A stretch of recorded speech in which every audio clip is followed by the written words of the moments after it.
All right, we're about to start DiGyeTV. Let's go on and do it. I need to be coming in and checking on the quality. Y'all see my lights still up here blinking. Everything is going crazy.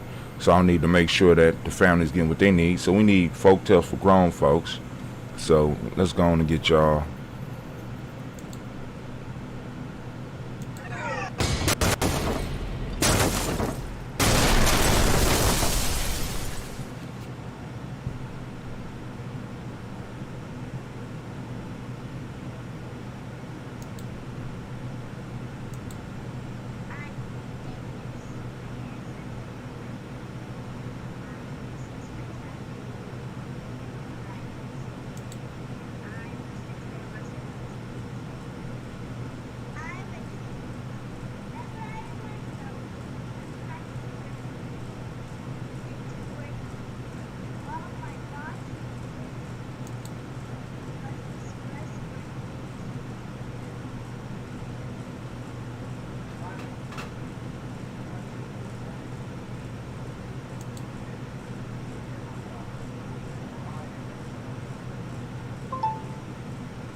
Some cranes made their feeding grounds on some plowlands.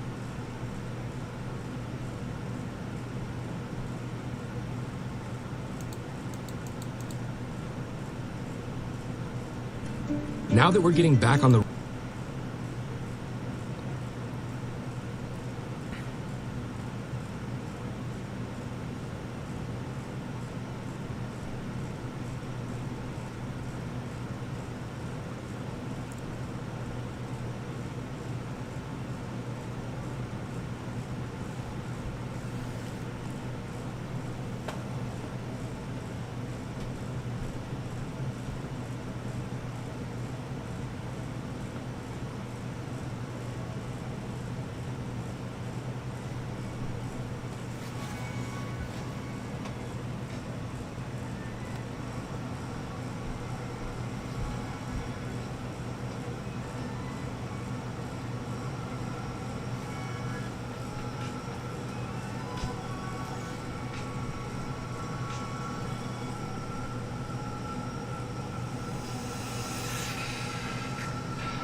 in the civilization of the Greek was so profoundly affected by the Africans that the goddess of chastity was a black woman, Artemis.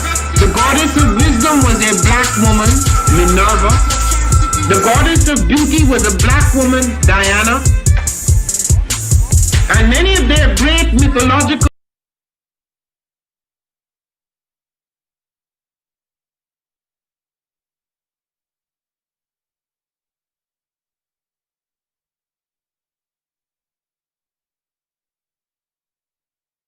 who is represented as a black woman with African features on the Greek vases. The woman who helps Jason win the golden fleece is a black woman, Medea. The woman who marries Perseus, the Greek hero, is a black woman.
the road, the stops we make seem more special than before. Stop to see a friend. Stop at your favorite store. Stop at the places you miss most. And to keep you going between those stops, there's Shell. Stopping to fill up with our best fuel ever. Save with the Fuel Rewards program. And to get snacks and essentials that can save you even more at the pump. That's just a few of the ways Shell helps you make the most of the stop you need to make. See full terms and conditions at fuelrewards.com.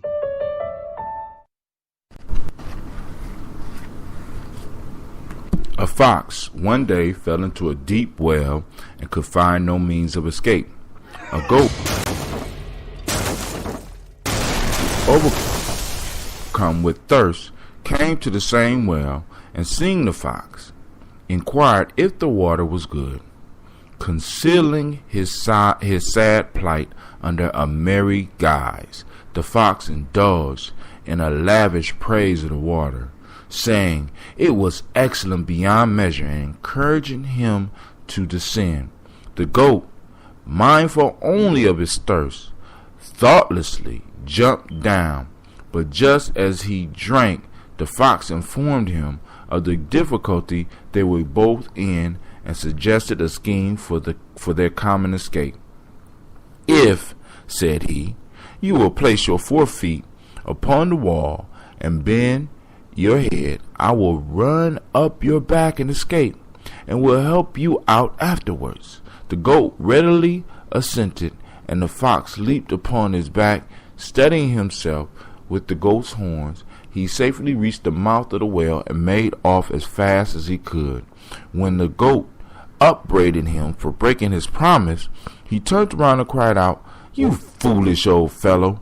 If you had as many brains in your head as you have hairs in your beard, you would never have gone down before you had inspected the way up, nor have exposed yourself to dangers from which you had no means of escape." Lesson: look before you leap. Man, and they tell me this is kid stuff. Look before you leap. Now that one right there speaks volumes and volumes.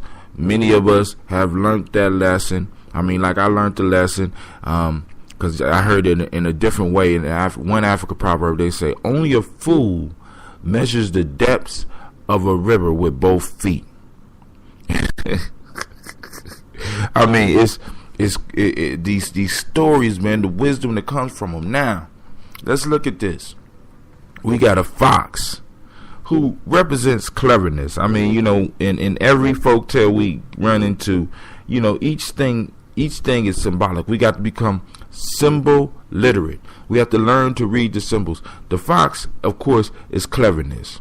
And this cleverness was so smart, so slick, looking for an easy way, ended up getting stuck in a well. Now, what this cleverness knows is that all you got to do is make what you got look comfortable. Now, some of y'all do this and some of y'all don't fail for this. Make what you got look so comfortable that other people want to get in it with you. You know what I'm saying? We could talk about multi-level schemes. We could talk about con games. We could talk about jobs. We could talk about this happens in every place we go. This happens in every business we go. This is what advertisement is about. This was the first playbook for people in advertising. The goat and the fox. The fox advertised his position. The fox spared no joy, no expense, because he wanted to get up out the pool. And he made the pool look so fun and so delicious that the goat had to get down there. The goat had to try to water for himself. And the goat got so excited that he didn't even manage to look around at his surroundings, and he jumped down into the water, representing foolishness. Now, the same cleverness ended up, and this, for me, this is a double story. Cleverness and foolishness are related, and very close. Neither one of them are wisdom. You know what I'm saying? We want wisdom. We want ultimate knowledge. Cleverness and stupidness are related. Foolishness, cleverness, and foolishness are closely akin because they both ended up in the same space. But cleverness had the ability to figure out a way to get out, and the way that it figured to get out of the mess that it was in was to pull somebody else in it and then use them to get up and out. Does this not sound like what's happening with our money system? Does this not sound like what's happening in our political system? And we say this stuff is for kids? I mean, come on, man. I mean, just look at look. Let me go back over some of these lines, because maybe some of y'all are not feeling me out there. A fox one day fell into a deep well and could find no means of escape. Where are we politically? Where are we economically in this country? Where are most of us politically, economically in our lives? With our credit. Some of us with our reputation. We are in a deep well with no means of escape. What happens? Oh, somebody come around looking at what we got, wanting what we got, so we got to figure out how to dress up what we got. Wow. Isn't that like someone putting on makeup and a nice outfit and getting their hair done? You know what I'm saying? We got to these lessons apply. You know what I'm saying? First off, this goes back to the one yesterday. Misery loves company. But even those that are caught in misery do not want to stay there. So in a sense, they need somebody else to take on their burden of misery so that they get up out the well. Look before you leap, because you never know. You never know what you're going to get trapped in. It might look good from a distance, but make sure you got a way out. If one of my kids is listening to this, before you get into something, make sure you see the way out first. Is there a path out before you dive headlong into something? Because if you dive in, you stuck. Alright? So this brother Hatim, I'm saying, have a marvelous day. And like I said, I'm looking for other people to contribute to the show. So feel free to hit me up and let me know. You can hit me through my website, www.GNJMedia.com. Google me. You can find my email address. Those that really want to do something on the show, let me know. And with that, I say peace. Also, I want to apologize because I just uploaded a morning show that I usually do, and it's on folk tales for grown folks, and it's not actually a folk tale. But hopefully, if you listen to it, you like it. And if you like it, you can follow me on Spreaker. That show is called Give Yourself Permission. And with that, I say peace. Oh, check me out, www.GNJMedia.com.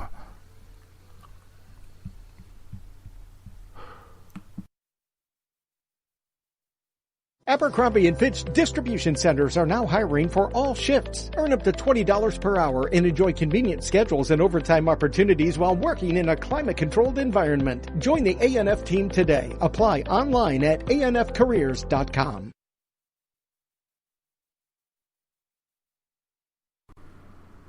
Two men were traveling together when a bear suddenly met them on their path.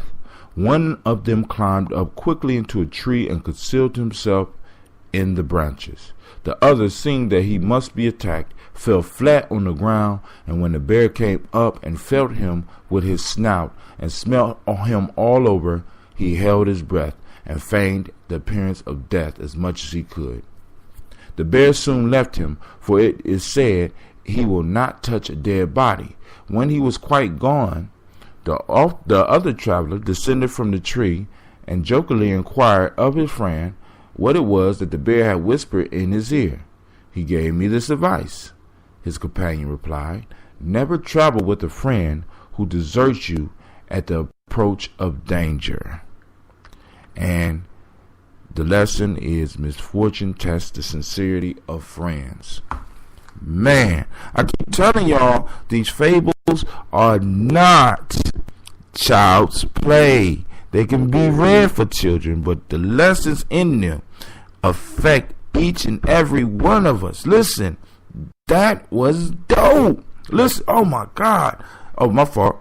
This is Folk Tales for Grown Folks. I just read The Bear and the Two Travelers from Aesop Fables, which incredibly is over 2,000 years old and still drops wisdom every time I open that book. Misfortune, hard times, pressure, test true friendship. Never be friends with someone or allow let me say this. If somebody can't stick with you through the hard times, are they truly your friend? Are they truly family? You see, we are so quick to call people friends. We're like the travelers traveling on the road. We just happen to be walking in the same direction, and we all of a sudden think that we're friends. Hard times hit, like the bear, and your friend leaves you, and you laying there, having to pretend you're dead or you're going to be dead. I mean, just think about that. You have to pretend to be something that you are not, or you will be destroyed, while your other friend is hiding. So we got one that has to pretend to be something that he's not. We have the other that has to hide. If that's not workplace politics, if that's not some of the stuff going on in y'all workplaces right now, you know what I'm saying? And just because you just happen to be traveling in the same direction with somebody does not mean that that's your friend. They abandon you and leave you. I mean, together y'all could have tried to fought the bear. Y'all would have died more than likely. But oh my goodness, what a glorious battle it would have been. No, one runs and leaves you, and you have to pretend to be something that you are not, or you will be destroyed. What a lesson. What a lesson. Listen, I hope you get something out of that. You know what I'm saying? Be very clear on what's a friend and what's not a friend. Who's a friend and who's not a friend. And you have these opportunities in your life called hard times to really test the bonds of friendship. So, this is Brother Tim saying thank you for listening. I got an extra show on here. I had it on here yesterday. I apologize for that. I posted up one show on the wrong station. So, but I guess that's what happens when you're your own engineer and your own content creator and your own studio hand. I mean, I'm doing everything. So but times are coming to where I won't have to do nothing but what I'm doing right now. But I'm enjoying every step of the way. This is Brother Tim saying peace, and you have a glorious, glorious day. And I hope that your day is as beautiful as you are. Peace.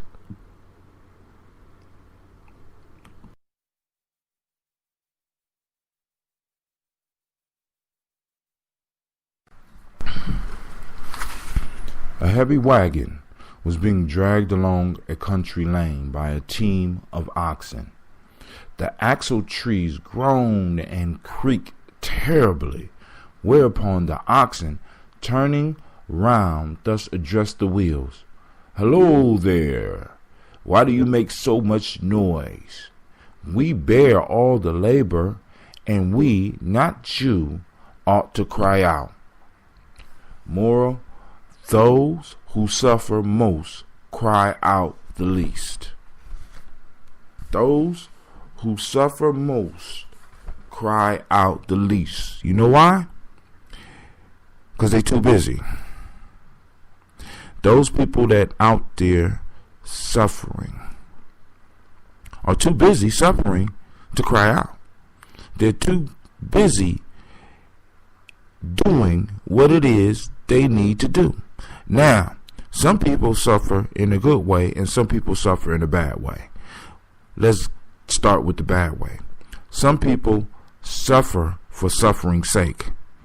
Some people suffer because they do things wrong. I had an elder a long time ago that used to tell me, but I tell him I want you to learn how to work smart and not hard. He wasn't telling me to be lazy. He was telling me that there was a different way to do things. I often relied on my body and my strength and my athletic abilities in certain tasks. And what he was telling me was, young brother, there's a different way that you can do this to save time and effort for other things. So some people struggle in the wrong way because they don't know why they're struggling. They haven't identified what they're struggling for. So they, in a sense, just struggle for struggle's sake. Then you have those strugglers who know why they're struggling. Like some of y'all listening to my voice right now. There's some people who have identified what it is they're struggling for. And they have decided to embrace the struggle and to pull. And when they hear somebody crying about their little sufferings, they can do nothing but do what the oxen do. Hey, shut up. That's what the oxen should have said. They should have said, shut up. You know what I'm saying? You know, what you complaining about? We're working harder than you are. You know what I'm saying? We're bearing the load. And you're complaining. Many of us got co-workers like this. You're spending late hours trying to do the best that you can. And your co-workers, as soon as that clock hit, bing, they're gone. Then they back at work complaining. I mean, they left right on time. Sometimes they leave early and they come back and they complaining. And the only thing that you want to say is, shut up. You know what I'm saying? But we can't do that no more because we got to be politically correct. You know what I'm saying? So you could do it like the Oxens. Hey, hello there. You know, I was here till 9 o'clock last night. They probably say so, but the point is you get it out. But when you focus and identify why you're struggling, it makes it easier for you to struggle. When you have a goal in mind. See, because a lot of people just struggling, they don't have no goal. Like you have people that are so called, I mean, it's like I always had a problem saving money. I had a problem getting up early, so I started training myself in those things. You know what I'm saying? So it's like you might not have a lot of money to save, but just going through the process of putting some money to the side. If it's nothing but 10 cents, I know that sounds crazy, but if it's nothing but 10 cents, if you put it to the side, it's incredible. And I want you to think about this. I met this guy, and he started off saving dimes. Now this guy is maybe about 70, maybe 80. I don't know. I just don't ask the age. But he started saving dimes, and he started saving dimes when he was young. You know what I'm saying? So I mean, every time he had change, he would take the quarters out, he would take the nickels out, and he would just dump the dimes. And I mean, of course, after about 50 years of doing this man had a lot of dimes. And he never wanted, he would take them to the bank. You know what I'm saying? But he don't trust the bank necessarily. So he got a lot of dimes. So one time he ran into some financial troubles. Now, I want y'all to listen to this. One time he ran into some financial troubles. I mean, because, of course, he developed a habit of saving. So eventually he was able to move from dimes to dollars and from dollars to hundreds. And now he's living off his retirement and he's doing good. But he had some extra finance. He had some extra stuff that he wanted to handle. So, trusting me, he asked me to go through his dime collection with him. Or I ain't gonna call it a collection. He need dimes. He need help. So he gonna take these dimes to the bank. So I'm talking to him, and I say, "How long you been saving these dimes?" He said, "Man, I started saving these dimes when I was about 15 years old." I say, Wait, hold on. You got dimes all the way back from when you was 15 years old? Say, yeah. So we start going through the dimes. He got dimes that are almost 100 years old. He got dimes, a lot of dimes, that were made before America stopped producing silver. So now we got this guy who took this habit of just collecting dimes, just saving dimes because he liked dimes, to now just taking these dimes that was only worth 10 cents and not taking them to the bank, but taking them to a silver dealer, and not only being able to solve his financial issues, but to solve a lot of other issues that he may have had in his life, just because he started a saving habit. Now, brother, I tell you what they got to do with the oxen. When we start new things, it's a struggle. But if we know why we're struggling, if we make our why big, it won't even matter if the little wheel is squeaking in the back. As a matter of fact, because we're working so hard, we'll drown them out. This is Brother Hatim saying, this is Aesop Fables. The name of the tale is The Oxen and the Axle Trees. You are listening to Folk Tales for Grown Folks. As I tell you, these folk tales, Aesop was dropping it. We got a long way to go with Aesop, but I can't wait to get to some bull rabbit tales and some Native American tales, because we're going to do this for a long time. So buckle yourself in and be ready to join me every morning as we explore the wisdom of the ages. This is Brother Hatim saying peace, and I'm saying thank you for listening to Folk Tales for Grown Folks on GNJMedia Radio. Check me out later on my other shows. Also, check me out at www.GNJMedia.com. You can check out my books. Also, you can send me requests for stories that you would like me to cover, because every now and then I could break in, or you could do the story yourself and have a breakdown and email it to me, and I will post it for you. All right, just keep it like below 10 minutes, because I like to do these shows quick, because people is listening to this and hopefully getting ready for work or getting ready for bed. So with that, Brother Hatim is saying peace, and I pray that your day is as beautiful as you are.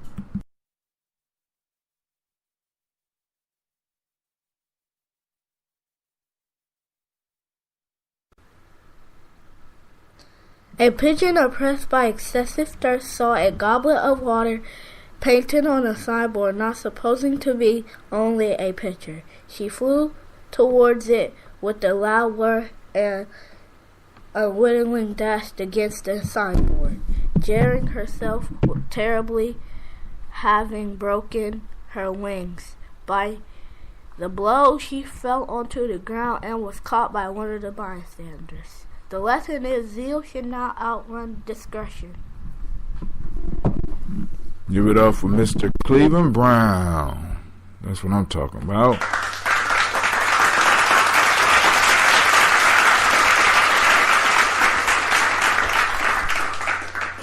That was The Thirsty Pigeon, read by Cleveland Brown, one of the Aesop Fables. And today we are going to talk about that lesson. I keep telling y'all, this is grown folk stuff. Zeal should not outrun discretion. A thirsty pigeon, oppressed. I like how to use words. Oppressed by thirst, seen, I guess, what looked like water to it on a poster, and flew head first into it, injuring itself and getting caught by other people. How many of us have ever been in a situation similar to that, where our desire for something, or our want for something, pushed us to a point where we just totally shut off our thinking and rushed head first into danger, and in some cases end up battered and bruised like this pigeon? Man, it's grown folk stuff. Some of us do this all the time. Some of us do this in relationships. Some of us do this with our money. Some of us do this with drugs and alcohol. Some of us, they just, oh my God, just think of the ramifications of this story, read by a child. And I like my son to get up with me sometime and let him read these, because I want you to understand, I want you to feel the lessons that could come out of this, and how the story can grow and evolve with an individual as they get older. It's important that we start sharing these stories with our young people. And it's important that we start actualizing these stories in our lives, actualizing the lessons in our own lives, so our children see that we're just not doing lip service. We're not doing that. We're trying to make sure that they are able to get this lesson. Now, this lesson in particular, not running in head first, knowing the difference between what's real and what's not real. If I'm not correct, I think that's one of the 10 virtues in mystery systems that came up out of Kemet, being able to distinguish what's the real from the unreal. Many of us are so confused that we can't tell what's real anymore and what's not real. And because of that, we suffer. Because of that, we suffer. Because of that, we hurt ourselves. Because of that, we hurt others. Because we out here chasing what's not real and confusing it with the things out here that are real.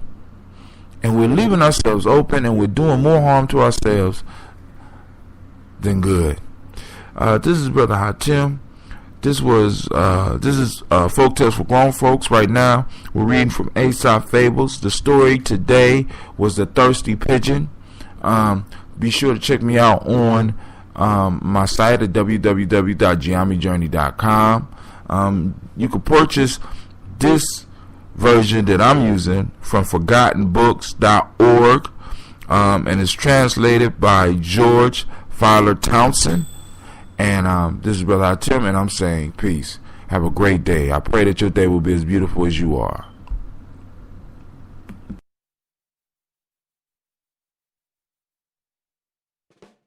I'm Matt Abdu, executive chef and owner of Pig Beach Barbecue in New York City. Like you, I'm spending more time at home right now, and that means more time cooking for my family. I'm excited to partner with Prairie Fresh to bring you delicious meal ideas inspired by their quality pork, including what's in your pantry, various ways to use leftovers, and even kid-friendly recipes. Because you want to make more than a meal. You want to make a mealtime together. Check out my easy recipes on the Making Mealtimes page at prairiefresh.com. Now that we're getting back on the road, the stops we make seem more special than before. Stop to see a friend. Stop at your favorite store. Stop at the places you missed most. And to keep you going between those stops, there's Shell. Stopping to fill up with our best fuel ever. Save with the Fuel Rewards program. And to get snacks and essentials that can save you even more at the pump. That's just a few of the ways Shell helps you make the most of the stop you need to make. See full terms and conditions at fuelrewards.com.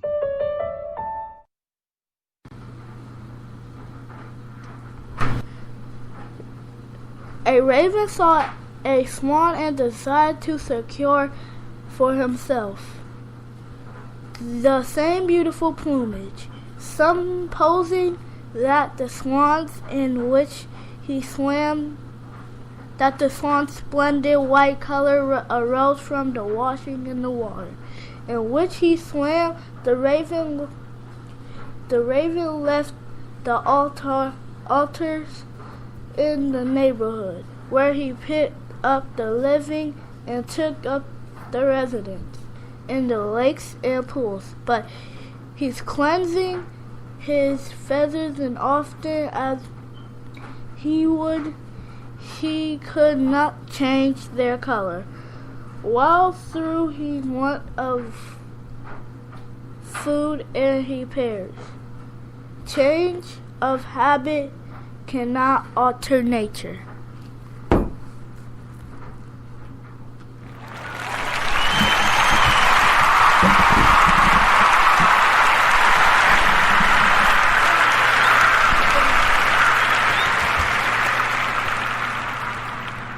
That was an Aesop fable read by Mr. Cleveland Brown early morning, since he up in the morning doing his studies. Even though we don't have school, he needs to get up and do his studies. So we like to thank him for reading The Raven and the Swan from Aesop Fables. This is Folk Tales for Grown Folks. This is Brother Hot Tim coming at you live and direct. I'm gonna read it again just in case you wasn't clear on what young Cleve was reading. A raven saw a swan and desired to secure for himself the same beautiful plumage. Supposing that the swan's splendid white color arose from his washing in the water in which he swam, the raven left the altar in the neighborhood where he picked up his living and took up residence in the lakes and pools.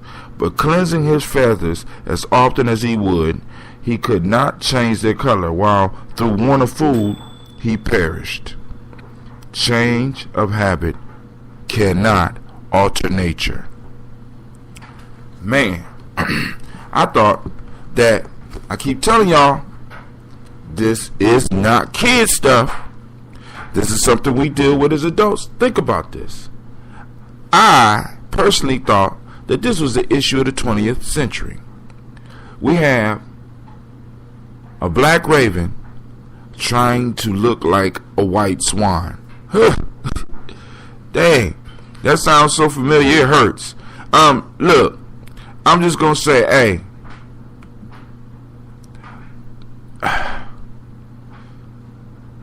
I guess throughout time, people have coveted what other people had, or coveted what other people were, and could not find personal satisfaction in who they were. But I want you to listen to this. I want you to really think about this story. We have a raven who, upon seeing the swan, thought the swan was the most beautiful thing in the world, and the raven wanted to become as beautiful as the swan. Now I want you to listen to the words. The raven left the altar in the neighborhood. Left the altar I'm gonna say that one more time. He left the altar in his neighborhood where he secured his living. He left the altar in his neighborhood. Now we have a raven that's abandoning the altar that provides him his food. Now I'm guessing that Aesop put that in there for a reason, and if Aesop didn't put that in there for a reason, I'm going to give it a reason. The raven left a place of worship.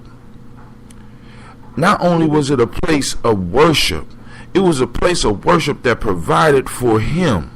He left his center, and in leaving his center, he left his ability to sustain himself. Now, he had enough strength to fly out to the ponds and fly out to the bodies of water and to bathe, but as time went on, he got weaker and eventually died. The swan left his center to go and be like somebody else. Now, let's look at that moral. It says, a change of habit cannot alter nature. Now, but we do know a change in habit can change you. So we might need to adjust that moral. An incorrect change of habit will not change your nature. The raven attempted to incorrectly change something about himself that could not be changed. He had he had a correct desire. He wanted to change something about himself, but he went about it, or she went about it, in the wrong way. And I have to ask you this question: how many things are you trying to change in your life that you are going about it in the wrong way? You know what I'm saying? I mean, there's certain ways to break habits. There's certain ways to start habits. Have you studied? Have you listened to individuals who have studied these things? Have you found out how to adjust habits in your life? I mean, these fables are not kid stuff, and we really need to stop looking at them at that. We could use them to help educate our children, but we need to sit down and start really looking at these tales. This is Brother Hatim. I'm saying peace. Hopefully you got something out of it. If so, hit me up. If not, hit me up. If you have a complaint, hit me up. If you have a story that you want to share, hit me up. If you have a story you want me to read, hit me up. If you have a story that you read yourself, you can email it to me and I will play it. All you gotta do is hook up with me. You leave me a message on my Spreaker station. You can leave a message for me on my Facebook page. You can leave a message for me on my Google Plus page. You can leave a message for me on my Twitter. Just let me know you got the track. Send it to me. I will upload it and I will play it. First, I'm gonna listen to it though. Make sure it's good. But this is Brother Hatim, and I'm saying peace. Check me out at www.GNJMedia.com. www.GYENYAMEJOURNEY.com. Giami Journey.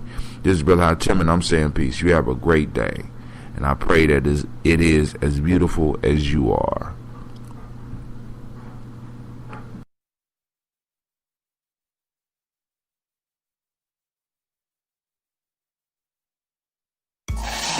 This is the sound of a blizzard treat at DQ. But it also sounds like a weekend bike ride, a post-game celebration, and a sunset on the dock. Wow! Doesn't a blizzard treat sound good? Stop by DQ and grab one today, like new Oreo fudge brownie. Thanks for being the sweetest fans in the world. DQ. Happy tastes good.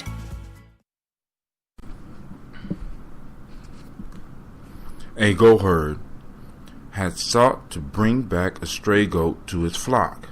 He whistled and sounded his horn in vain.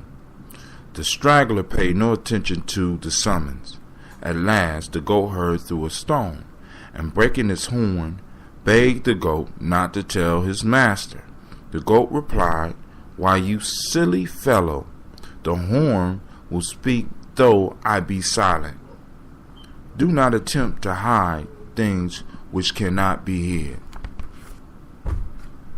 Once again, that is from Aesop Fables.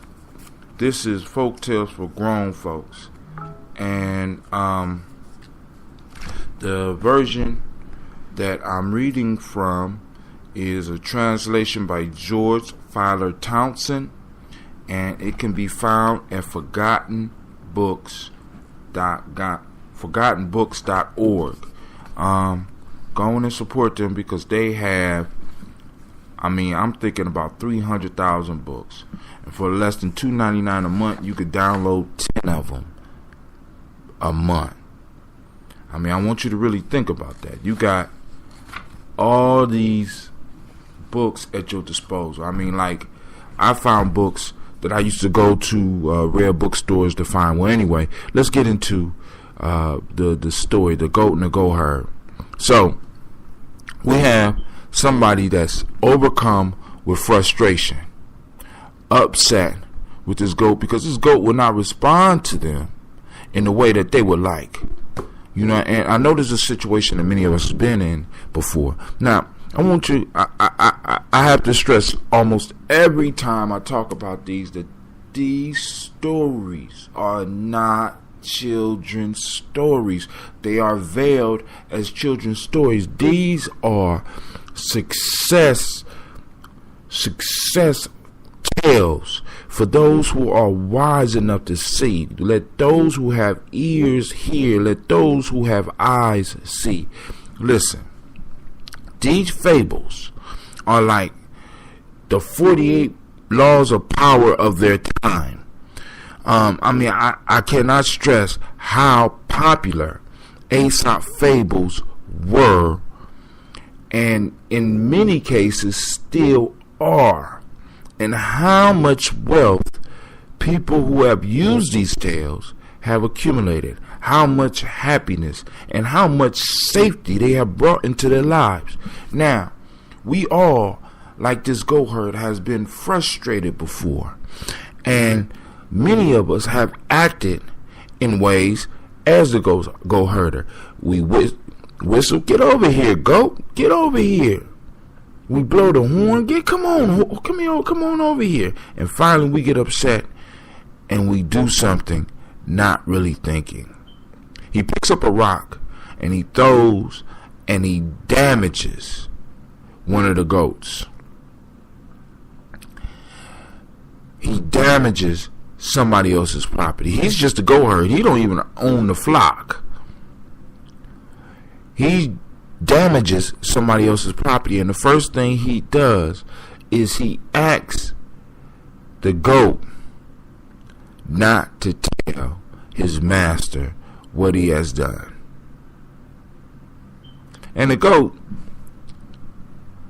me and the goat, I don't know why the goat talked, but I mean all these other animals talking in Aesop's fable, so I guess the goat could talk too. But the goat let him know that he don't have to say a word. The master is going to know what happened just by looking at the horn. And the moral is, don't try to hide something that can't be hid. How many of us are trying to hide things in our lives that don't need to be hid, and two, even if we try to hide it, it's too big to hide. We need to really listen to this wisdom, y'all. Why are you trying to hide something that can't be hid? Stop it. You're wasting your time. You're wasting your time. Now, I was a African proverb that popped up for me while I was thinking about this one is, those who hide their illness cannot be healed. Many of us are hiding our illnesses, things that one can't really be hid because in the end they're going to come out. And next, things that shouldn't be hid. So maybe we ought to add to this proverb, because wisdom progresses, knowledge grows. Maybe we need to add to this, not only don't hide those things that can't be hid, but don't hide those things that don't need to be hid. Because one, you do yourself damage, and then also you do others damage. How many deceptions have you witnessed in your life that people tried to hid that not only hurt the person that was trying to hide it, but also hurt the people that the person was trying to hide it from? We do ourselves damage. We do other people's damage when we are deceitful with them. This is Brother Hatim saying, I hope you picked up some wisdom from the story. If you liked it, like it and share it. Be sure to check me out at www.GNJMedia.com. Also get you a copy of Aesop's Fable so you can read along with me. Read through if you got a story that you want to do, rather than, because I'm going page for page. So for those that want to get with me right now, if you got the same edition I got, I will be doing page 55 tomorrow. If you want to sit down and do page 55 before I do tomorrow and get it to me, and even if I do it even if I have already did one of the stories and you want to redo it, and you feel that you want to share it with my fan base, you know what I'm saying? You got a story you want to share with me and you don't mind sharing it with other people, record it, send it to me. I will post it up on my site and with the advertisement. I mean, I just want to get this information out. I just want people to learn. I want people to grow, and I want to grow myself. And I know that, I have some insights on these, but I know my insights are not the only insights, and I know the way I look at them is not the only way to look at them. So I'm open to learn.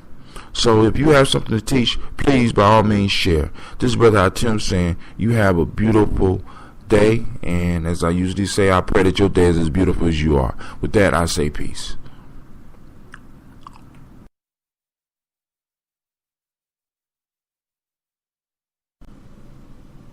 A miser sold all that he had and bought a lump of gold, which he buried in a hole in the ground by the side of an old wall, and went to look at it daily. One of his workmen observed his frequent visits to the spot and decided to watch his movements. He soon discovered the secret of the hidden treasure, and digging down, came to the lump of gold and stole it. The miser on the next visit found the hole empty and began to tear his hair and to make loud lamentations. A neighbor, seeing him overcome with grief and learning the cause, said, "Pray, do not grieve so, but go and take a stone and place it in the hole, and fancy that the gold is still lying there.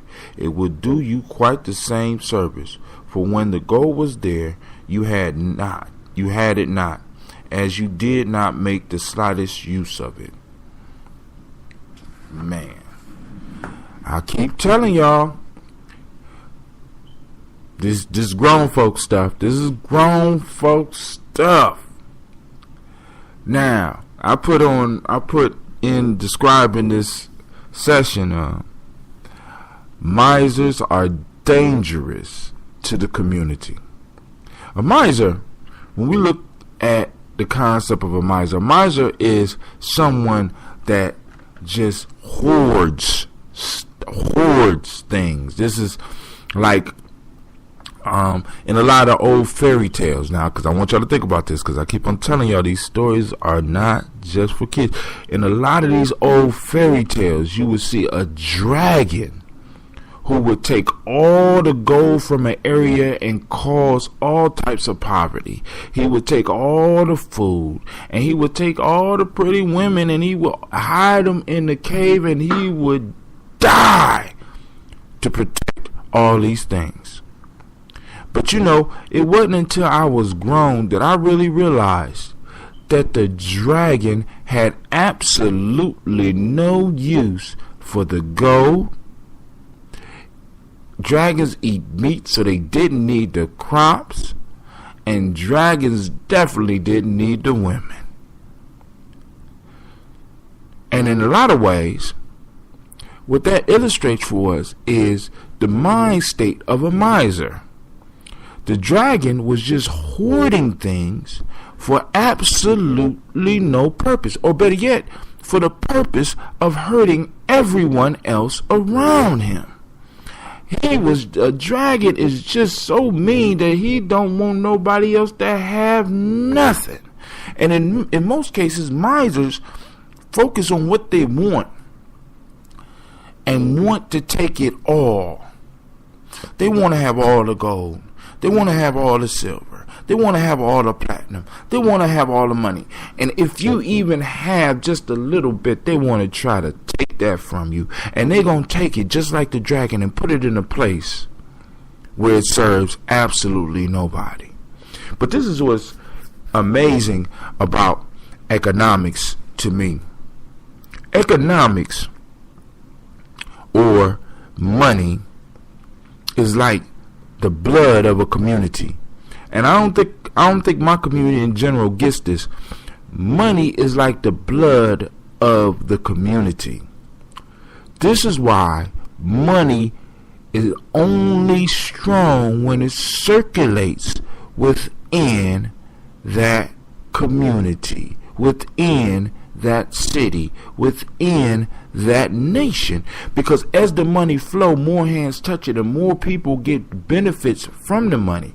Now, I'm not saying give the money away, but if everybody is adding value to things and we are changing those things, exchanging those things that we add value to by using the currency is taking the lifeblood or the life energy of that community. That's what the money represents. So when you take that and you hoard it, it's sort of like you are causing a stroke within your community. And in the same way, when you take it immediately outside of your community, you are allowing your community to bleed to death. So we have on one end, we have misers that are causing strokes within our community because they pile so much up. They pile so much up that they can't even use it. But they don't want nobody else to use it. Alright? Then we got the fools who just take their money and automatically just start throwing it out. You know, it don't even stay inside our community for a minute. And this is not only good for for my community, but this is good. This is a good view for the nation. We have hoarders in our culture. We have hoarders. Matter of fact, we big up hoarders. You know what I'm saying? When somebody go out and spend $100,000 on a damn necklace, I mean, do I need to say any more? You know, when we motivate people to buy a $2,000 car and put $7,000 worth of accessories on it, that to me, you know what I'm saying? Or when we got super rich people who just got so much money that, it's just ridiculous. And they do absolutely what with it? Is that not? That's hoarding. That's being miserly. And as the lesson that the man taught the miser, he said, look, don't cry over that gold, my friend. Just take this rock, put it in the ground, and look at it, because it'll be doing the exact same thing that the gold was. I don't think y'all got that one. But I'm gonna let you go and think on that for a second. You know what I'm saying? We want this stuff so that we could just look at it. We want this stuff so that we could prove something. The miser wanted the gold just to look at. He sold everything. Not only did he sell everything, and this is the other lesson in that. Realize that there's always somebody watching you. Did y'all catch that? One of his workmen was watching him. The workman saw him sell everything. The workman was watching him and watched his character and knew that he was a miser, and he knew that if this dude had some money, all he had to do was follow him. Now, always know that someone is watching you. This is Brother High Tim looking over his shoulder right now because I know somebody's watching me. Alright? But with that, I say peace, and I pray that your day is as beautiful as you are. Go ahead and share the show if you like it. Make some comments. If you have a story that you want me to cover, send it to me, and I will do it. Also, if you have a show that you want to do, personally, go on and record it as an MP3 and send it to me. As a matter of fact, you could do it as an MP3, as a wave, almost anything that you could send over an email, I could get. All right, or you could save it, share with me over Google Documents. Just hit me up on through my Spreaker station, or hit me up through my email, and we will be able to discuss how you can send me the story, because I'm really interested in some other stories, because there's some Native American fables and folk tales and myths that we could cover. There's some Asian ones, there's some Arabic ones, there's some European ones, but I can't do them all. But I would love to be able to have other people put other ones on with other lessons, and then we could start listening to them rather than reading them, and start discussing the wisdom that comes out of these, and how we can use them to improve our lives. This is Brother High Tim saying thank you for listening. Thank you for your time. And I wish you peace, and have a great day. May your day be as beautiful as you are, if I didn't say it already.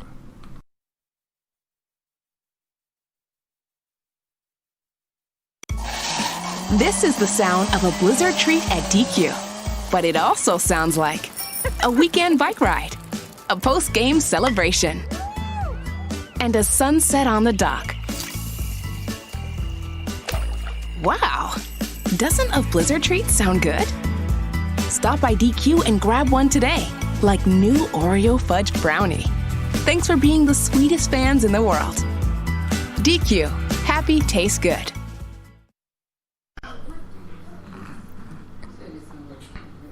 A lion, unable from age and infirmities to improve himself with food by force, resolved to do so by artifice. He returned to his den, and lying down there, pretended to be sick, taking care that his sickness should be publicly known. The beasts expressed their sorrow, and came one by one to his den, where the lion devoured them. After many of the beasts had thus disappeared, the fox discovered the trick and, presenting himself to the lion, stood on the outside of the cave at a respectful distance, and asked him how he was. "I am very middling," replied the lion, "but why do you not stand without? Pray enter within to talk with me." "No, thank you," said the fox. "I notice that there are many prints of feet entering your cave, but I see no trace of any returning. He is wise who is warned by the misfortunes of others." Man, oh man, oh man. Now, that story has so many different directions I could go in. Oh, but hold on. This is Folk Tales for Grown Folks. I am Brother Hatim. This is an Aesop fable, and this is The Sick Lion. And I mean, it's just so many different directions that we could go in with the story, and I'm interested in some of your views on it. But now I'm gonna give you something I see. He is wise. He or she is wise who is warned by the misfortunes of others. Now, this right here for me, this is one direction I'm gonna take it in. This right here is the entrepreneur's proverb. This is the entrepreneur's proverb. Why? Because entrepreneurs are the individuals that keep our society moving by their creativity, or the hustlers. This is a hustler's. Let's just say this is a hustler's folk tale, man. Listen. By being able and being astute enough to watch where people enter and do not return, the entrepreneur or the hustler is able to improve on what it is those individuals did and represent it. Like, for example, the fox was able to communicate with the lion. He showed his respect to the lion, so nobody in the community could be like, "Oh, you're so disrespectful." Oh, no. The lion was too smart for, the fox was too smart for that. The fox went up there, made his observation, and was able to benefit. He was able to benefit from his view. He was astute enough to notice that there was tracks going in, but no tracks going out. Tracks going in, but no tracks going out. Now, in life, oftentimes, we're not going to get actual physical tracks. But many of us, we could trace the money. Many of us, we could trace the spirits. We could trace the minds. We could trace the lives that individuals are losing going into certain situations. Like, for example, this is a perfect proverb for individuals thinking about messing with some of those drugs out in the streets. You can see many footprints going in, but dog, you don't see very many coming out. You know what I'm saying? This is one of those proverbs where you could take it and use it in so many different ways. Like I said, man, this is just not kids play. This is not just kids stuff. This is something that is powerful and that can be used to save your life. If you think about it. This proverb, I'm interested in seeing some of your takes on it. Now, I have put together a page on Facebook, and also a page on Google Plus. So you can feel free to follow both or follow one. But what I'm going to do is I'm going to post up a link to the story so you can read it for yourself. Now, the version, I have to give it one. The version that I will post up will not be from George Fowler Townsend and the fables that I have. It will be from sources that I find on the internet. But the one I found for this one is pretty good because it shows the historical use of this proverb. So be sure to check it out. Check out my other shows. I will be doing my Gianni Journey Freestyle Friday tonight. So be sure to check me out. I hope you enjoyed it, and I hope you got something out of it. And feel free to share your information, and feel free to share this podcast if you like it. And with that, Brother Tim says peace. Check me out at www.GNJMejourney.com. GYENYAMEJOURNEY.com. Peace.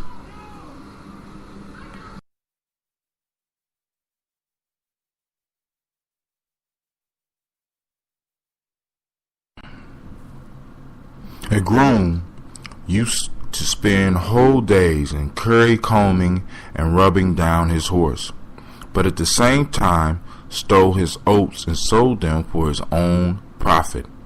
Alas, said the horse, if you really wish me to be in good condition, you should groom me less and feed me more. Now, this is an Aesop fable, translated by George Filer Townsend. I got this book from ForgottenBooks.org. Go on and support them. You could get, hundreds of thousands of old ancient books. It's dope. And this is Brother Hatim, and you are joining me on Folk Tales for Grown Folks. And I'm stressing over and over again that these folk tales are not just for kids. Actually, they didn't start off for kids. They started off as for adults. Now, the bottom line of this story is, if you are going to do something, do it right. So we got a young man. Now, I heard this story several different ways, but I won't go into the other way I heard it because I'm quite sure it'll pop up again. But this motif will pop up over and over again. If you are going to do something, do it right. If you are going to do something, do it right. We have this young man who is making sure that the horse looks good. And the horse looks good on the outside, but on the inside, the horse is dying because the young man is not feeding the horse. Now, how many of our projects are we do this to? How many of our relationships are we doing this to? We groom it on the outside. We build it up on the outside. But when you get on the inside of it and you really inspect it, you see that it's built upon a weak foundation because we didn't take the time that was necessary. Like the young man didn't take the time to feed the horse. We need to make sure that we are feeding our projects. We need to make sure that we are feeding our relationships. We need to make sure that we are not just grooming it and making it good, making it look good on the outside. We want to make sure that we are doing the internal work. How many of y'all look real good when you go to work, but you feeling horrible? You sick? You're grooming yourself just like that horse, real good on the outside, but you're taking your oats and selling it for your profit rather than feeding it to the internal part of yourself. You're not feeding yourself. You're not reading. You're not doing the things that we must do in the 224 process. As a matter of fact, this brings us right back to the 224 process. What is the 224 process? This is 10% of the day that we need to spend on ourselves. That's over 2 hours. I like the way 224 sound. So it's 2 hours, 24 minutes every day that we need to spend on ourselves. We need to feed ourselves every day. Are you doing that? Or are you just grooming yourself on the outside? You go get your hair cut. You go get your hair done. You go get your nails done. You go get your toes done. And all these external groomings is going on. And you have the best tie. And you got the best shirts with the cufflinks, and you got the sharpest ties, and your suit looks good, but we look on the inside of you and it's empty and it's dying. If you're going to do something, do it right. It does no good to make the house look good on the outside, but the foundation is crumbling, and the rats and the termites is tearing up the house on the inside. When it comes time to sell it, you don't think that the buyer is going to want to walk through the house? Or at least the buyer should. But nowadays it's buyer beware, right?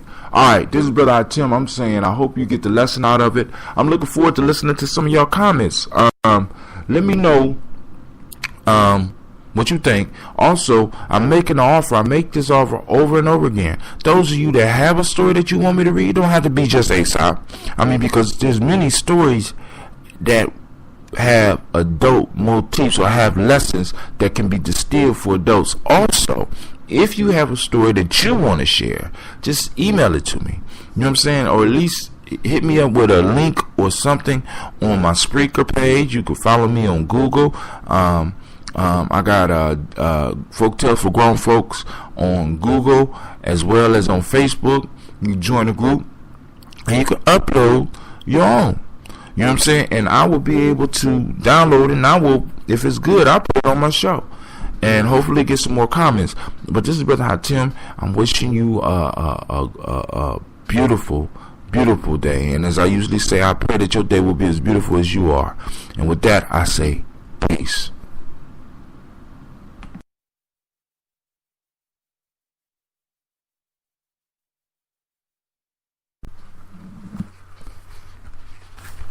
A man had an ass and a Maltese lapdog, a very great beauty. The ass was left in the stable and had plenty of oats and hay to eat, just as any other ass would. The lapdog knew many tricks and was a great favorite with his master, who often fondled him and seldom went out to dine without bringing him home some tidbit to eat. The ass, on the contrary, had much work to do in grinding the corn meal and in carrying wood from the forest or burdens from the farm. He often lamented his own hard fate and contrasted it with the luxury and idleness of the lapdog. Till at last, one day, he broke his cord and halter and galloped into his master's house, kicking up his heels without measure and frisking and fawning as well as he could. He next tried to jump about his master as he had seen the lapdog do. But he broke the table and smashed all the dishes upon it to atoms. He then attempted to lick his master and jumped upon his back. The servants, hearing the strange hubbub and perceiving the danger of their master, quickly relieved him and drove out the ass to his stable with kicks and clubs and cuffs. The ass, as he returned to his stall, beaten nearly to death, thus lamented, "I have brought it all on myself. Why could I not have been contented to labor with my companions and not wish to be idle all the day like the useless lapdog?" That was an Aesop fable called The Ass and the Lapdog. This is Folk Tales for Grown Folks, and I am Brother Tim. I'd like to thank you for joining me, for giving me the opportunity to share some of this information with you, because I know there's 1,000 other places and 1,000 other things you could be doing right now, but you have chosen to listen to Folk Tales for Grown Folks, so I thank you. Now, let's get into this. Like I say every day, these folk tales are not fables for kids. I mean, it's just not for kids. Listen. Man. Are you an ass, or are you the lapdog? Or are you the master? Or are you the servants in this story? See, because this is the key piece of all stories. Identify where you are in it. Now, we got two major characters. We have an ass, who is a star. Yep, the ass is a star. And we have the lapdog, who's a co-star. Alright? So, sort of like the odd couple. So, we got this ass, who's looking at this lapdog, and is jealous of all of the perceived benefits that the lapdog receives. The lapdog get to sit, of course, in the master's lap. The lapdog get to do a little trick for the master. Sit, doggy. Roll, doggy. Jump, doggy. Lick me in my face, little puppy, puppy. Come on, puppy, puppy, come on. And the master every now and then would give him little tidbits, while the ass is out in the barn eating his oats and his corn and working hard. So the ass is looking at the little dog and gets jealous and tries to take the little dog's place. I guess that's where stop making up ass of yourself comes from.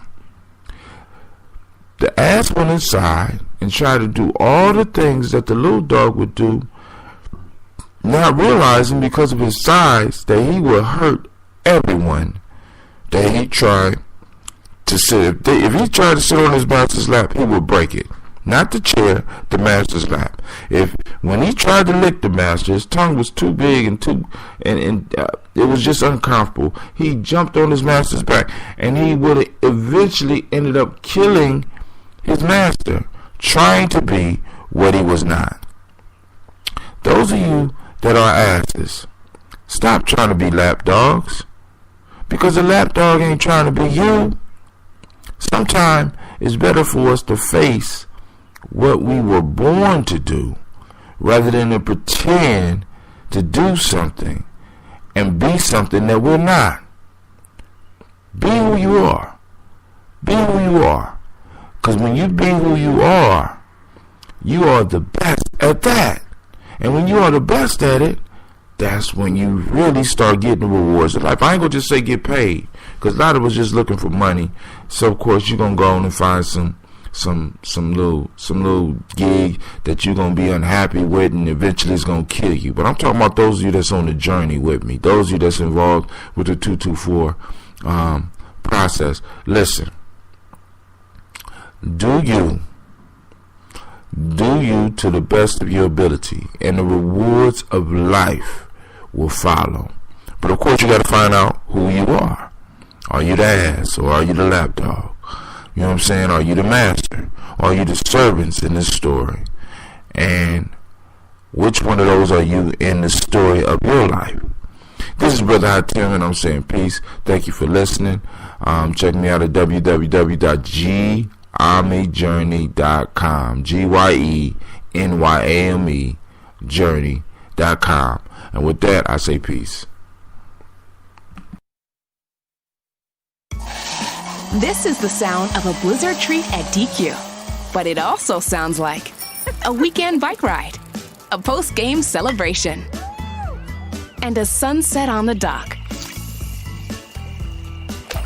Wow! Doesn't a blizzard treat sound good? Stop by DQ and grab one today, like new Oreo fudge brownie. Thanks for being the sweetest fans in the world. DQ, happy tastes good.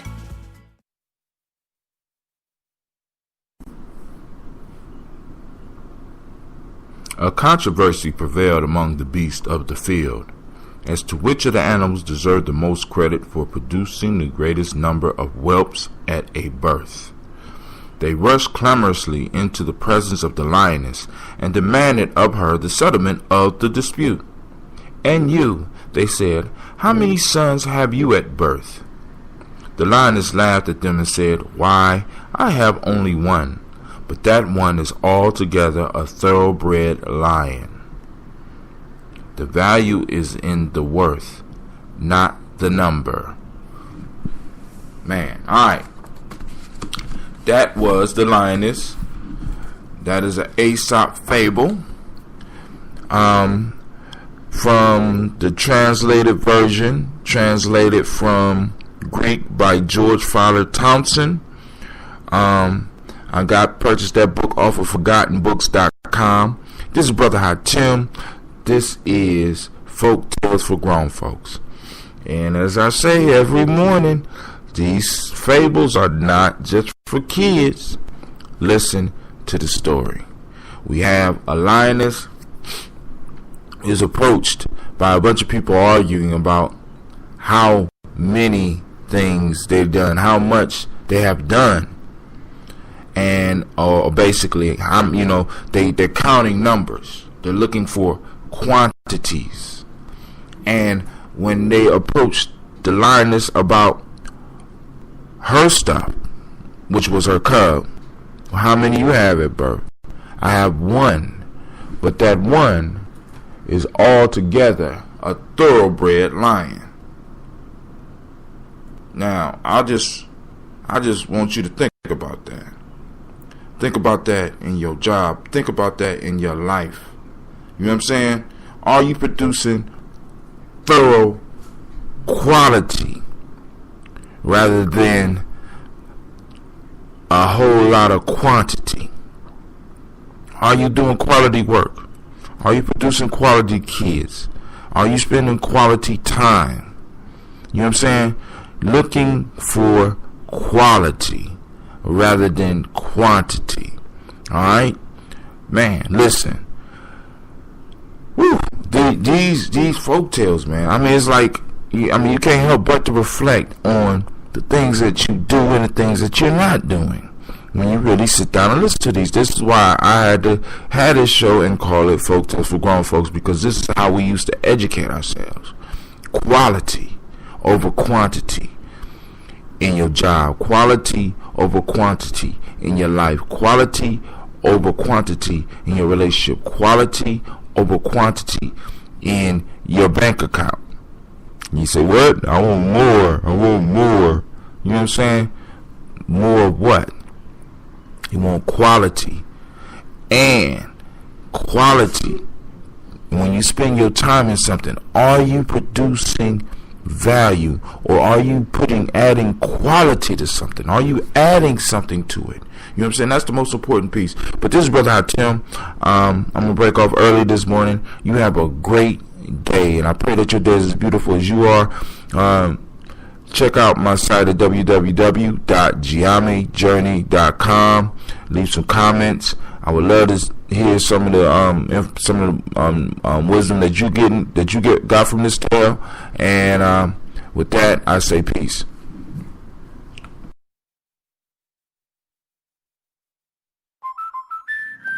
Now that's a parking spot. Introducing the I may have underestimated the size of my car policy with accident forgiveness from American Family Insurance. Insure carefully. Dream fearlessly. Get a quote. Find an agent. Visit amfam.com.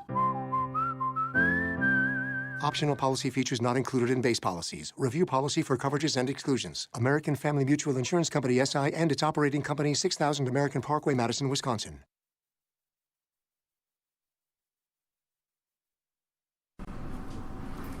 Great day, great day, great day. Oh, man. We are officially in spring, man. I'm running early in the morning. I'm hearing the birds chirp. It is a beautiful sound. If you have never heard the birds sing for the rising of the sun, I don't know what, you do not know what you're missing. It is one of the most beautiful things that you will ever hear. And speaking of the birds singing, we're going to get back to that in a minute. I wanted to thank all of you for sticking with me for 74 sessions. I mean, I get at least 20 to 30 hits for each one of these, and I'm grateful. And I'm seeing that some of y'all are sharing the links, and I'm greatly appreciating it. I'm building up people with a session habit, and I'm building up people that's we storm in 2014, and we're going to storm 2015, and we're going to storm 2016, and on, because we are building towards a better self. We are building towards our higher self. We are building, man, and it feels so good. It feels so good. All I can say is Ashe. Listen. So as the birds are chirping and singing for the rising of the sun, I'm up chirping and singing for the rising of the best in you. Remember, give yourself permission is about you giving yourself permission. Nobody else can give you the permission. Nobody else can certify you as being you. I want you to give yourself permission. I want you to certify yourself. I want you to move towards a higher realization of who, what, and where you are. Listen, remember, we have to go deeper so that we could build higher, so that we could see further. So now let's get down to the topic that we need to discuss today. And I got some exercises for you. Listen. So the birds sing in appreciation of the sun. They you know, they're singing the sun up, or at least they believe that their songs is bringing the sun up, and they're sending out their energy, and in return the sun is going to rise for them, and in a sense is going to solidify their belief in the fact that they're singing early in the morning brings the sun out. And they are grateful because as soon as the sun come up, they are flying in it and they're enjoying the sun. They are showing a level of gratitude that most humans never experience, that most humans could never experience, because we are so caught up in our small little worlds thinking that it is the actual universe, that we could never show gratitude nor grace in the way that the birds show it. Now, one of the key things that I have found out in my life is that when you want more of something, right, become grateful. Become grateful for what you have. See, in America, we have so much stuff that we can go through stuff real fast. You know, you don't have to keep your phone 6 months now. You know what I'm saying? We're just surrounded by stuff. All of our houses is filled with things that our grandparents would be they would marvel at, or maybe even look at us like we crazy for having all this stuff up in our house. You know what I'm saying? But the point is, when you want more, for real, when you want more quality, not quantity, when you want more, learn to show gratitude for what you have. Learn to appreciate what you have. All right. Now, I started gardening this year. One is a double-edged plan. You know what I'm saying? I'm always planning forward. I figured that I've been having this little patch of land in the backyard. I don't even have a backyard. This little patch of land. I figured that if I want some more land, if I want bigger land, if I want enough land for my dog to be able to run free before he died, I better appreciate the little bit of land that I have right now. So I went out there and I started getting it ready. I'm about to farm it. I'm going to get as much out this land. I'm going to show as much appreciation for this land as I possibly can by putting it to use. Now, how many of us have things in our life that we have not truly utilized? I know people who trade in their phones and do nothing but actually just talk on the phone. You're supposed to trade up your phone because you want more functions. You want more things that you could do with your phone. But most people just trade up their phones because they want a fancier phone and they just want to talk on the phone. That's a big waste. We don't become grateful. We don't really get a chance to get our hands dirty with the stuff that we have. Like, I got to get my hands dirty when I start working in this dirt. We don't get our hands dirty with the things that we have, so we never really get to understand what gratitude, what it means to be grateful for something. And when we become grateful for something, we start recognizing the total uses of it and sometimes come up with new uses for it. So if you want more in your life, more quality, not quantity, you want more quality, start being grateful for what you have. Start practicing grace. Now we know gratitude is being appreciative, being thankful, but in a sense, grace is the same thing. But grace is also is a descriptive word. You know what I'm saying? Being graceful. Showing grace, that's a descriptive word. That's a word that is associated with beauty, but it also means undeserved favor. Now here's the exercise I want you to practice besides getting up in the mirror. First, for gratitude, I want you to list 10 things in your life that you are grateful for. Second, to practice grace, I want you to start noticing the grace in your life, not just the beauty, but I want you to start recognizing the undeserved favors that you receive. Now, one of the exercises I personally carry out every day, and I just had experience with this with my little girl the other day, is that when I'm walking, people are always like, Brother Hatim, why you looking down when you walking? Because I'm looking for something. Because in studying gratitude, I ran into the word grace. And I wanted a way to practice recognizing the graces in my life. So what I started doing was I started looking for pennies. You know, people take pennies and just throw them away, not practicing gratitude. They throw their pennies away. So I've been stacking up pennies for like the last year and a half in my little bank that I find outside. I put them in my pocket, and then eventually, hopefully, they make it into my bank. But when I see a penny, I bend down, I pick up the penny, and I say thank you. I thank the universe. I thank the Creator. You can thank whoever you want. You know what I'm saying? But practice that gratitude, because that penny is a symbol of undeserved favor that you received in your life. That penny was waiting for you. Just like all the blessings, all the graces that you're going to receive in your life, they're waiting for you. But you got to notice them. All right? So I want you to go out and I want you to practice this. And we'll talk a little bit more about this on another day. This is Brother Hatim. I'm saying thank you for tuning in to GNJMedia Journey. I pray that your day is as beautiful as you are. Make sure you check me out at www.GNJMedia.com. Check out my Freestyle Fridays. Check out my Folktale for Grown Folks. Check out my On Mile 3. And also, check out my GNJMedia Journey when I do my classes. So I'm about to start a whole nother radio show for my classes. And actually, I'm going to do an app. And only those people that had an app is going to be able to tune into my classes. This is Brother Hatim. I'm saying peace. And thank you for listening.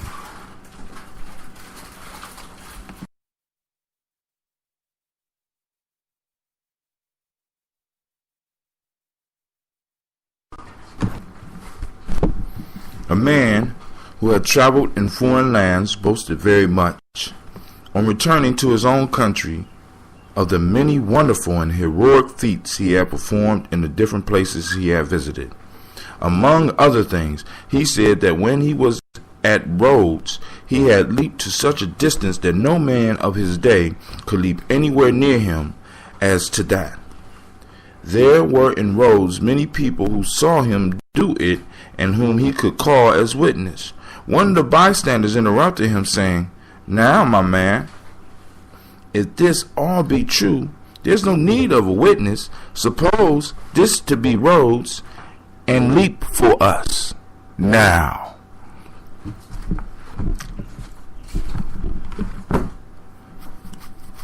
This is Folktale for Grown Folks. There was an Aesop fable called The Boasting Traveler. And this is Brother Hatim. And I'd like to welcome you once again to Folktales for Grown Folks. How many of us know people like this boasting traveler? I mean, I grew up around people like this. If you had one thing, they had two. You had two, they had five. You know what I'm saying? They was always, if you ran this speed, they always ran 5 seconds faster than you. Or, you know, if you scored a touchdown, they scored 3. You know what I'm saying? But you never heard about them. You know what I'm saying? You always have people boasting around you.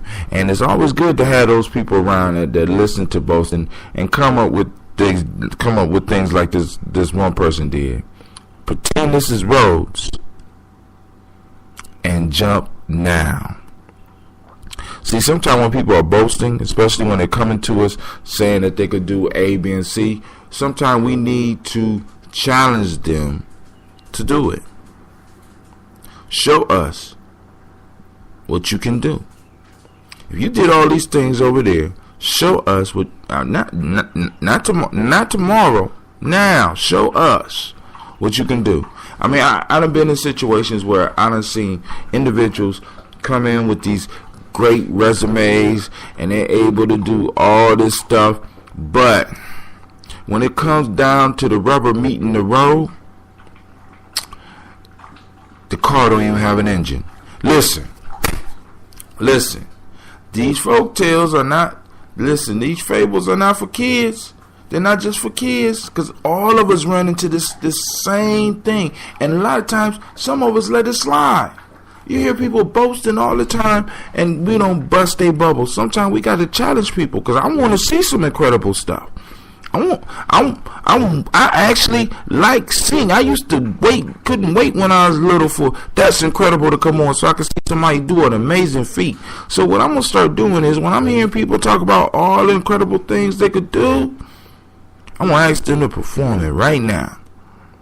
Stop all that boasting. Let me see your work.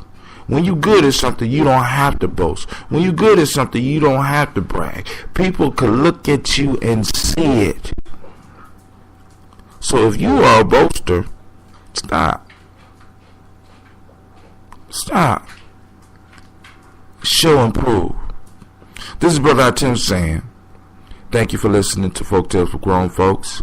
For those of you that listen to Folk Tales on a regular basis, I mistakenly posted up session 73 up on the station. I apologize. I hope you enjoy it though. But you can start following that show on Give Yourself Permission. Hashtag Give Yourself Permission. Just type it in. Hashtag Give Yourself Permission. All one word. This is Brother Tim saying peace, and I pray that your day is as beautiful as you are. Show and prove was the lesson today.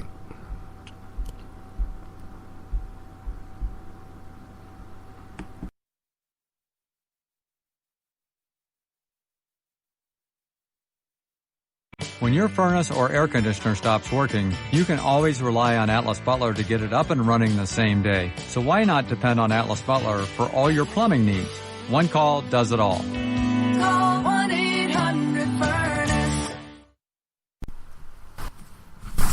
A cat caught a cock and pondered how he might find a reasonable excuse for eating him. He accused him of being a nuisance to men by crowing in the nighttime and not permitting them to sleep. The cock defended himself by saying that he did this for the benefit of men, that they might rise in time for their labors. The cat replied, although you abound in specious apologies, I shall not remain supperless. And he made a meal of him. Now, this is a recurring theme from Aesop Fables. The name of it is The Cat and the Cock. This is Brother Tim. I'm coming to you live with Folk Tales for Grown Folks. The edition that I'm coming from is Aesop Fables, complete and original translation from Greek by Aesop. All right. And the translation is by George Filer Townsend. All right. This is a recurring thing because we're gonna run into this theme over and over again. And one of the things I noticed about this theme is that what it illustrates is the fact that even those who are about to do evil, at least back in the day, used to have a reason for what they did. Like in examples that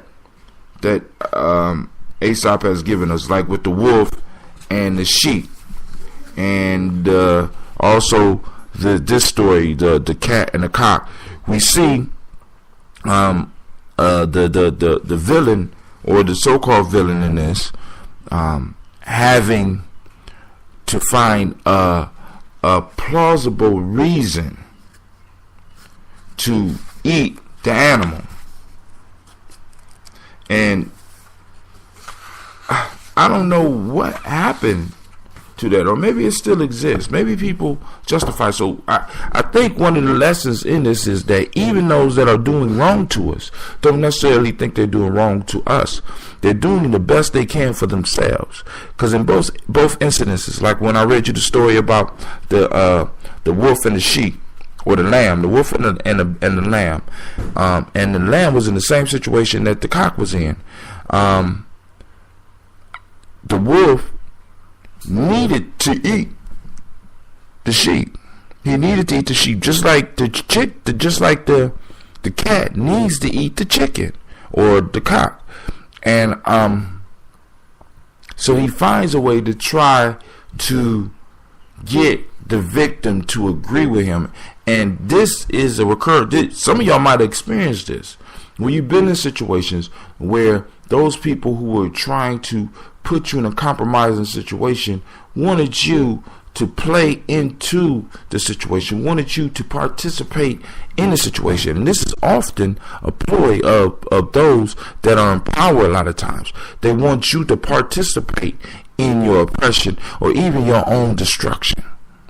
You know what I'm saying? So they could be justified in consuming you, justified in consuming your labor, justified in consuming your flesh, justified in consuming your money. You know what I'm saying? This happens every day. You know what I'm saying? And unlike the cock, unlike the sheep, we don't even defend ourselves any longer. The wolf and the wolf and the cat in our lives just get to eat us up. And we in full compliance. Oh, we deserve to get ate up. And we look at other chickens or other sheeps and be like, oh, they deserved it. Oh, they deserve to be ate up. Yes. You know what I'm saying? When it's more of a situational thing. Now, I believe in people taking personal responsibility about some things, but we still have to acknowledge the fact that systems can be designed to lead people in a certain direction.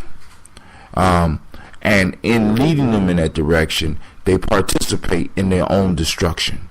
All right? So now, like I said, these stories are not child's play. These fables are not just for kids. Listen, we need to be able to pick up the wisdom from this. And I'm real interested in what you pick up out of this one. And go back over the story of I think it's the wolf and the sheep. It's one of the first ones that I read. Matter of fact, it might be the first one. Let me look in here and see real quick.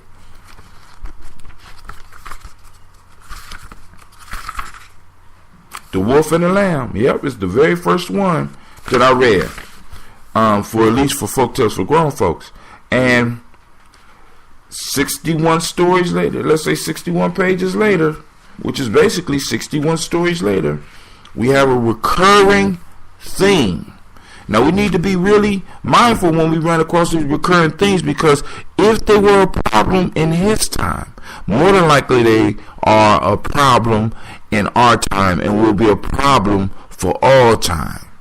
All right? So listen, those of you out there that have ears to hear me, and I ain't just talk about just hearing the sounds and I'm making hear me, do not participate in your own destruction. Do not, if you have to go out, do not go out in compliance with your destruction. Do not surrender and allow the person that is consuming you to do it and feel justified in what they do.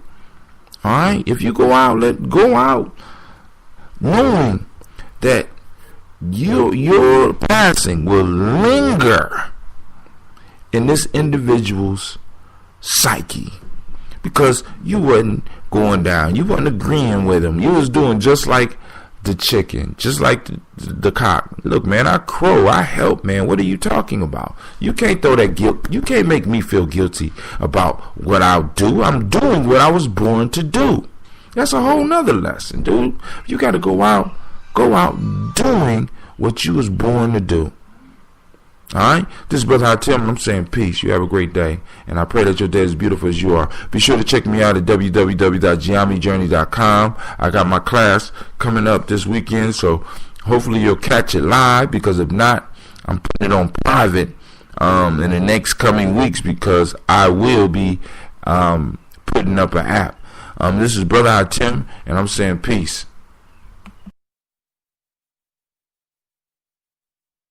When your furnace or air conditioner stops working, you can always rely on Atlas Butler to get it up and running the same day. So why not depend on Atlas Butler for all your plumbing needs? One call does it all. Call 1-800-FURNACE. A young pig was shut up in a fold yard with a goat and a sheep. On one occasion, when the shepherd laid hold of him, he grunted and squeaked and resisted violently. The sheep and the goat complained of his distressing cry, saying, "He often handles us, and we do not cry out." To this, the pig replied, "Your handling and mine are very different things. He catches you only for your wool, sheep, or your milk, goat, but he lays hold on me for my very life." This is Folk Tales for Grown Folks. This is Brother High Tim coming at you live and direct. I'm reading from Aesop Fables, the complete or original translation from Greek, and it's translated by George Fowler Townsend. I think that the version that I shared on my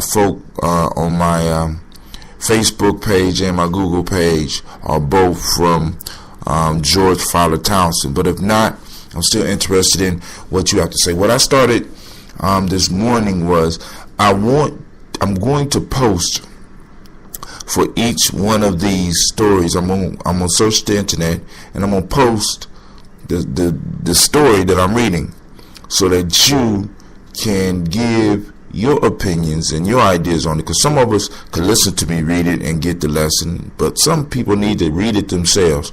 And I really want you to read these yourself so that you can start really understanding the whole concept behind my show. Folk Tales for Grown Folks, Fables for Grown Folks, Stories for Grown Folks, Myths for Grown Folks. Because I need y'all to really, really, really understand the point that these stories are not for kids.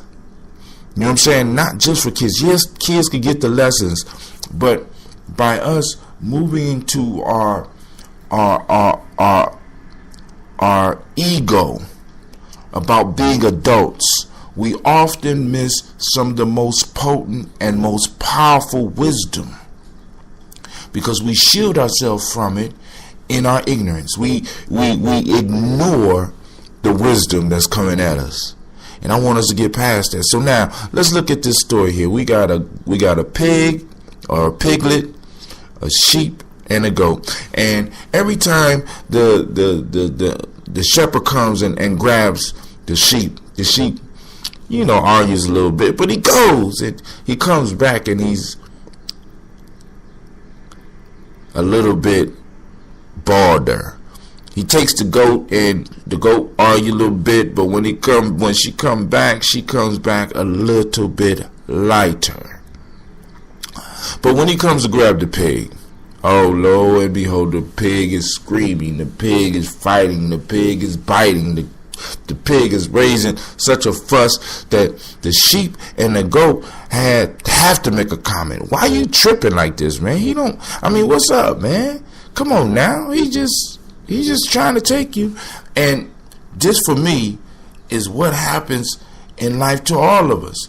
We want to compare what happens to us and what we go through to everybody else. This is why people can't understand sexism. They can't understand racism. They can't understand ageism, because they're looking at it from their perspective. And this story is trying to teach us how to, in a sense, walk a mile in another man's moccasins before we judge them. They judge this pig. Why don't you just go quietly? Look, dude, when you go, he just taking some fur off of you, and when you go, he taking some milk from you, but he has my life in mind that he's going to take. I'm not coming back if I leave this pen. So we got to understand, we want to compare our struggles with other people's struggles when it's not always the case. And I got to remember this for myself. Some of y'all need to remember this when you go into your job, because you going into your boss's office may not be the same as somebody else going into your boss's office. Or you doing a presentation might not be the same as somebody doing a presentation. We often think that the things that come easy to us should come easy to everybody because we're not special. Well, my friend, everybody can do you. As a matter of fact, hopefully you are the best you doer in the world. There's nobody that could do you quite like you. So that means that if you are a good speaker and that you are a good writer, then more than likely a majority of people around you are not good speakers and good writers, although you think that they probably are because it comes so easy to you.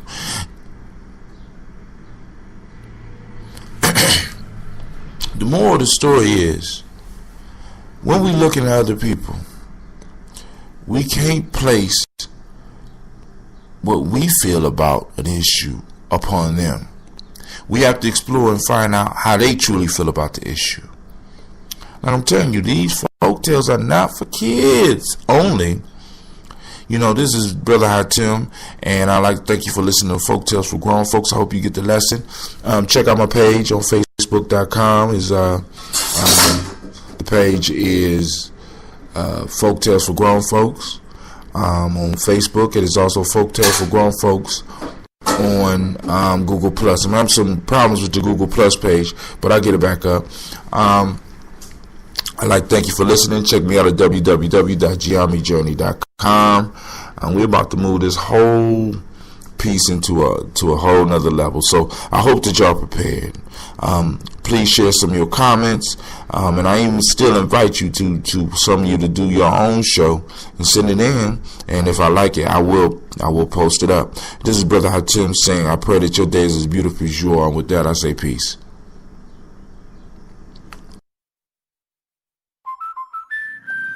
Now that's a parking spot. Introducing the I may have underestimated the size of my car policy with accident forgiveness from American Family Insurance. Insure carefully. Dream fearlessly. Get a quote. Find an agent. Visit amfam.com. Optional policy features not included in base policies. Review policy for coverages and exclusions. American Family Mutual Insurance Company, SI, and its operating company, 6000 American Parkway, Madison, Wisconsin. Now that's a parking spot. Introducing the I may have underestimated the size of my car policy with accident forgiveness from American Family Insurance. Insure carefully. Dream fearlessly. Get a quote. Find an agent. Visit amfam.com.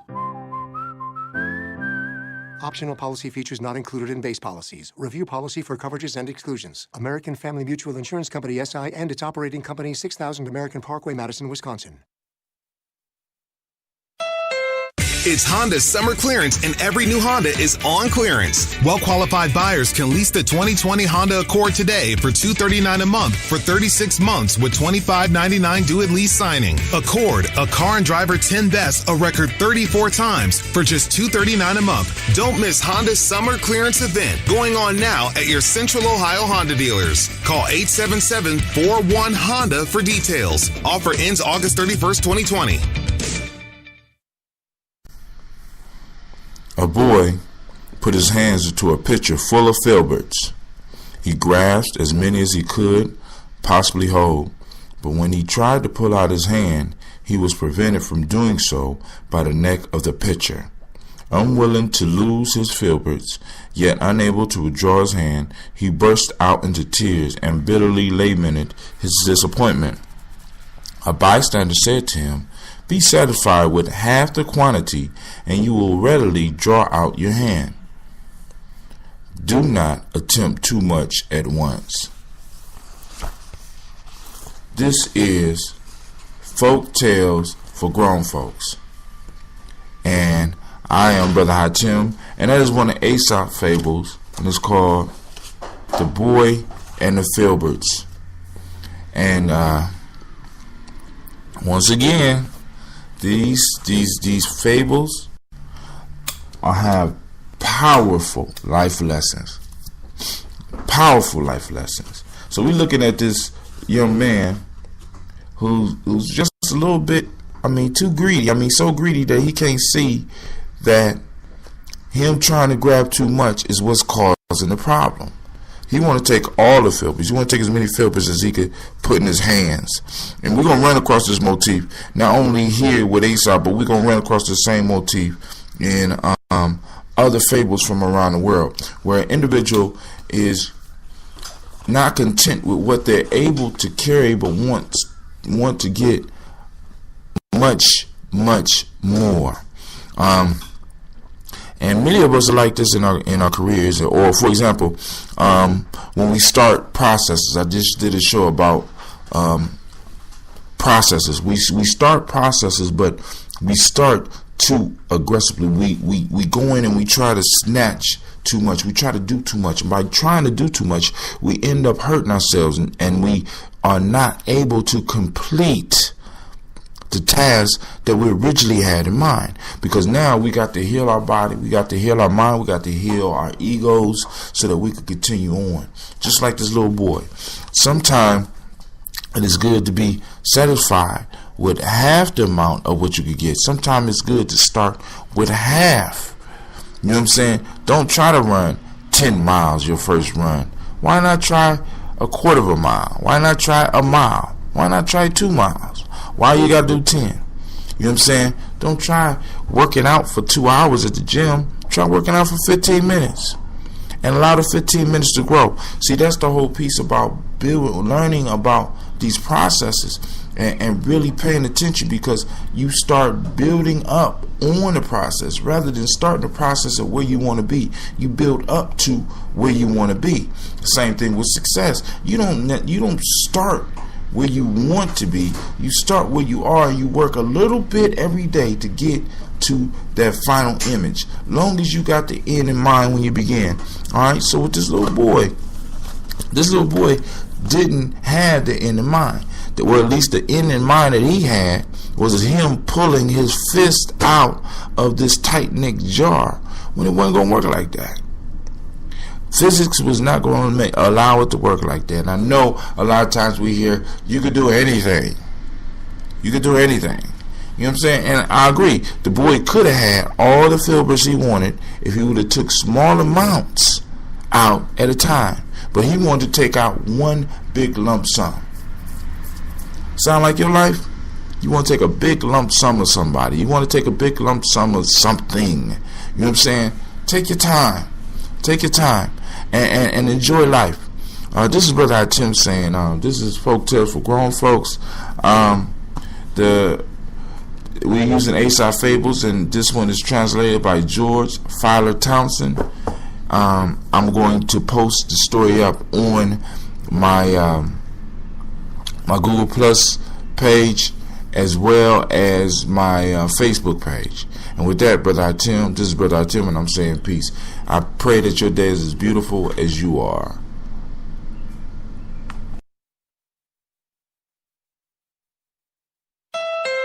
It's Honda's summer clearance, and every new Honda is on clearance. Well-qualified buyers can lease the 2020 Honda Accord today for $239 a month for 36 months with $25.99 due at lease signing. Accord, a car and driver 10 best a record 34 times for just $239 a month. Don't miss Honda's summer clearance event going on now at your Central Ohio Honda dealers. Call 877-41-HONDA for details. Offer ends August 31st, 2020. A lion demanded the daughter of a woodcutter in marriage. The father, unwilling to grant and yet afraid to refuse his request, hit upon this expedient to rid himself of his importunities. He expressed his willingness to accept the lion as the suitor of his daughter on one condition, that he should allow him to extract his teeth and cut off his claws, as his daughter was fearfully afraid of both. The lion cheerfully assented to the proposal, but when the toothless, clawless lion returned to repeat his request, the woodman, no longer afraid, set upon him with his club and drove him into the forest.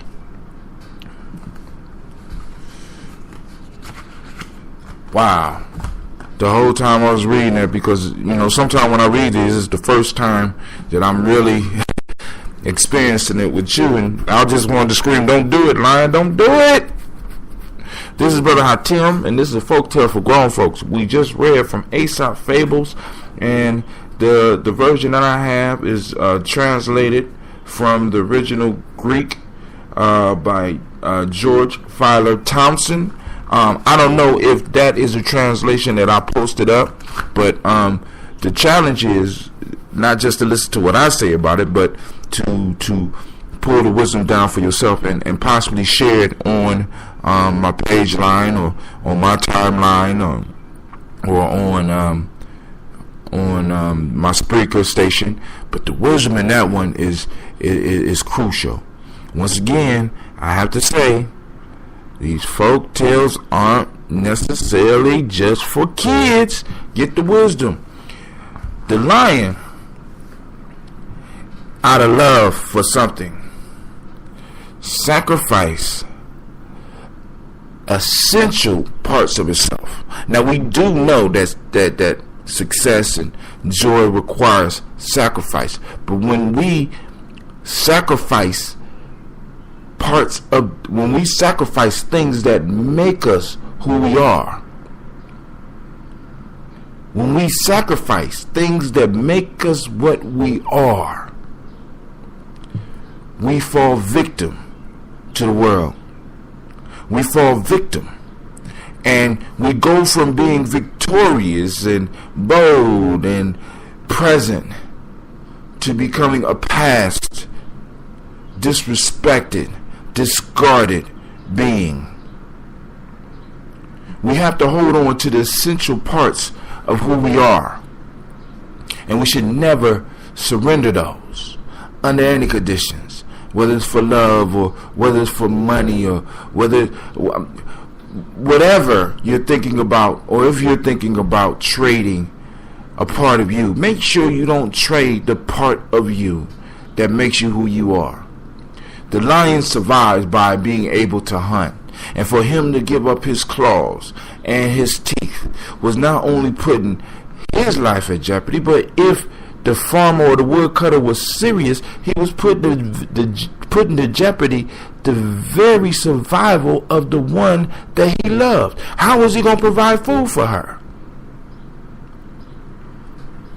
See, how many of us in our careers are cutting off our claws and pulling out our teeth? How many of us are, in a sense, giving up our soul? Because that's what the lion gave up. The lion gave up being a lion out of love, out of foolishness. The whole time I'm reading this, I'm saying, no, lion, no. Don't do it, Simba, don't. I saw it coming. Now, the other lesson out of that is that even in a powerless position that the woodcutter was in, and that you may find yourself sometime, those that have power often are not that bright. They have allowed their victories to defeat them. They have become so high on themselves that a lowly person like you could never outsmart them. And that's where you can get the upper hand. They underestimate you. You know what I'm saying? That part of the tale speaks volumes to me, because that is the situation from which I come. You know what I'm saying? I'm the woodcutter. Give me your teeth and your claws, because you want to marry my daughter. I come back tomorrow. And when you come back tomorrow, I'm whooping you. Alright, now, listen, this is Brother Hatim. Once again, I send an invitation out for anyone that one of my listeners out there that has a request, because I done did a lot of these Aesop fables, and I'm going to keep on going in Aesop, and then I'm going to move on to other fables. But if you have a certain fable that you want me to look at and want me to break down, if you have a certain legend that you want me to look at and you want us to discuss, by all means, email it to me. You could hit me up on Spreaker. You can look me up on Facebook. You can all my stuff is on Spreaker if you listen to this, or if you had Gianni Journey, just leave me a comment, and any comment, any place that you leave on there, it will send me an email, and I will get back at you. If you have one a folktale that you want broadcast, I will do that too. As a matter of fact, I'm about to put up a folktale from one of my brothers who did one of my stories. So it's about to come up, a folktale for grown folks. So we're going to have a double feature today. So this is Brother Hatim saying, yo, hit me up. Let me know what wisdom you're getting from these tales, because this is some powerful stuff. And with that, Brother Hatim says, peace. www.GNJMedia.com.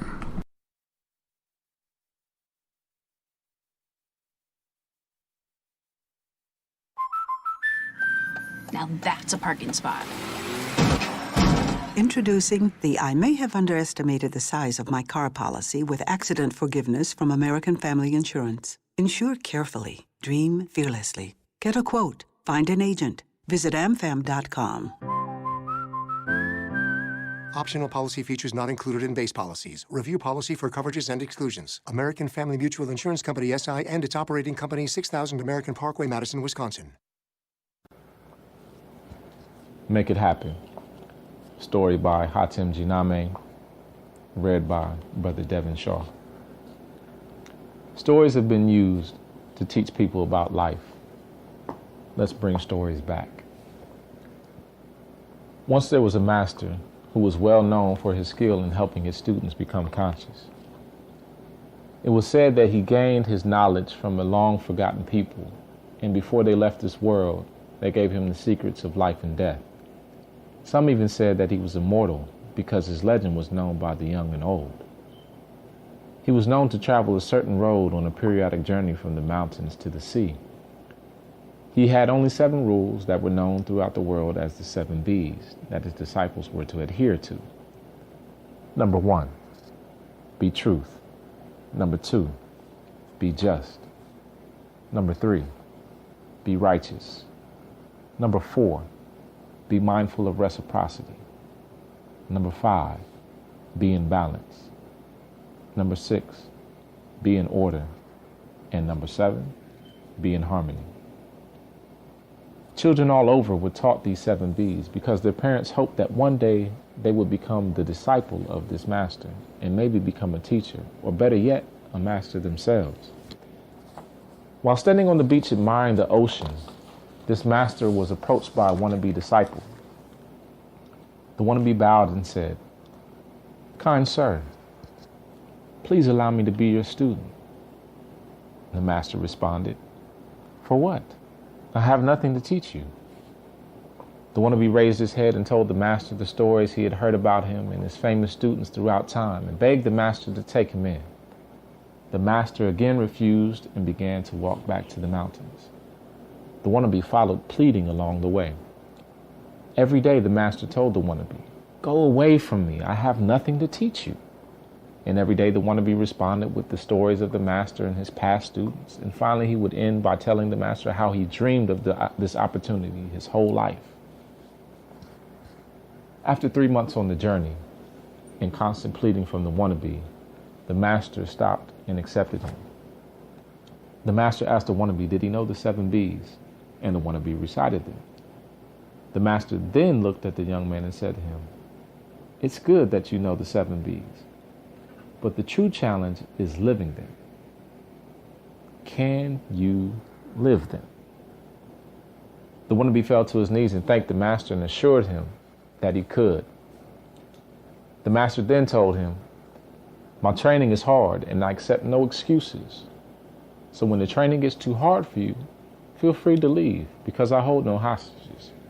Consciousness is a choice." The master looked around him and said, "Well, I guess this is as good a place as any to do our training. But I have some basic needs, and as my wannabe, you must fulfill them. Is that understood?" The wannabe shook his head and let the master know that he understood. The first task that the master sent the wannabe on was to retrieve some food. The wannabe did this happily on a daily basis until his savings ran out. When the master demanded food on the 10th day, the disciple responded, "Master, we have no more money to eat with." The master looked at the wannabe with a smile and stated, "Make it happen." The young man left troubled, not knowing how he would retrieve food. And just before he got out of sight, the master yelled, "Don't forget the 7 B's. If you violate them, I will know and not be here when you return." This went on for months. And at first, the wannabe wanted to give up, but he hung in there, and retrieving enough food for him and his master every day became easier and easier. After being with his master for 6 months, living in a tent outside of town, the master woke up one morning and decided that they needed a house in town for his lessons to continue with the wannabe. The wannabe immediately looked at the master as if he had lost his mind. The wannabe looked at the master and thought to himself, how does this man expect me to get a house in this town without money? We are just now getting to the point where we can eat good daily. Not only does he want a house, but he wants at least 5 bedrooms? The wannabe looked at his master and began to protest, but before he got a word out, the master raised his hands and stated, I hold no prisoners. If it's too hard, keep walking. Other than that, make it happen. And by the way, you must keep the 7 Bs, for if you do not, I will be able to tell and I won't be here when you return. The young man left the campsite at first confused. Then he was upset. He relaxed and figured that if others had been able to accomplish the tasks which the master had set before them, so could he. Plus, the wannabe felt he had invested too much time already with this master and still hadn't come any closer to consciousness. The wannabe focused all of his efforts and his thoughts on fulfilling his master's wish. The wannabe continued to provide food on a daily basis for his master, but the majority of his time was spent seeking a way to purchase a house as he was instructed. 2 years passed, and finally the wannabe was able to move his master into their 5-bedroom house. Next, the master told the wannabe that the house was too big for just the 2 of them, so he instructed the wannabe to bring some students to the house. The wannabe looked at the master confused, and before the master could say a word, the wannabe stated, I know, make it happen. The wannabe was really confused though, because how was he to bring people into his master when he had learned nothing himself? The wannabe went out and attracted some followers for his master and brought them to the house. Many of them moved in and left the wannabe with no place to sleep on many nights. The wannabe was responsible for feeding and providing the basic needs for everyone in the house. The wannabe didn't complain because he already knew his master's answer would be, make it happen. But he had to make sure that he followed the 7 Bs. This went on for several years, and the wannabe got so good at making it happen that the house became prosperous. The wannabe didn't even mind that it appeared that the master spent all of his time teaching others. Many people in the house thought he was just a servant. One day the master called the wannabe to his quarters and told the young man that one of his master's students was coming to town soon, and the master wanted to throw a feast for him. The master stated that this was one of his best students, and the message that he would give the crowd would change lives and may even bring the wannabe to the consciousness he was seeking. The master told the wannabe that he wanted to provide a feast for 300 people, and the wannabe was to provide the food and the space for this event. Now the wannabe was first struck by conflicting emotions. He was angry because he thought to himself, how could the master tell him that some stranger was going to give him something the master was supposed to give him? The wannabe had fulfilled all of the master's wishes and felt that he was a good disciple. So why was he being treated like a servant while all of these other students ate and survived from him making it happen? Then the wannabe looked at all the years that this had been going on, and he got sorrowful. All the time the wannabe was wrestling with these emotions, the master was standing right there looking at him as if he was looking into his soul and reading him like a book. The wannabe remembered why he was there. He remembered the stories of his masters he had heard when he was young. He remembered how far they had come. And most of all, he remembered the love that he had for this sometimes cruel man who had become more than his master, but he had become his father. The wannabe looked at his master in the eyes and laughingly stated, I know, make it happen. The wannabe made the preparations.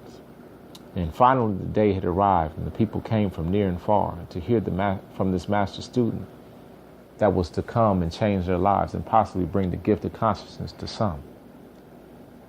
The wannabe, as usual, took his seat amongst the crowd. And as the master went to the podium, room broke out into cheers for him. As the master strutted towards the podium, he waited for the cheers to stop and he asked for his wannabe to come to the front of the room. At that time, the wannabe got nervous because he was wondering what the master wanted. He knew that everything had been taken care of. There was plenty of food and everyone appeared to be comfortable. So as he approached slowly in thought, the master grabbed him by the arm and marched him to the back, and the crowd grew silent. The master looked into the wannabe's eyes and said, "My time to return to my life's journey has come, and your time to begin your journey is now here. Are you ready?" The wannabe was shocked and didn't understand. He thought this was a mean joke and asked the master, "What are you talking about?" The master replied, "My son, you are the master student that all this was put together for." The wannabe took a step back away from the master in amazement and asked, "How could this be? I don't understand. How could I be your master student when you have taught me nothing?" The master smiled and looked into his student's eyes and said, "My son, I told you when you first approached me that I had nothing to teach you. All that you needed was in you. I just had to help you bring it out. I guess you were expecting to sit around and discuss ideas like the people in your house. That was and still remains a waste of time. But more importantly, it was a test for you.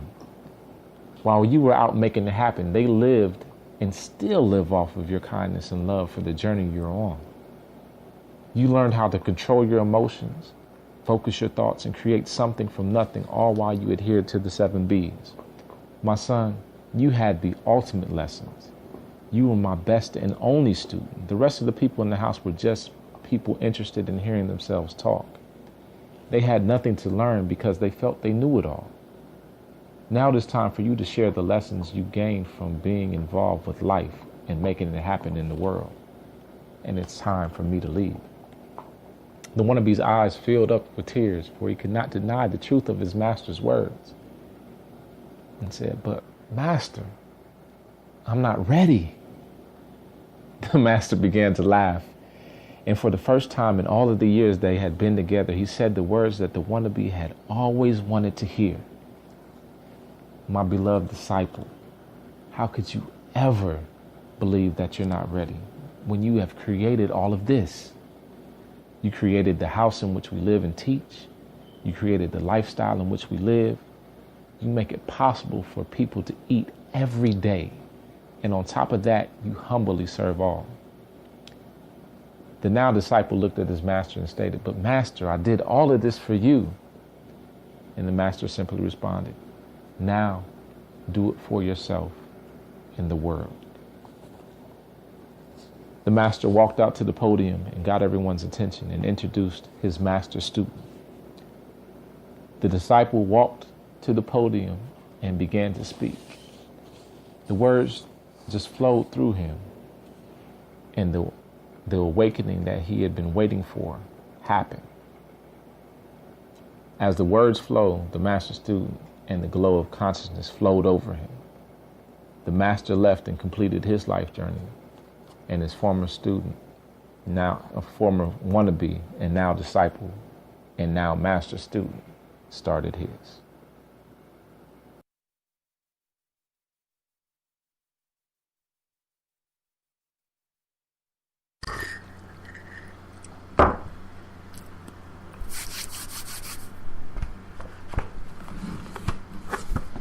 A snake, having made his hole close to the porch of a cottage, inflicted a mortal bite on the cottager's infant son. Grieving over his loss, the father resolved to kill the snake. The next day, when it came out of his hole for food, he took up his axe, but by swinging too hastily, missed its head and cut off only the end of its tail. After some time, the cottager, afraid that the snake would bite him also, endeavored to make peace and place some bread and salt in the hole. The snake, slightly hissing, said, there can henceforth be no peace between us. For whenever I see you, I shall remember the loss of my tail. And whenever you see me, you will be thinking of the death of your son. Moral: no one truly forgets injuries in the presence of him who caused the injury. This is Folktales for Grown Folks. I am Brother Hatim. This is an Aesop fable translated by George Filer Townsend, I think in the 1800s. I got this book off of ForgottenBooks.com. Check them out. ForgottenBooks.org, not for ForgottenBooks.org. They be sending me some nice book selections, and for $2.99, I got access to a lot of those books for free, and I'm supporting a good cause. Well, anyway, these folk tales, man. I mean, we cast them off to the side and say, "Hey, these are for my kids." But did you just hear? I mean, the lessons. The lessons that's just rolling out of these, and those of us that are mature enough to catch the lessons and not be offended or allow our ego to be hurt because we're listening or reading folk tales that are supposed to be for kids, are gaining wisdom that will move us above and beyond everyone around us. These folk tales, these parables, these proverbs that our ancestors handed down to us are life concentrates that when we put them into our life by reading them, by sharing them, dissolve in our life, giving us adventures in our minds so that we don't have to repeat the adventures in physical reality. Listen to the lesson in this story. Oh my goodness, look.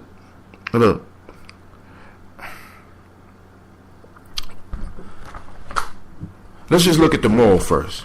No one truly forgets an injury in the presence of him who has caused the injury.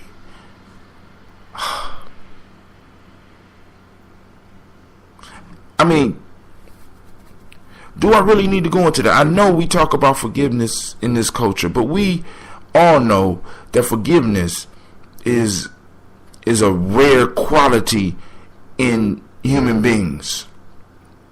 And what this says is no one truly forgets an injury. Now, they didn't say don't forgive, but no one truly forgets an injury in the presence of him who caused the injury. We want to act like we haven't hurt people. We want to act like we haven't been hurt. But we know that in our society alone, we ain't even talking about world societies. I'm talking about in America right now, there is people who have been injured for generations that are acting like they haven't been injured, but have a deep resentment. And it's those that have caused injuries that have a deep resentment, and in some cases a deep, what is the word? A deep guilt. And this deep guilt affects both sides.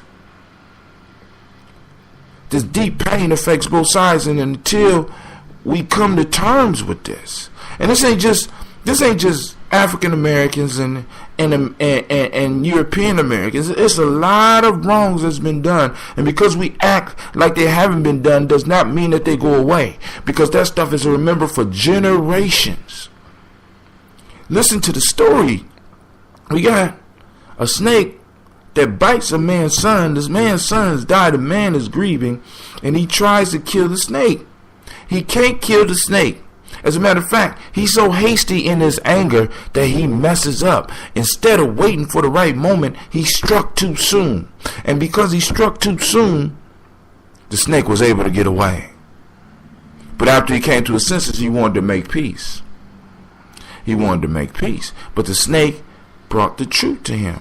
You will never forget what I did, just like I'll never forget what you did. So let's keep the relationship like it is. When I see you, I'm going to try to kill you. And when you see me, you're going to try to kill me. Let's keep it on the up and up. In our society, we want to lie to each other. We want to look each other in the face and smile, even though we know that we possibly want to hinge a knife, not in your back, but in your chest. I mean, these fables, man, these fables bring out truths in human nature. Bring out truths and make us have to really look at it. The question I have for you today is, what injuries have you caused somebody and still want to deal with them like they're your friend? Or what injuries have you received? And have you removed yourself from that person? Alright, this is Brother Tim, and I would love to hear your comments on this show. On this particular folktale, I uploaded it already, so you can read it for yourself. Because some of us learn better by actually reading rather than listening.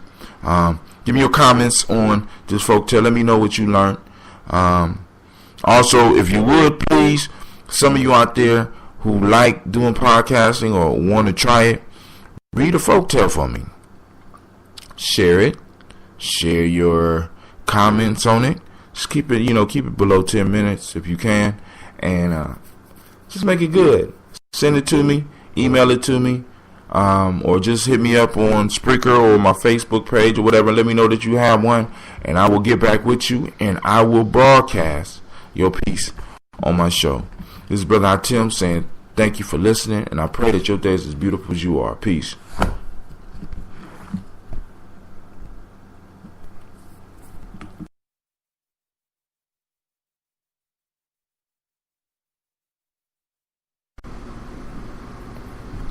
Once upon a time, a wolf resolved to disguise his appearance in order to secure food more easily. Encased in the skin of a sheep, he pastured with the flock, deceiving the shepherd by his costume. In the evening, he was shut up by the shepherd in the fold. The gate was closed and the entrance made thoroughly secure. But the shepherd, returning to the fold during the night to obtain meat for the next day, mistakenly caught up the wolf instead of a sheep and killed him instantly. Harm seek, harm find. That is an old and a popular tale. And Lord, every day I read these, I'm running through these, and I have to say that these folk tales are not for kids, dude, or ladies, gentlemen. These folk tales are not just for kids. They are for all of us to learn. And it's like, yo, how many times have we been upset with someone and we have sought to do them harm but ended up harming ourselves? I just put on my Freestyle Friday. I did a old episode from one of my self-mastery tapes called Freedom from Resentment, because freedom from resentment is one of the 10 virtues out of the Kemet mystery systems. It's called one of the 10 virtues of Ma'at, and freedom from resentment was one of the hardest ones for me to figure out. But a lot of times we're not like the wolf. We're not necessarily looking for survival. We're not looking for food to maintain ourselves. And in many instances, we're looking for some type of upcomings or some type of revenge that we may have for somebody, because we're harboring some deep resentment, some deep anger at this person. So we don't necessarily want to do people harm like the sheep, but we want to do them harm. Oftentimes we put the harm that we want to do to people on a scale. We look at what our intentions are, but wanting to harm somebody, regardless of whether you want to harm them emotionally or harm them mentally or harm them physically, it's still harm, and it's harboring resentment. And in harboring this resentment, what we find is that we end up hurting ourselves. Just like that wolf. That wolf could have got in there, got him some food, but he got comfortable where he was. He got comfortable hiding amongst the sheep because he was surrounded by the food. He exhibited some of the greed that we saw in the story of the fly and the honey. The fly, because of pleasure, got stuck where he was, and the wolf got stuck. See, these stories start running to each other, and you can start using them to help get a better understanding of the final idea. And the wolf got stuck. Like many of us we get stuck. We get stuck with hiding these resentments. We get stuck with harboring these resentments for others. And in harboring these resentments for others, we harm ourselves. Because we seeking harm for others, we receive harm on ourselves, because the resentment that we have for them only affects us. The harm that we're planning for them really is touching our soul and not their souls. So we got to be very clear and understand that we do have to practice a resentment-free lifestyle. We have to practice a vengeance-free lifestyle, because oftentimes that anger that we harbor, that vengeance that we want to put on somebody, that hurt that we want to put on somebody, often reverts and turns on us and hides in our, as I'm talking about in Give Yourself Permission, it hides in our body as stress, as tension, as headaches, as sickness. You know, the wolf provided his own downfall. The wolf laid the trap for himself. He had the perfect disguise. He had the perfect plan, but he got greedy and he got stuck. He wasn't satisfied with what he needed. He started pursuing his wants. How many of us are like that? Now, this is Brother Hatim saying, I hope you enjoyed this fable. I'm very interested in some of the lessons you got from it. Feel free to post up on my Spreaker station, or you could go to Folk Tales for Grown Folks on Facebook, or Folk Tales for Grown Folks on Google Plus, whichever one you like the best, and basically lay down what you feel about the story. You know what I'm saying? Hey, if you got a response that you want to send as a video, or you want to send as an MP3, I'll be glad to play it. You know what I'm saying? Also, if you have some fables that you would like to do, that you would like to share, that you would like to teach a lesson on, or at least get some feedback on, why don't you record it and send it to me, and I'll put it up on my show. This is Brother Hatim saying thank you for listening. I pray that your day is as beautiful as you are. Remember, check me out at www.GNJMedia.com. Feel free to check out my books, Players Pyramid, Lost Art of Storytelling, the Giami Journey Handbook, Workbook, and the Giami Warrior Training Book. So go and feel free to check out that stuff. And if you don't want to buy a book, just make a donation. I got a donation jar sitting right there on Giami Journey, so feel free to click that as well. This is Brother Hatim saying peace, and I pray that your day is as beautiful as you are.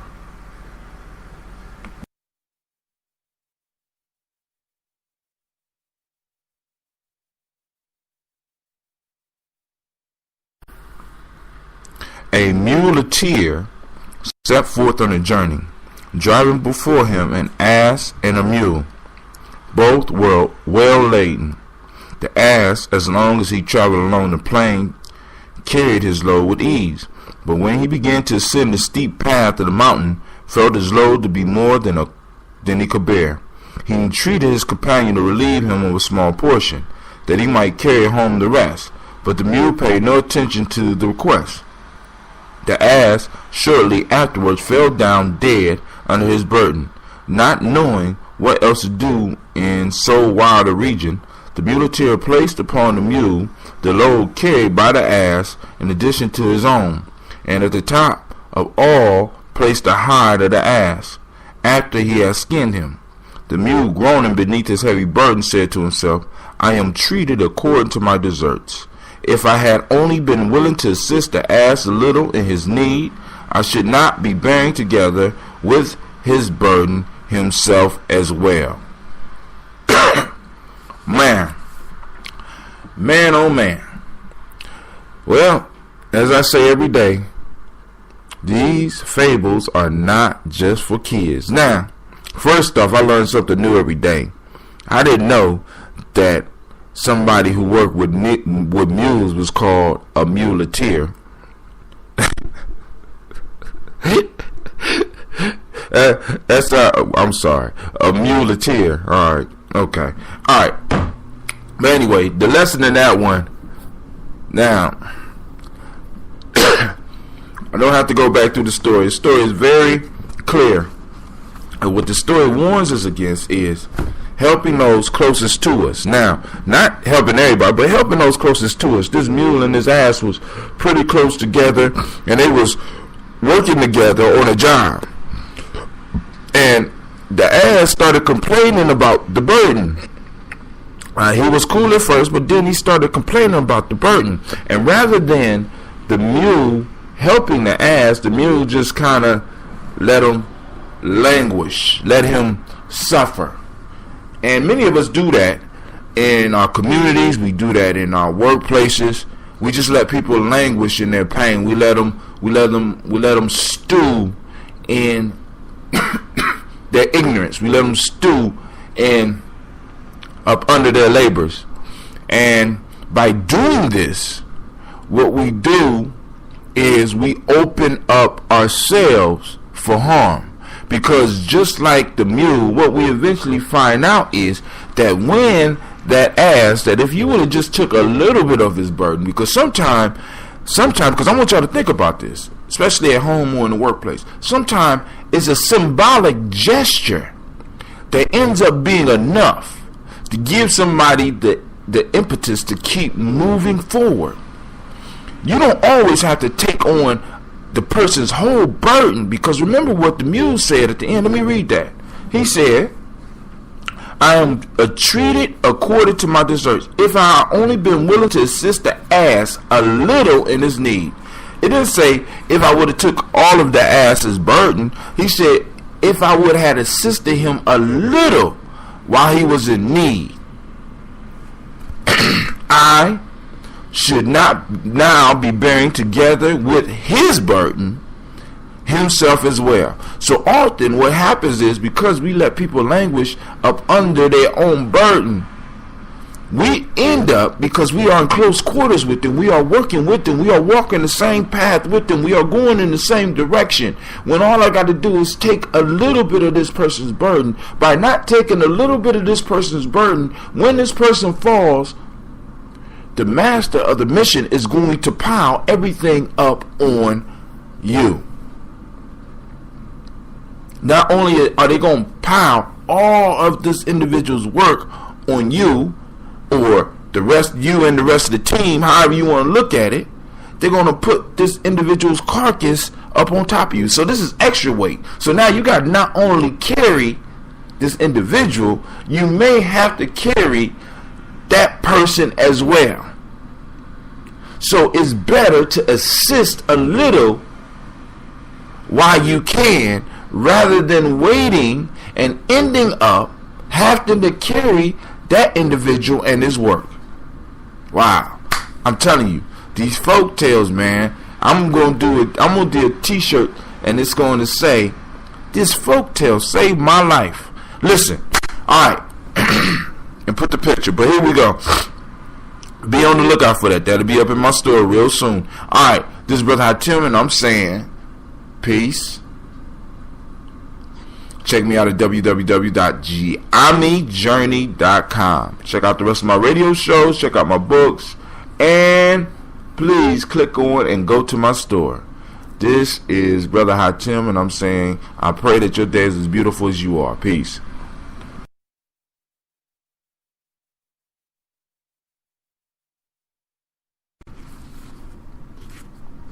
The frogs, grieved at having no established ruler, sent ambassadors to Jupiter entreating for a king. Perceiving their simplicity, he cast down a huge log into the lake. The frogs were terrified at the splash occasioned by its fall and hid themselves in the depths of the pool. But as soon as they realized that the huge log was motionless, they swam again to the top of the water, dismissed their fears, climbed up, and began squatting on it in contempt. After some time, they began to think themselves ill-treated in the appointment of so inert a ruler, and sent a second deputation to Jupiter to pray that he would set over them another sovereign.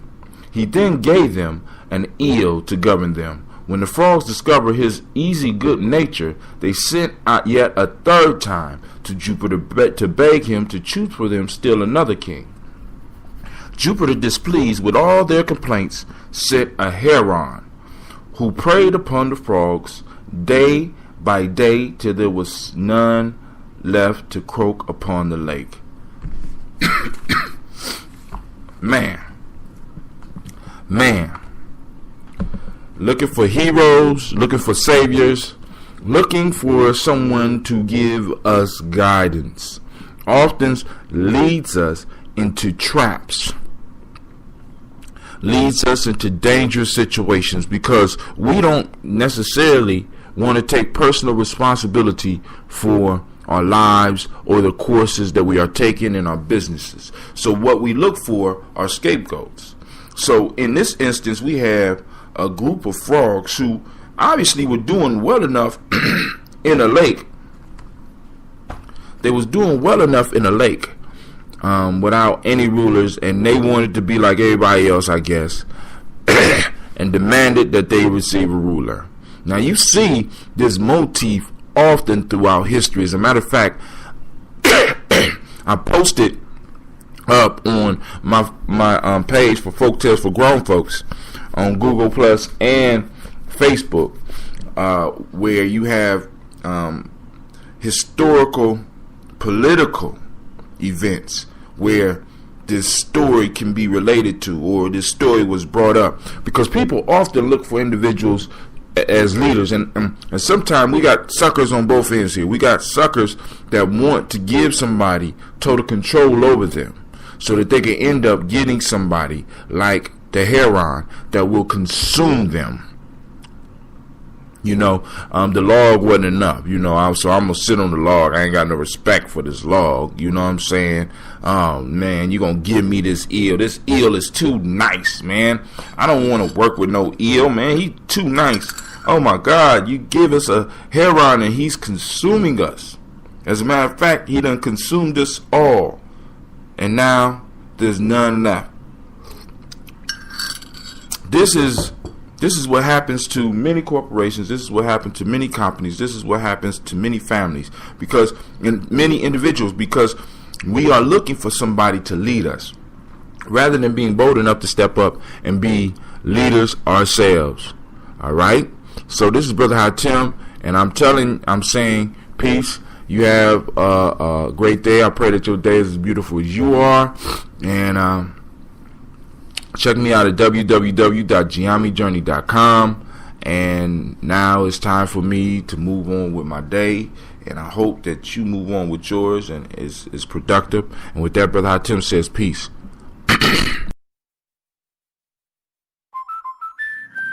Now that's a parking spot.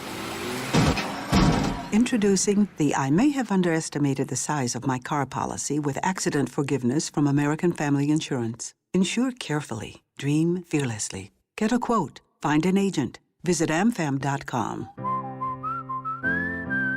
Optional policy features not included in base policies. Review policy for coverages and exclusions. American Family Mutual Insurance Company, SI, and its operating company, 6000 American Parkway, Madison, Wisconsin.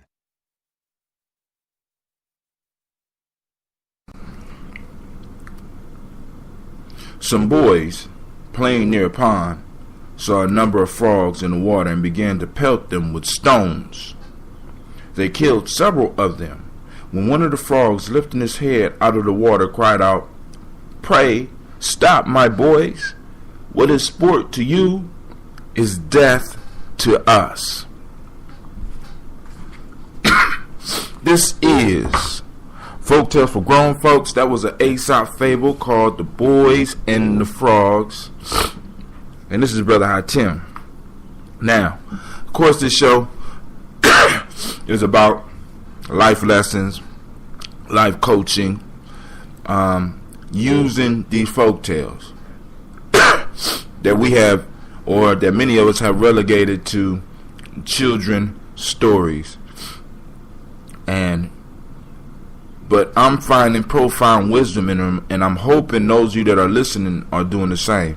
I would love for you to send in your comments about the folktales, some of your insights. I'm posting up on my Facebook page, Folktales for Grown Folks.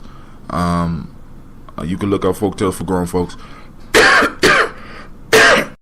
And on Google Plus on my page, Folktales for Grown Folks. Whichever one you like, you go to it and you can post up your ideas, your likes, your dislikes of the show, and especially your insight, because I think it's important that we start really sharing our insights with these stories, because everybody gonna have their own angle that they're gonna be able to come from on these, because the wisdom is, like I said, layered. Now, let's get to the story at hand. The story at hand is about little boys who are playing at a pond, not necessarily trying to hurt anything. They see some frogs and they just start throwing the rocks at the frogs, and hitting the frogs end up killing the frogs. Now, all of us in our youth, we play games with animals, with smaller people, where we're having the time of our lives. But that smaller thing is in pain, is being tortured. And this brings up for me memories from both ends. I remember being a little guy and having friends and cousins and older people play fighting with me, where I was actually fighting for my life. I was fighting for air. I was fighting for survival. And they was having the time of their life. Then I turned around and did the same thing. Now, the point that I want to point out for these boys is that, now, I'm not inside the boys' heads, but there's a great possibility that they wasn't really trying to really hurt the frogs. They didn't even realize that the frogs were being harmed, or really even paid attention to the fact that they were living things. They just throwing rocks. But it was fun to them. And they didn't even realize that their fun was destroying these frogs' reality. And this is what happens for a lot of us on both ends. Some of us are involved with something, and somebody larger or with bigger ideas or new ideas or changes come in, and they just destroy our reality. And they're having the time of their lives. And we do it to people too. You know what I'm saying? And a lot of times we have to be like the frog that stuck his head up out the water and let people know what's going on with us. Because I don't think that is in a majority, because you do have that small percentage of crazies that are out to hurt people. But I don't think a majority of people are hurting or attempting to hurt people on purpose. You need to be able to speak up. Excuse me. What's fun to you is death to me. I don't know if you meant it like that, because their response will let you know how they mean it, so that then you could take appropriate actions to protect yourself. Alright? But sometimes we gotta let people know. Like, one of the biggest things that I'm dealing with right now is the concept of bullying. You know what I'm saying? And one of the first steps to stop the concept of bullying is to bring it to conscious awareness for yourself as well as the other person. You have to identify, you have to ID it so that the other person can see it as well as you, because we automatically assume, for some reason in our culture, we automatically assume the worst. We assume that this person is trying to hurt us, rather than informing them that they are hurting us, so that when we take action, we we know we're taking actions righteously. I'm not jumping on somebody. I'm not doing something to harm somebody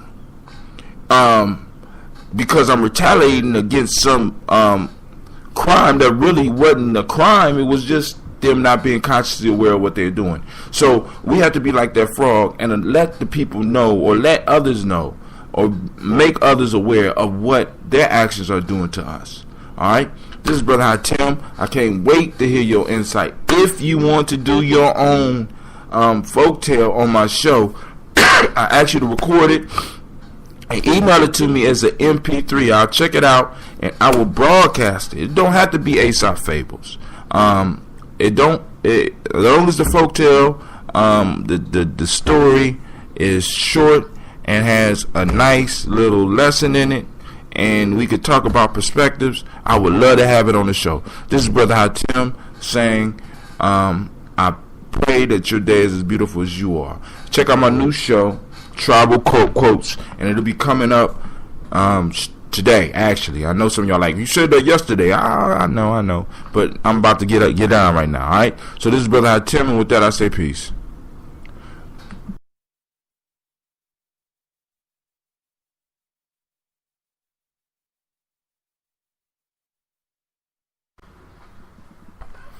A sick stag lay down quiet in a corner of his pasture ground. His companions came in great numbers to inquire after his health, and each one helped himself to a share of the food which had been placed for his use, so that he died, not from his sickness, but from the failure of the means of living. Even evil companions bring more hurt than profit. Man, how appropriate. And once again, Brother Hatim says, these folktales are not for kids. Evil companions bring more hurt than profit. They bring more harm than good. Now, I'm going to say this. I don't necessarily believe that this man's companions or this stag's companions were evil. But what I'm going to say is, I think they were lazy. I think that laziness can be as dangerous to a relationship, to a business, to personal relationships, as can be as dangerous as evil intent. The laziness of his friends that was coming to inquire upon him basically took his life. They were too lazy to walk outside of the area in which he was laying down trying to heal to feed themselves. They decided to eat right where he was, eat right up in front of his face. You know, maybe some of them did have evil intent, but some of them might have just been lazy. Some of them might have just been dumb. You know what I'm saying? And we often have people in our circles like this. They will eat off your plate, regardless of what issues you're going through. I mean, you could be going through the hardest time in the world, and these people will still come around and ask you for something. They will come around and expect you to give to them in the same way that you possibly have been doing all the time, not realizing that you are not at your full physical health, or you're not at your full mental health, or you're not at your full emotional health, or you're not at your full economic health. They don't give a damn. They want to get what they want, and they don't care about you.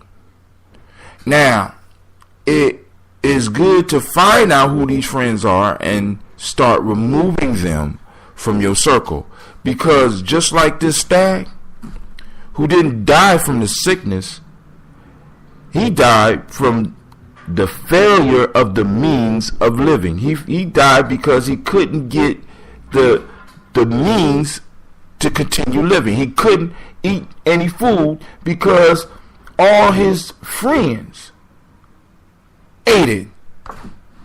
So now, This is a folktale, and it's far from just for children, because many of us are going through this in our lives. So now, this brother Tim said, thank you for tuning in to Folktales for Grown Folks. If you would, please leave your comments. You can check me out at www.GNJMedia.com. You can support the journey by purchasing the books. If you look at the top tab, all my books is listed up there. You can also follow my other radio shows. Be on the lookout. I'm trying to complete my app and put it out for all those that want to take the journey to a whole nother level. I have a new newsletter that's going out, so if you're interested and you want to sign up, all you have to do is type in or just leave me your email address. You can inbox me on Facebook. You can inbox me on Google Plus. Or you can just leave me a message on Spreaker, and I'll get it, and I'll put you on my mailing list. This is Brother Hatim saying, I pray that your day is as beautiful as you are. And remember that everything that you purchase from the journey, everything that you purchase from GNJMedia Journey goes to support the journey. What type of work are we doing? We're helping people go through rites of passage. We're helping by doing work in our community. Right now, we're looking at doing a garden and possibly doing some international traveling with some of the young people that we're working with. That's just an idea I'm rolling around in my head right now because an opportunity came up. Also, we're doing, actually right now we're up to doing weekly classes. 1 week we're working with young people. The next week we're working with adults. So, if you would, just go on and support. This is Brother Hatim. You listen to an Aesop fable called The Sixth Stag. The version that I'm using was translated by a guy by the name of George Filer Thompson. Thank you very much. And that disturbance you heard in the background was Gina. Bye-bye.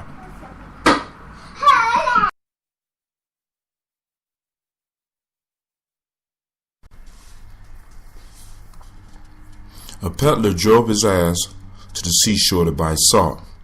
His road home lay across a stream into which his ass, making a false step, fell by accident and rose up again with his load considerably lighter. As the water melted the sack, the peddler retraced his steps and refilled his panniers with a large quantity of salt than before. When he came again to the stream, the ass fell down on purpose in the same spot, and regaining his feet with the weight of his load much diminished, brayed triumphantly as if he had obtained what he desired. The peddler saw through his trick and drove him for the third time to the coast, where he bought a cargo of sponges instead of salt.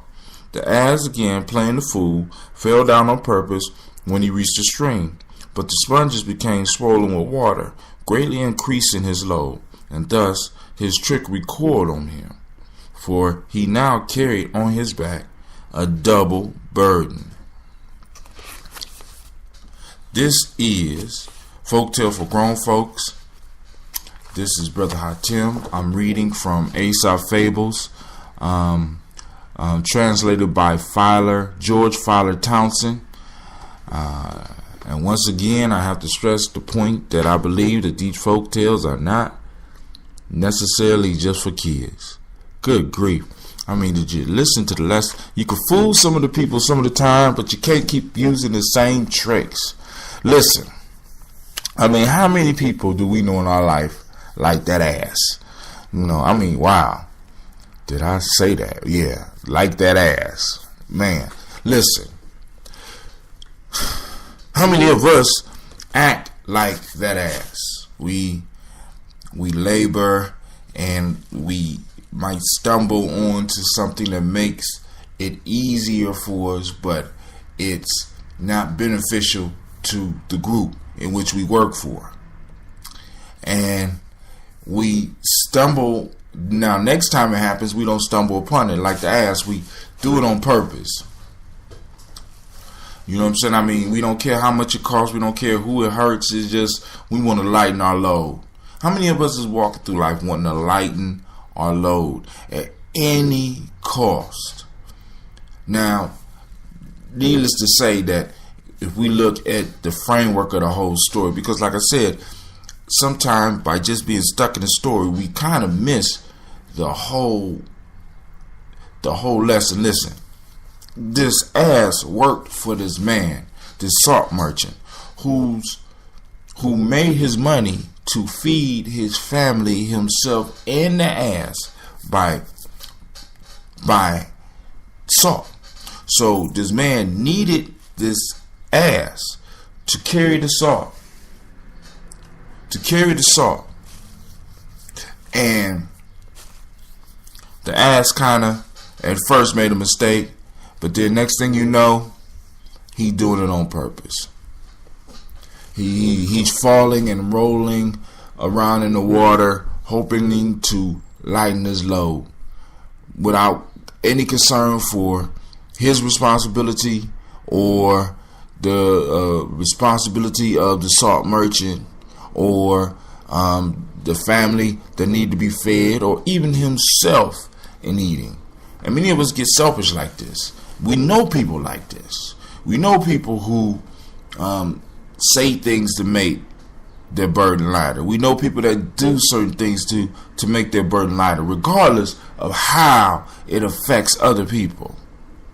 And these people rely on the same tricks. They're trying to trick you the same way every time. You know, it might vary just a little bit, but it's always, in a sense, the same recycled trick. So you might need to be like this merchant. Well, you could do one of two things. One, you could cut that ass loose. You know, some of us, we do have friends, asses in our life that we do need to cut loose. You know, go on and run with the wild asses and stay away from me.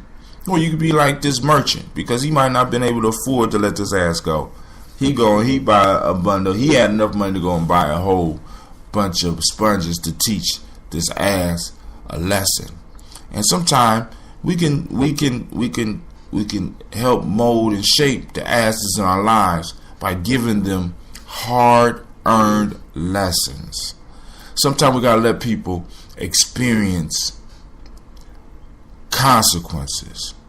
And I think a lot of times in with our children and with close friends, we stop their growth by not allowing them to reap what they have sown. Allow individuals to reap what they have sown. You know what I'm saying? Put the sponges on their back. Let them roll in the water and let it fill up, and let them feel the heaviness of that burden. Understanding that sometimes when we escape one job, we don't do nothing but make it harder in the future for ourselves. We see this happening every day in schools. We have individuals who have all the potential in the world, have all the opportunity in the world, but they're doing like the ass and rolling and letting the salt melt. They're letting the time melt away. They're letting the information just flow away because it's too much for me right now. And I'm not concerned about eating later. I'm not concerned about none of that. So a lot of times we weaken our children by not allowing them to accept the burdens. We weaken our friends by not allowing them to accept the consequences of their actions. We want to shield them. We want to protect them, not realizing that in protecting them, we are in a sense making them weaker. We're stopping them from learning the lesson that they need. And all of us know that if it was just about people listening to others, we wouldn't have half the things that are going on in the world right now. A lot of people do not learn by hearing. They do not learn by listening to you. It don't matter how many times you tell them no, until they experience, listen to me, until they experience the pain, it makes no difference. All right? They have to learn by experience. Some people that's just the way of the world. This is Brother High Tim saying thank you for tuning in to Folk Tales for Grown Folks. I'd like to thank you. I pray that your day is as beautiful as you are. Check me out at www.DiGyeTV.com. Feel free to go to ForgottenBooks.org and support them and get this marvelous book in paperback. Or you can, it's enough Aesop fables on internet for you to download it for free. So go on check it out. You know what I'm saying? This is a nice book of wisdom that you could use. Now remember, those of you that have stories that you want me to cover, don't have to be from Aesop. If you have a story that you want, just send a title. I can find it, and I will work it into the schedule, and I'll let you know. I'll get back with you and let you know when I'm gonna do it, or I just might do it, and give you my take on the story. But then also for those of you that want to make your own MP3s and want to air it on Folktales for Grown Folks, I'm more than willing to put up your material. You know what I'm saying? Just make sure it's clean, because I try to keep it clean on this one. And if it's not clean, I can move it to another show. All right. When I say clean, I try to, in the mornings, I try not to have vulgar language and things like that. I know I say ass about 15 times, but y'all know what I mean when I say ass on this one. All right. This is Brother Hatim saying peace, and I pray that your day is as beautiful as you are. Peace.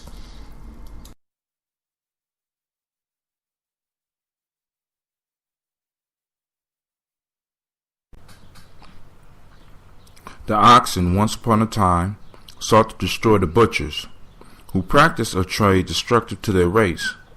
They assembled on a certain day to carry out their purpose, and sharpened their horns for the contest. But one of them, who was exceedingly old, for many a field had he plowed, thus spoke: These butchers, it is true, slaughter us, but they do so with skillful hands, and with no unnecessary pain. If we get rid of them, we shall fall into the hands of unskillful operators, and thus suffer a double death.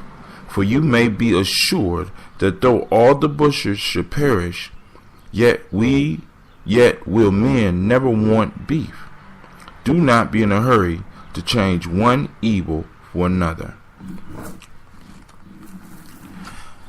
Man, this is Brother Hatim. You are listening to Folk Tales for Grown Folks. That was an Aesop fable called The Oxen and the Butchers. So we got some oxen who are upset, and they like, yo, we can't keep getting done like this. It's wrong. They're killing us. They're consuming us. They're working us. They taking every last penny from us, every last drop of sweat, and then they just throw our blood on the soil as they take our flesh to consume it. We are going to revolt. Sound familiar? So now the lesson Aesop is trying to give is, now he had an old, because I mean it's so many different directions I could take this. There was an old ox who had never faced the blade of one of these butchers, who says, hey, hold on, don't kill all these butchers, because these butchers, although they kill us in a humane fashion.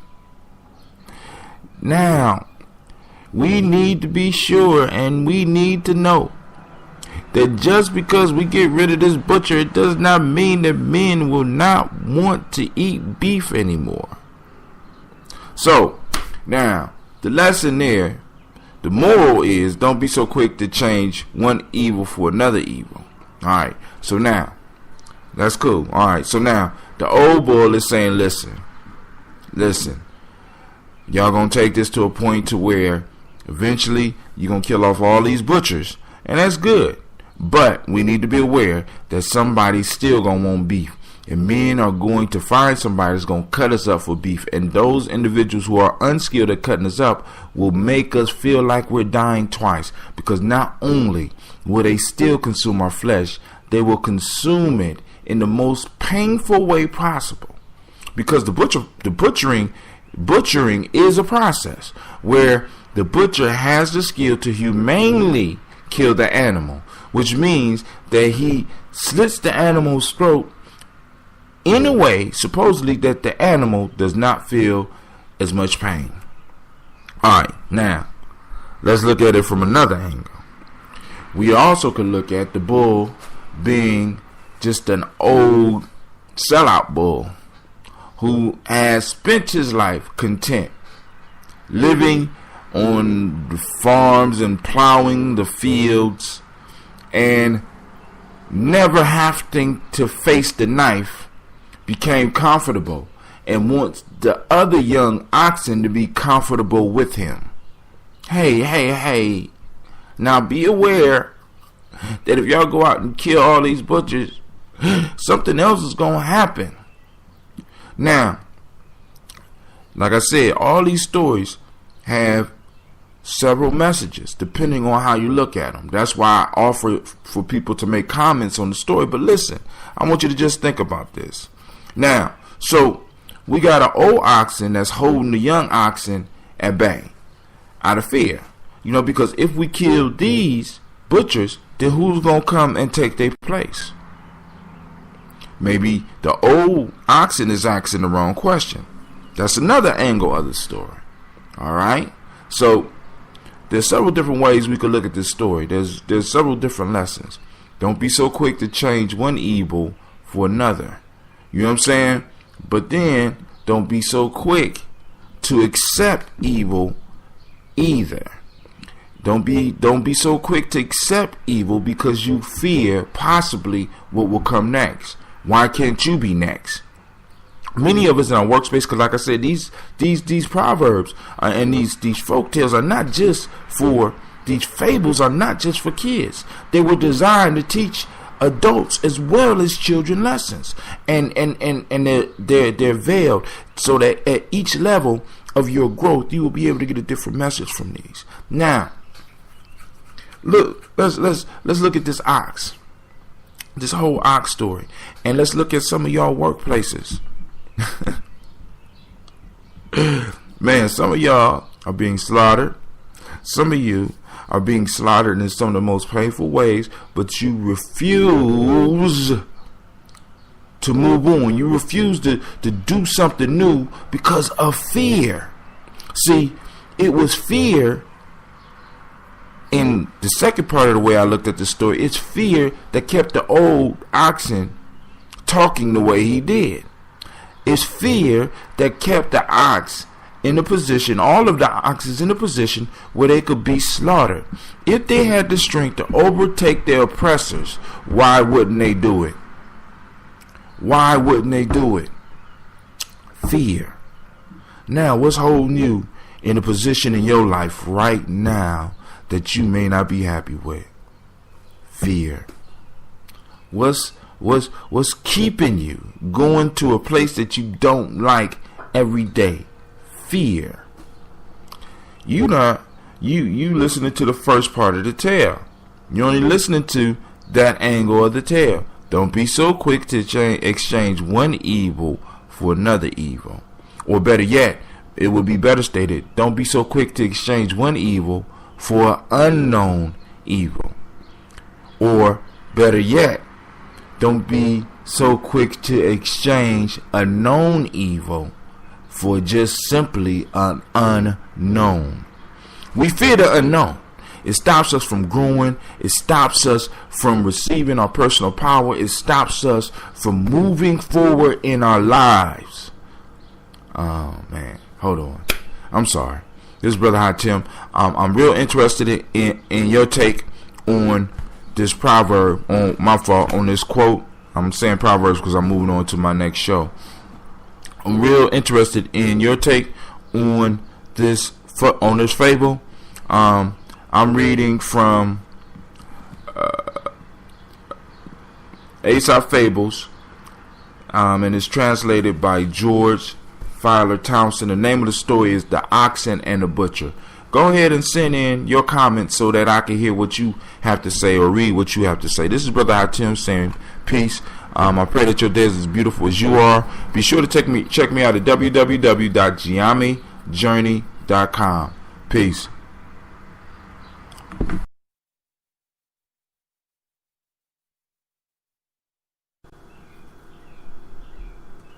A lion fatigued by the heat of a summer's day fell fast asleep in his den. A mouse ran over his mane and ears and woke him from his slumber.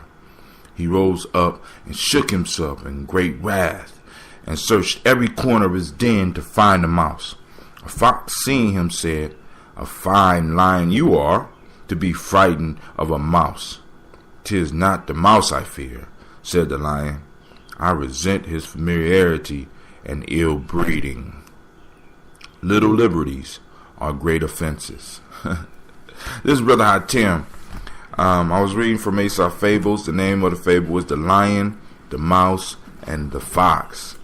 A nice story. The version of Aesop Fables that I'm taking this one from is by George Fowler Thompson. And the book that I'm reading it from is Aesop Fables, complete original translation from Greek. I got the book from a place called ForgottenBooks.org. Go to ForgottenBooks.org if you like reading old books. They got hundreds of thousands of old books that you could get for almost free over the internet.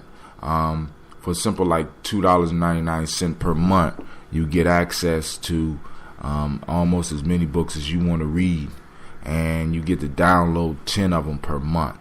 So you know I'm digging that. Also, you can order the books and get the books so that you could touch them for a reasonable price. I got this Aesop Fables for a few dollars, but it was worth the investment. So now let's get into this story. Let's get some of this. Let's see if we can get some wisdom up out of here. The Lion, the Mouse, and the Fox. So the moral of the story is little liberties are great offenses, and this sort of goes along the line of how do you eat an elephant? One bite at a time. One of the strong pieces in Gianni Journey is one step at a time. We do little small things to build up towards greatness. In the movies, of course, we see everything happens, and there's always a real big thing that happens that shifts somebody's reality in a movie.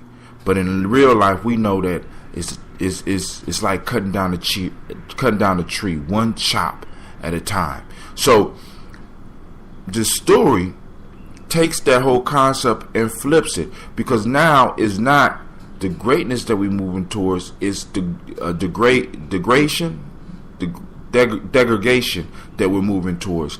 Is somebody using that method to do something negative. It's the little small things, the little small liberties that people take away from you, or take away from the group, or take advantage of, that wears down the system, that wears down an individual. It doesn't happen right away. We can see a lot of this happening right now, because let me just do a metaphor. We got America, the American public, the lion, right? We got the mouse, which is the government, because really, when we really look at it, the people are the ones that really hold the power, supposedly. But the mouse is running over our face, taking away some of our civil liberties, out of fear or whatever, And the fox are those citizens wise enough to be like, hey, you's a big lion, you scared of the little mouse? No, I'm not scared of the mouse. Well, but in a sense, he was shocked. The lion was shocked by the mouse. America is shocked by the things that the government is doing. Matter of fact, we're so shocked that we're not taking action on some of the ill stuff that they may be getting away with. Even, just the thought of some of this stuff bothers me. But now, the lesson for us is that in the same way that we move towards greatness, people move us towards our failure. People in life move us towards our failure. It doesn't happen in one fell swoop. It happens one chop at a time. What little liberties are being taken away from you? What little liberties, what little things are you allowing to be snatched away from you that can be used to help build you towards greatness? What things are just leaving your life right now? You know what I'm saying? What little liberties are you allowing just to flee out You know what I'm saying? Then also this works with our children too. I mean these books, I keep telling you, these folk tales are not for kids. What little liberties are your children taking? That you know that if you do not check it now, it will be a real problem in the future. You know what I'm saying? I mean, work with friends. What liberties are your friends taking now that if you don't nip it in the bud, you know it's going to be an issue? Let's take a little bit farther. This works on your boss. What little liberties are your boss taking with your time right now that if you do not check it, it will become an issue? Let's talk about personal relationships. Not just friends. I'm talking about those close and personal relationship where you know the individual in the biblical sense. What little liberties are these people taking that if you don't check right now will become a big offense? I'm telling you, man, these folktales, man, compact with it. I mean, their life concentrates. You know what I'm saying? You read them and it's life concentrated, and you can get it and you can walk away with it, or you can leave it right where it is. This is Brother Hatim saying, look, get into these folk tales, share these folk tales, tell them to your kids, and talk about them with your friends, man, because we're missing out on a lot of good information by not discussing these. All right, this is Brother Hatim. I'm saying peace. Check me out at www.GNJMedia.com. Check out my other shows. My other 5-day-a-week shows, or I'm gonna say daily. Give yourself permission. Tribal quotes. Check me out on like once a week on Mile 3, sometime twice a week, and definitely check me out Freestyle Fridays, and check out Magic Hour for those of you that like that raw, uncut hip hop. And this hip hop that we bring in is Columbus. Raised and is bred is straight from Columbus, straight from the heart of artists in Columbus. So check it out. This is Brother Hatim saying peace. You have a great day. Peace.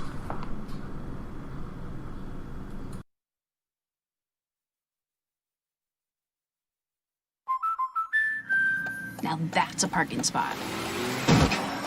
Introducing the I may have underestimated the size of my car policy with accident forgiveness from American Family Insurance. Insure carefully. Dream fearlessly. Get a quote. Find an agent. Visit amfam.com. Optional policy features not included in base policies. Review policy for coverages and exclusions. American Family Mutual Insurance Company, SI, and its operating company, 6000 American Parkway, Madison, Wisconsin.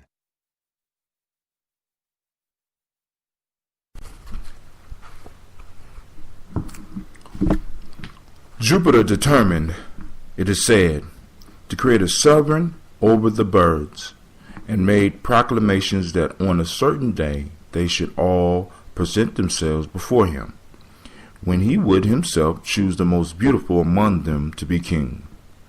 The jackdaw, knowing his own ugliness, searched through the woods and fields and collected the feathers which had fallen from the wings of his companions, and stuck them in all parts of his body, hoping thereby to make himself the most beautiful of all.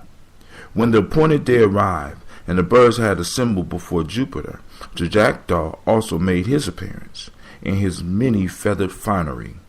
But when Jupiter proposed to make him king of the beauty of his plumage, the birds indignantly protested, and each plucked from him his own feather, leaving the jackdaw nothing but a jackdaw. This is Folk Tales for Grown Folks. I'm just reading one of Aesop's Fables. The book I'm reading from, of course, is called Aesop Fables. Complete original translation from the Greek by George Filer Townsend. It can be found at forgottenbooks.com. No, my fault, forgottenbooks.org. That is a very interesting story. We have a jackdaw who believes that is ugly. It says, knowing his own ugliness.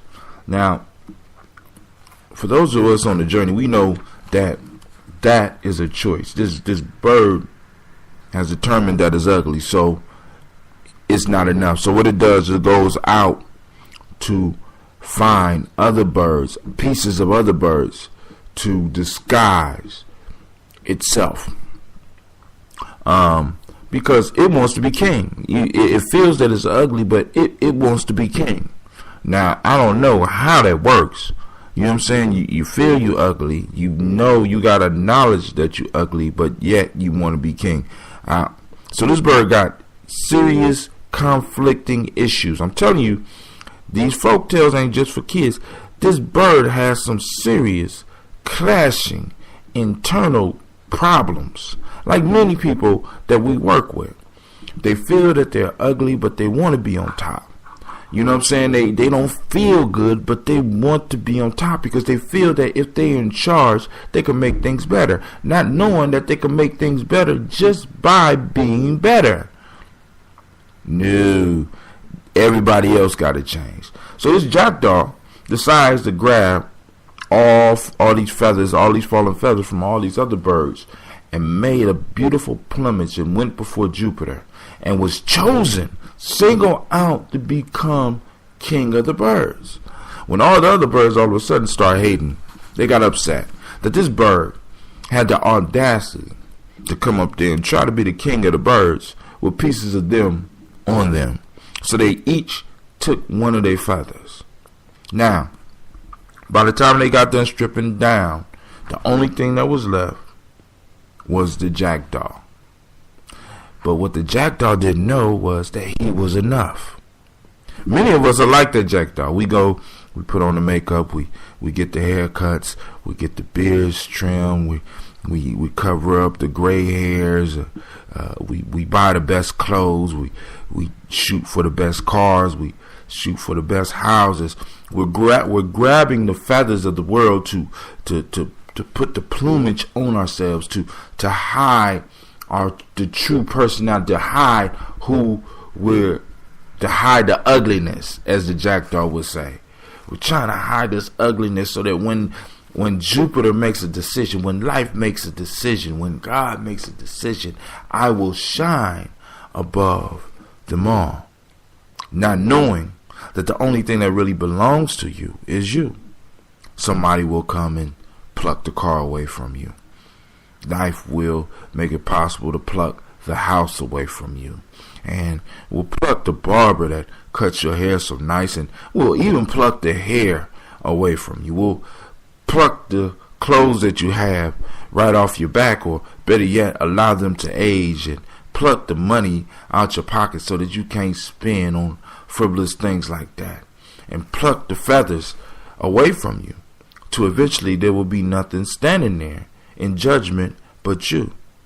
But my friend, I need you to understand that you are enough. Stop faking. I ain't saying get rid of your car, but you are not your car. I'm not saying get rid of your clothes, but you are not your clothes. I'm not telling you to get rid of the barber and stop getting your hair cut and stop getting trimmed. That's not you. You are enough. And once you really look in the mirror and you really see who you are, rather than all the fineries that the world allows us to gather, all the feathers that we have taken from other things, and we just look at ourselves, we'll find standing there a jackdaw. But you know what? A jackdaw is enough. You are enough. This is Brother Hatim saying peace. I can't wait to hear what you got to share about this story. I'm really looking forward to it. Feel free to hit me up on my Facebook page or my Google Plus page, or hit me up on this station right here. Folk Tales for Grown Folks, or you could go to www.GNJMedia.com. Look on the right hand side, scroll down, you'll see Folk Tales for Grown Folks. You click the station, it'll automatically start playing, but you want to turn off my Gianni Journey one. But yo, this is Hatim saying peace, and I'm praying that your day will be as beautiful as you are. With that, we're out.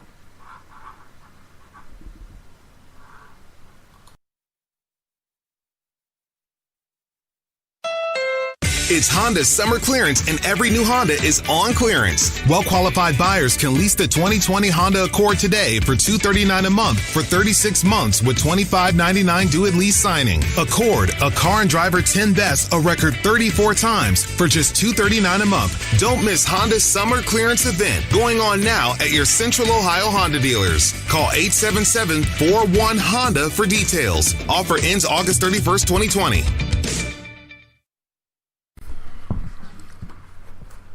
A goat driving his flock from their pasture at eventide found some wild goats mingled among them, and shut them up together with his own for the night. The next day it snowed very hard, so that he could not take the herd to their usual feeding places, but was obliged to keep them in the fold. He gave his own goat just sufficient food to keep them alive, but fed the strangers more abundantly in the hope of enticing them to stay with him and of making them his own. When the thaw set in, he led them all out to feed, and the wild goats scampered away as fast as they could to the mountains. The goat herd scolded them for their ingratitude in leaving him, when during the storm he had taken more care of them than of his own herd. One of them, turning about, said to him, "That is the very reason why we are so cautious. For if you yesterday treated us better than the goats you had so long, it is plain also that if others came after us, you would in the same manner prefer them to ourselves." Old friends cannot with impunity be sacrificed for new ones.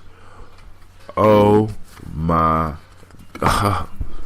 Look, wait, hold on. I got to take a pause on that one. Now, we all have been in this situation. Like I said, this is Brother Hatim. These folk tales are not just for kids. That's why it's called folk tales for grown folks. Sit back. Let's take a ride on this lesson here, because it'll help us out a lot. Excuse the noise. My nose is stopped up, and I know my voice is sounding funny, but I'm here and I'm alive, and we're doing this. Now, this is Brother Hatim. This is Folk Tales for Grown Folks. I'm reading Aesop Fables, the edition translated by George Fowler Townsend. And we are reading the story called The Goat Herd and the Wild Goats. Now let's go and take a little short walk through this. So we got a goat herd. For those that don't know, that's somebody that herd goats. All right, just reverse it. Somebody that herd goats. Somebody who's doing a small but important job. Because back in the day, if we didn't have them goats, some of us would be hungry. So he has a very important job, and he's out taking care of his collective of goats. He brings them in, and fortune just happens to shine on him, because he finds that he has some extra goats. Now, for us nowadays, that don't mean a lot, but I want you to put yourself back 2,500 years ago. You count your goats, and you end up with 5 to 10 more goats. That is a fortune. You just happen to come upon a fortune. And what he want to do is he want to keep the fortune, because these goats have chosen to be with him. They mingle in with his flock, or the flock of his master, and now he got extra goats that are his, so eventually he'll be able to be independent. These goats have increased his wealth. And what he tries to do is he tries to entice these goats to stay with him, not realizing that he's showing his true colors. He thinks he's doing a good thing by these goats, but these goats are watching him. Dude, we're going to bless you with our presence. We're watching you. And a lot of times, a lot of us, we don't understand that's how blessing comes to us. Blessing come into our life, but they're watching us. They're seeing if we're truly worthy of what they're bringing. Because if we're not worthy of what they're bringing, then they're going to do exactly to us what these wild goats did to this boy. Soon as the opportunity comes for them to leave, they jetting. So the little goat herd run after him saying, "You ungrateful goats, how dare y'all stay here with me, and I did you better than my goats that I got that's been with me for a while." And they said, "That's what concerned us, because if you did them wrong, and them goats been with you, them goats, you know them goats, if you did those goats wrong for strangers like us, then eventually we are going to be the strangers the next time somebody comes." So this dude ruined his own wealth by trying to impress strangers. He let his old friends suffer for his new friends. How many of us actually do that? I mean, come on, let's think about that. How many of us actually do that? How many of us get something new and we let the old one suffer? Not realizing that the old one has been through thick and thin with us. Loyalty. Where's the loyalty? You know what I'm saying? Honor, loyalty, and sacrifice. Honor, loyalty, and sacrifice. Those are the three building blocks. Those are the three pillars of the of GNJMedia. Honor, loyalty, and sacrifice. Now, if that loyalty is not there, you're going to lose your blessing. You got to be loyal to what you have. All right, this is Brother Tim.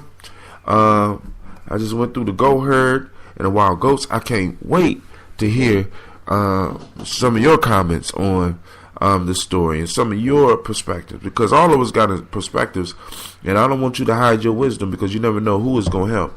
This is Brother Tim, and I'm saying peace. You have a great and marvelous day. May your day be as beautiful as you are. Now that we're getting back on the road, the stops we make seem more special than before. Stop to see a friend. Stop at your favorite store. Stop at the places you missed most. And to keep you going between those stops, there's Shell. Stopping to fill up with our best fuel ever. Save with the Fuel Rewards program. And to get snacks and essentials that can save you even more at the pump. That's just a few of the ways Shell helps you make the most of the stop you need to make. See full terms and conditions at fuelrewards.com.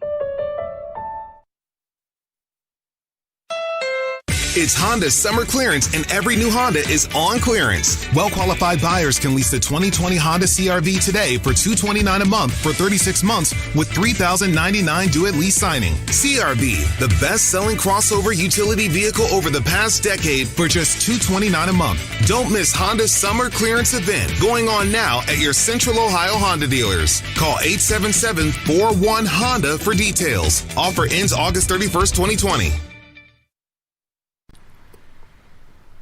A dog used to run up quietly to the heels of everyone he met and to bite them without notice. His master suspended a bell about his neck so the dog might give notice of his presence wherever he went.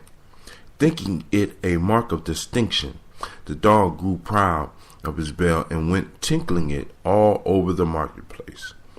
One day, an old hound said to him, "Why do you make such an exhibition of yourself?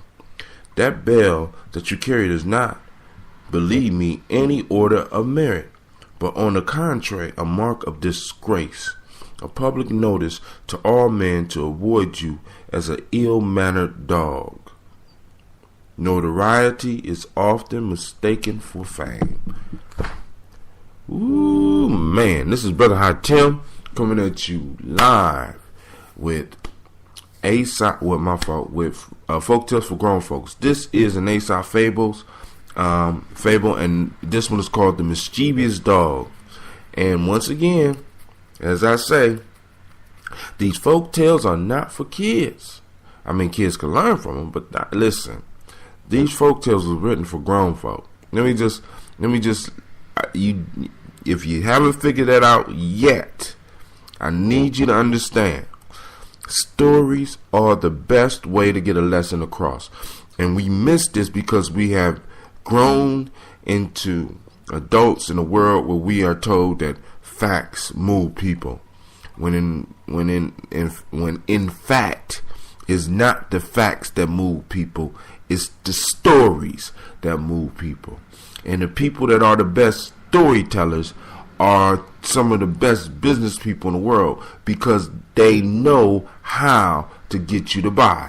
You don't buy because of the statistics. You don't buy because of of the numbers. You buy because of the story and how the story of the product makes you feel. Every product has a story. Everything has a story. And if you want children to learn, if you want adults to learn, you learn to tell stories. And hence, folk tales for grown folks. And I'm here. This is Brother Hatim, and I'm here, and I'm pleased to be here with you today. And we're talking about the mischievous dog. Now, the situation we have here, we have somebody who is running around causing problems, and their master or their boss puts a bell around their neck so that everybody knows that they're coming. Now, the dog confuses this bell with a sign of greatness. He confuses this bell with a sign of greatness. Now, listen, I want you to think about in your life. How many times have you seen this happen? Or has this even happened to you?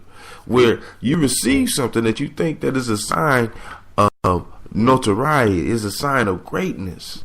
You know what I'm saying? Is a sign that you're doing an excellent job, when in fact what you received was what the old dog called but on the contrary, a disgrace, a public notice. You might have received something, you thought it was a reward, you thought it was an award, and actually what you received was a sign of public notice to all, to avoid you as someone that's ill-mannered, someone that's incompetent, someone that really don't know what they're doing. You know, I mean, I'm quite sure this goes on in the workplace every day. So now, like I said, these folktales are not for kids.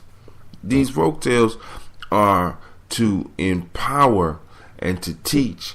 And we think that children are the only ones that are supposed to be learning in our society. But those of you that have been on the journey know that we take pride in being able to learn every day. You know what I'm saying? This is Brother Hatim. I'm coming at you live. I want you to be on the lookout, because I will be dropping my application soon, where you will be able to get all of my podcasts in one place, my blogs in one place, my announcements in one place, all the stuff Giami Journey you will be able to have access to. I will be launching the app in the Google App Store maybe in the next month. Let's say we're gonna get it up and popping before the end of May. I'm trying to get it up and popping before the end of May. So be on the lookout. I'm gonna be sending out a notice. You can download it. It'll be available for Apple as well as Android. All you gotta do is load up the application. When you want to listen to Folktales for Grown Folks, click the application, click Folktales for Grown Folks. It's gonna play the latest episode. If you want to listen to, give yourself permission, click that. You know how it works. Click it. Give yourself permission. Pops right up. Man, we moving. I'm trying to tell y'all, 2014 is gonna be ours. So I hope that you're moving along with me as I progress. I am a sign of your progress. If you need to use me as a sign of your progress, I am here to serve. All right. Well, my goal is to get you motivated and get you moving to do what you need to do. So listen to the fable. Don't be that dog. All right. Don't be the mischievous dog and receive something and think that you're receiving one thing when in fact you're receiving a award, when in fact you're being given a warning. All right. Don't be that foolish dog that's running around being proud of the warning that you received, thinking that it's an award. All right. So this is Brother Hatim saying you have a great day, a great morning. With that, I say peace.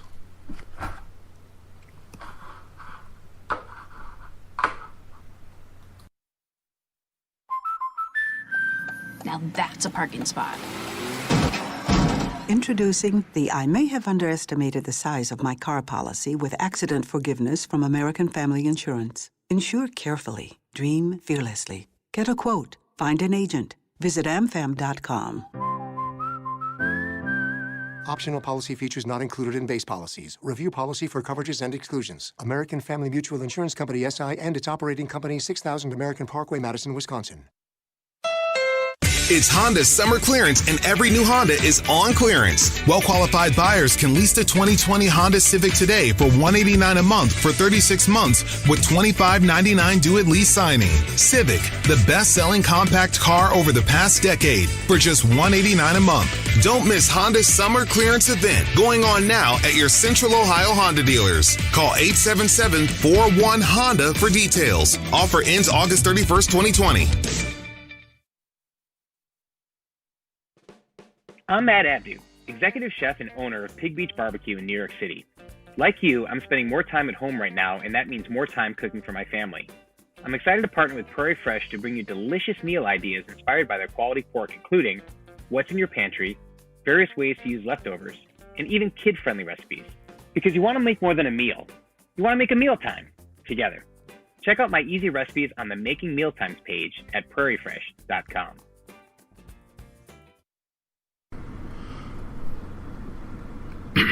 A fox caught in a trap escaped, but in so doing lost his tail, thereafter feeling his life a burden from the shame and ridicule to which he was exposed. He schemed to convince all the other foxes that being tailless was much more attractive, thus making up for his own deprivation.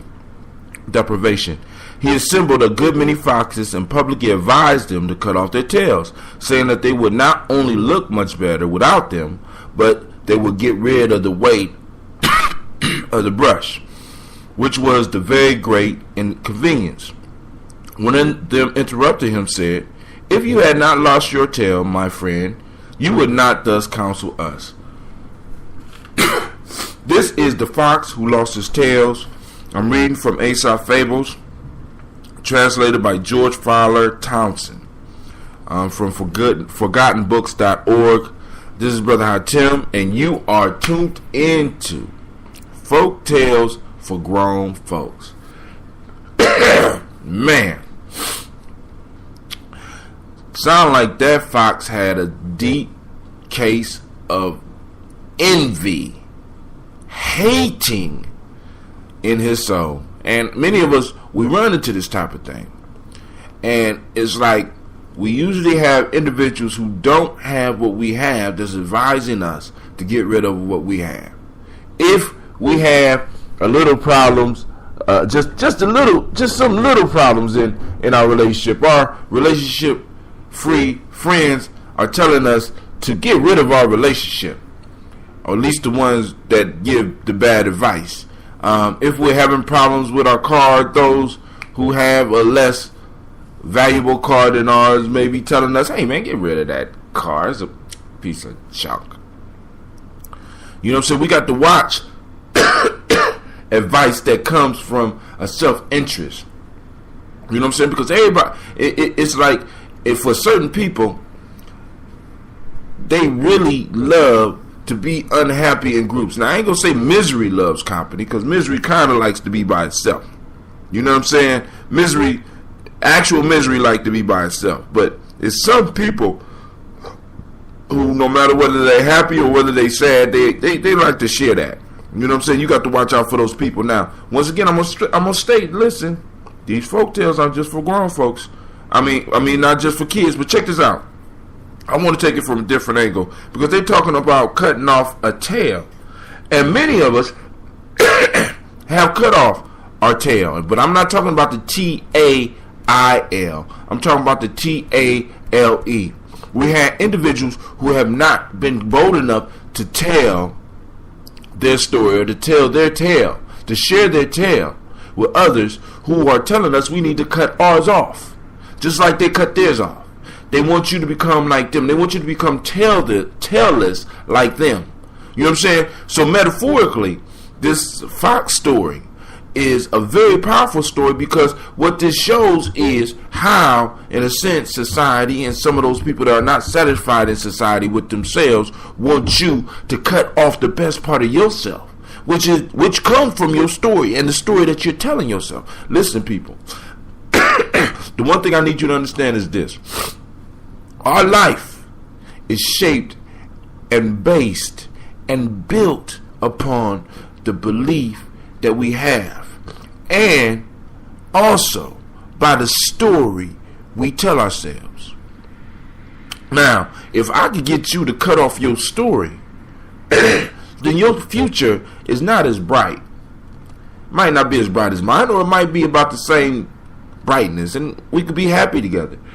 But if you're one of those who got the audacity to hold on to your tail, and your tail not only gets you through the hard times, but it also talks about you having a magnificent ending, or maybe even a magnificent middle part of your story, that makes me feel uncomfortable.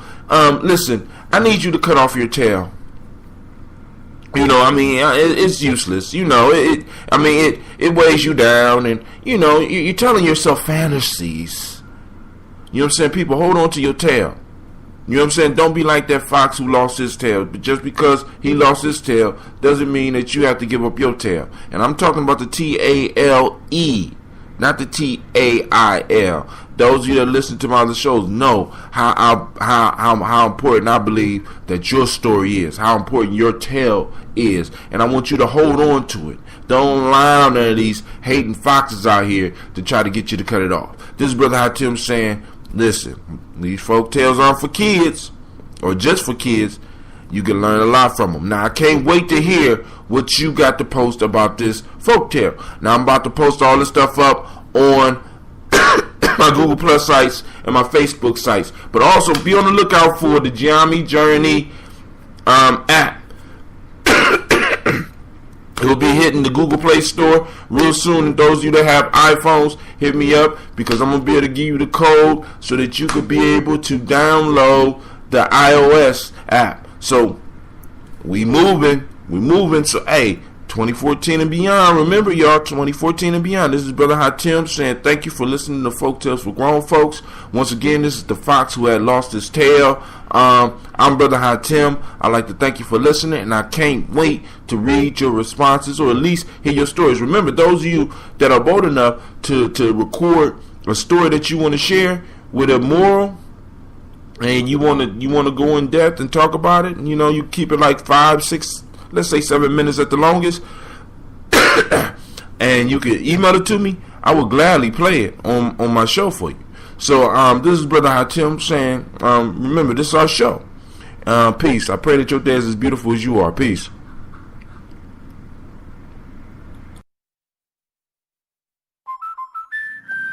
Now that's a parking spot.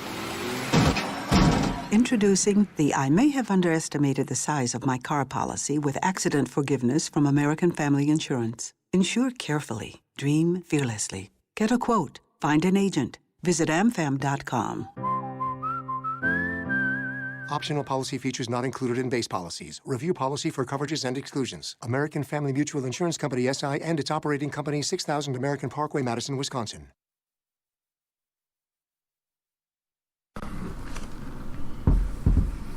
A boy was stung by a nettle. He ran home and told his mother, saying, "Although it hurts me very much, I only touched it gently." "That was just why it stung you," said the mother. "The next time you touch a nettle, grasp it boldly, and it will be as soft as silk to your hand, and not in the least hurt you. Whatever you do, do with all your might." Man, oh man, oh man. Yeah, a kid could get a lot from that story, but I know a lot of adults that will get even more. Whatever you do in life, do it with all your might. The little boy was stung by the nettles because he was trying to do it softly. He was trying to ease into it. When oftentimes when we are doing something, when we're trying to grasp something, we can't be timid about it. As they say, a closed mouth does not get fed. So I mean, for me, what this story is doing, what this story is talking about moving into life with passion, moving into life with intention, moving towards your purpose and your goals full-hearted. A lot of us can't. A lot of us don't do that because we've been taught things like, oh, don't put all your eggs in one basket. Oh, be careful. Be careful because they gonna stop you. Nobody ever tell you who the they is, but he's only so high. They gonna let you get they. And we start ingraining this stuff in ourselves, right? Now, but Aesop here is telling us that, like the nettles, if we soft touch it, if we go in tampering with it and don't go in wholeheartedly, we're going to end up going home bruised like the little boy, because you can't touch your passion softly. It's going to burn you. You can't. You got to embrace it and prepare yourself for the shakeup. You got to prepare yourself for the pain. It's sort of like going fishing, and you get the biggest fish you ever caught. Now, I haven't heard too many people talking about catching a big fish that just jumped out of the water into the boat, or jumped up on shore so you could just get up and club it. No, once you got that fish, you can't be timid with it.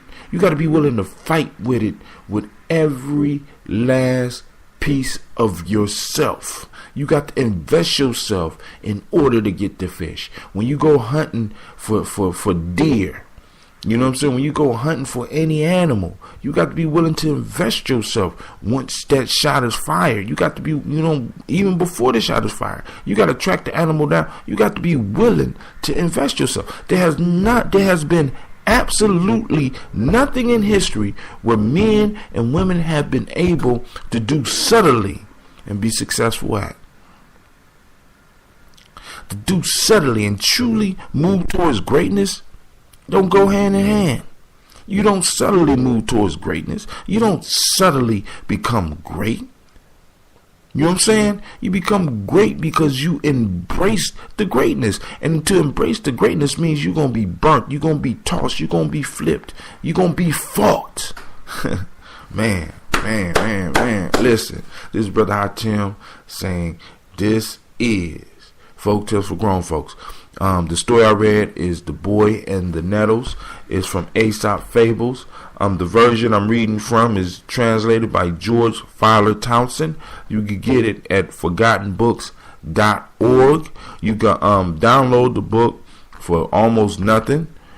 I mean, Aesop Fables is everywhere on the internet. You can basically get it for free. I'm saying support ForgottenBooks.com. If you want to support the journey too. We got t-shirts.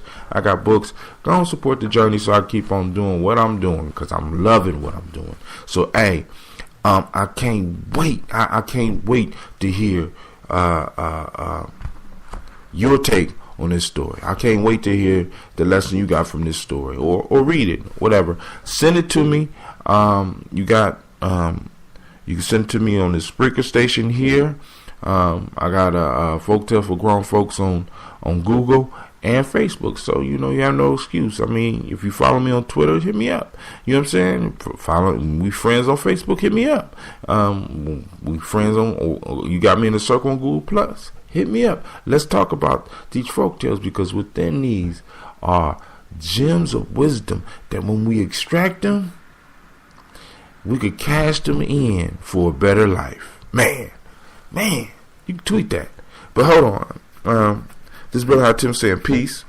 You have a great and marvelous day. I pray that your day is as beautiful as you are. Peace.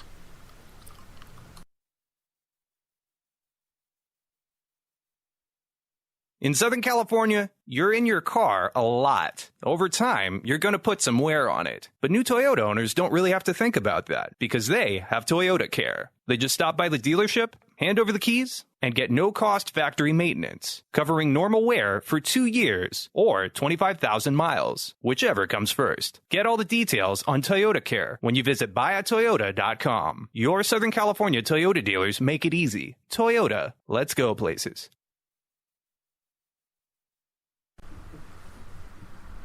A middle-aged man whose hair had begun to turn gray courted 2 women at the same time. One of them was younger and the other one well advanced in years.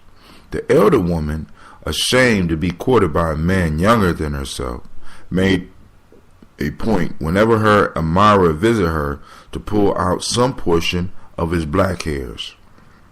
The younger, on the contrary, not wishing to become the wife of an old man, was equally zealous in removing every gray hair she could find. Thus, it came to pass that between them both, he very soon found that he had not a hair left on his head. Those who seek to please everybody please nobody. That is one of the most painful lessons.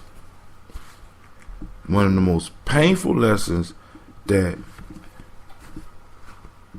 will come our way. He who tries to satisfy everybody ends up satisfying no one.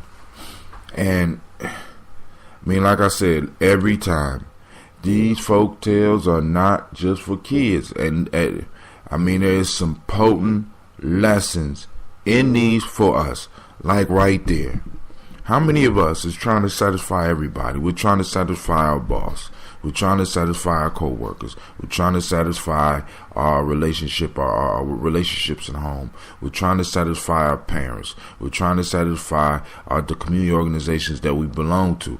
And in trying to satisfy all these, we satisfy no one. Why? Because when you are not able to focus on what it is you do, when you are not able to focus and hone in on the thing that you love, and be honest with everybody about that thing that you love. Yes, I will do this. I'm going to do this rather than be with you. I'm going to do this rather than come to you. I'm going to do this rather than hang with you. I'm focused, man. You know what I'm saying? When we become focused, we are able to accomplish the impossible. When we allow our attention to be grafted off of us, when we allow our attention to be ripped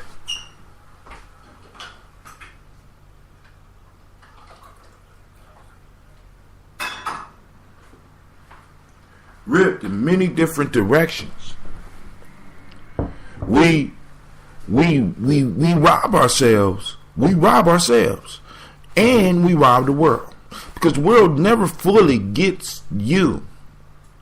You understand? The world never fully gets you. Everybody gets a small piece, but no one or nothing ever gets the whole. Just like with this middle-aged gentleman. The old lady never really fully got him because he was spending time with the young lady. The young lady never fully got him because he was spending time with the older lady. So both of them was trying to make him hers. So they start doing things to fix him so that he will be more suitable for them.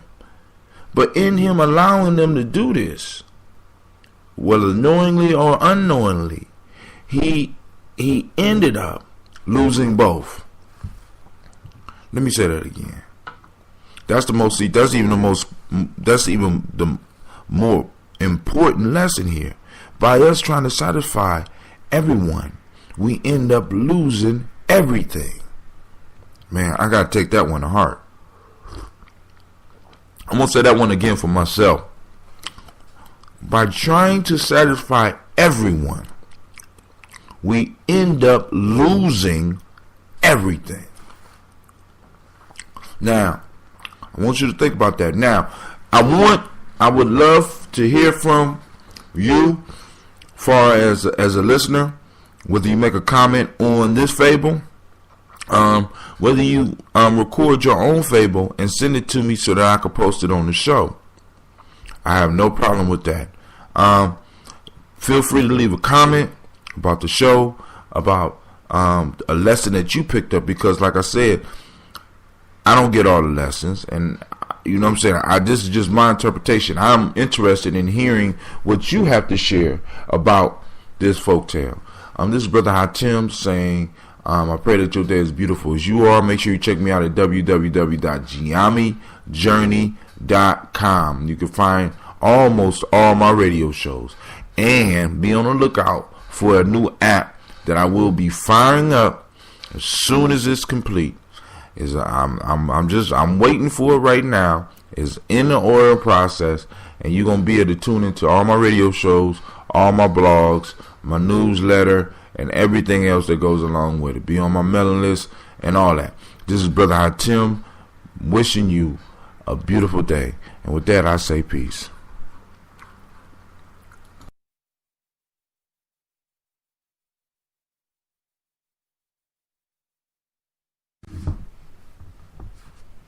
An astronomer used to go out at night to observe the stars. One evening, as he wandered through the suburbs with his whole attention fixed on the sky, he fell accidentally to a deep well.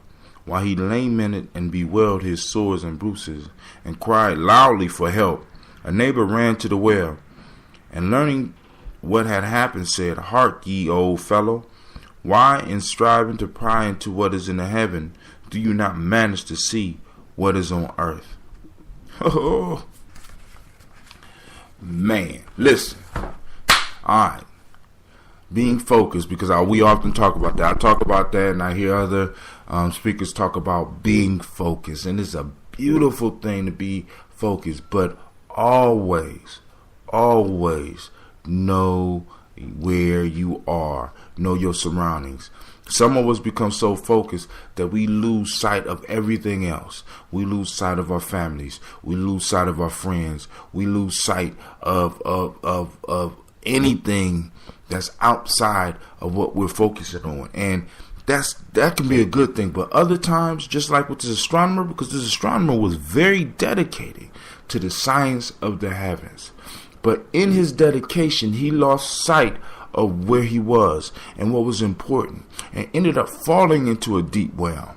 Now, we don't know how injured he was, because they talk about bumps and bruises, scratches and scrapes, but he fell down a well.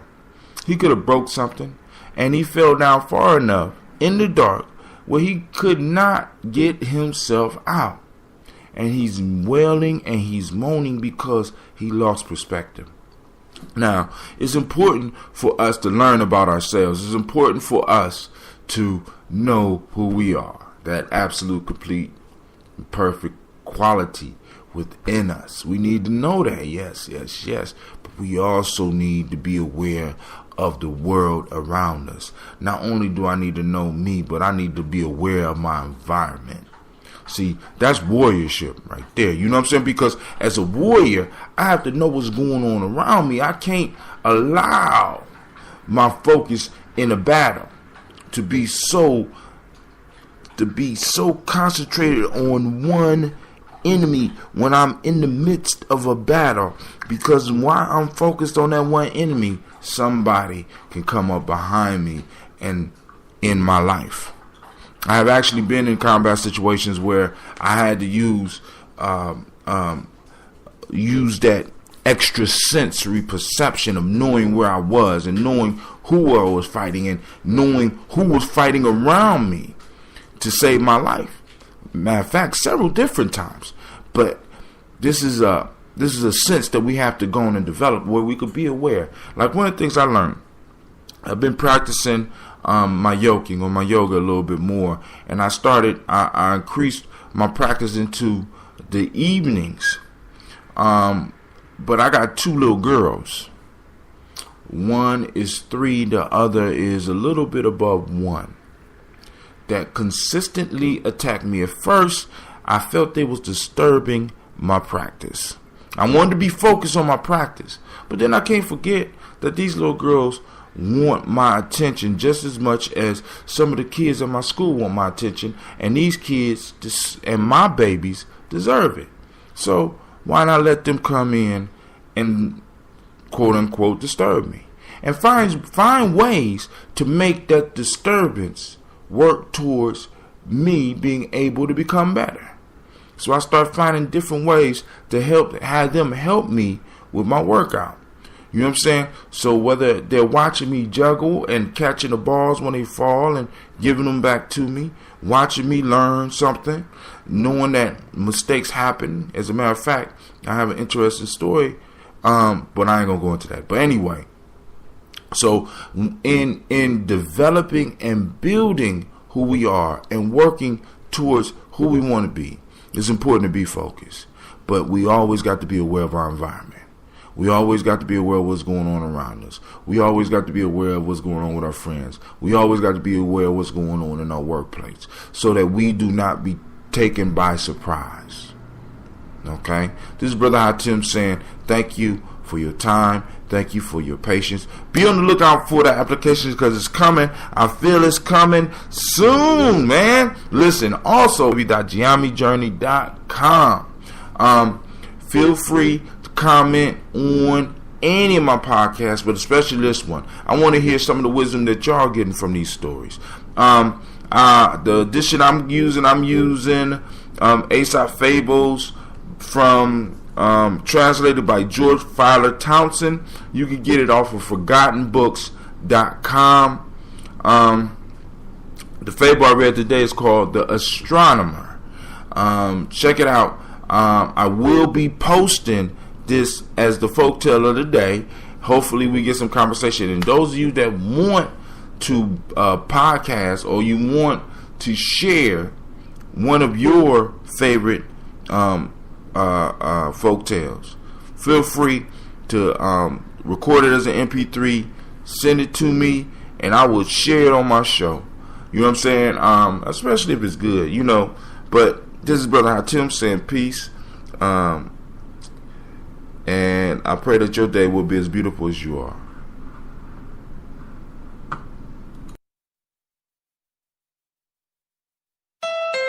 It's Honda's summer clearance, and every new Honda is on clearance. Well-qualified buyers can lease the 2020 Honda Accord today for $239 a month for 36 months with $25.99 due at lease signing. Accord, a car and driver 10 best a record 34 times for just $239 a month. Don't miss Honda's summer clearance event going on now at your Central Ohio Honda dealers. Call 877-41-HONDA for details. Offer ends August 31st, 2020. Now that's a parking spot. Introducing the I may have underestimated the size of my car policy with accident forgiveness from American Family Insurance. Insure carefully. Dream fearlessly. Get a quote. Find an agent. Visit amfam.com. Optional policy features not included in base policies. Review policy for coverages and exclusions. American Family Mutual Insurance Company, SI, and its operating company, 6000 American Parkway, Madison, Wisconsin. It's Honda's summer clearance, and every new Honda is on clearance. Well-qualified buyers can lease the 2020 Honda CR-V today for $229 a month for 36 months with $3,099 due at lease signing. CR-V, the best-selling crossover utility vehicle over the past decade for just $229 a month. Don't miss Honda's summer clearance event going on now at your Central Ohio Honda dealers. Call 877-41-HONDA for details. Offer ends August 31st, 2020.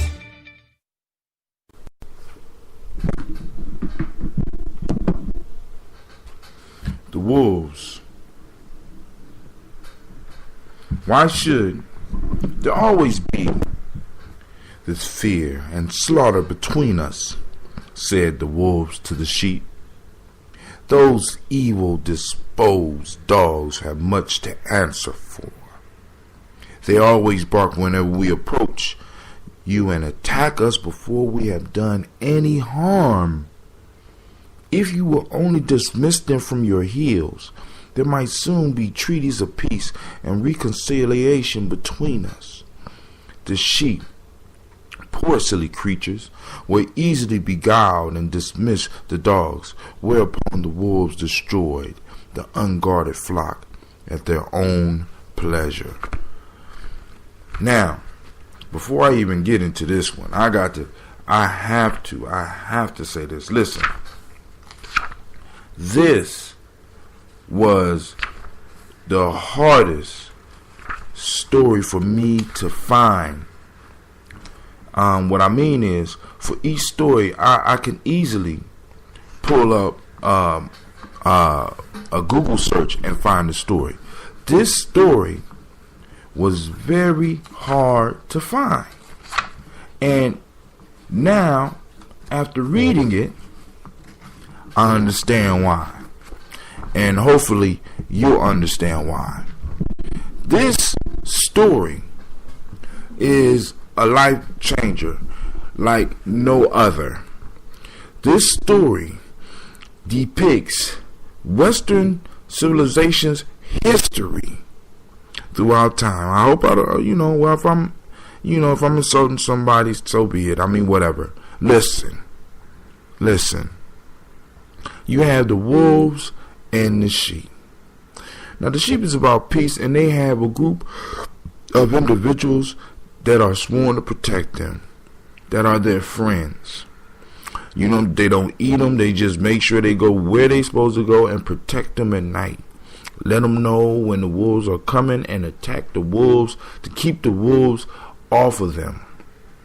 You got these dogs, right? You got these soldiers that's working for you. And all of a sudden, the wolves get an opportunity to do that slick talk. Why you always got these dogs around? Why don't you get rid of the dogs?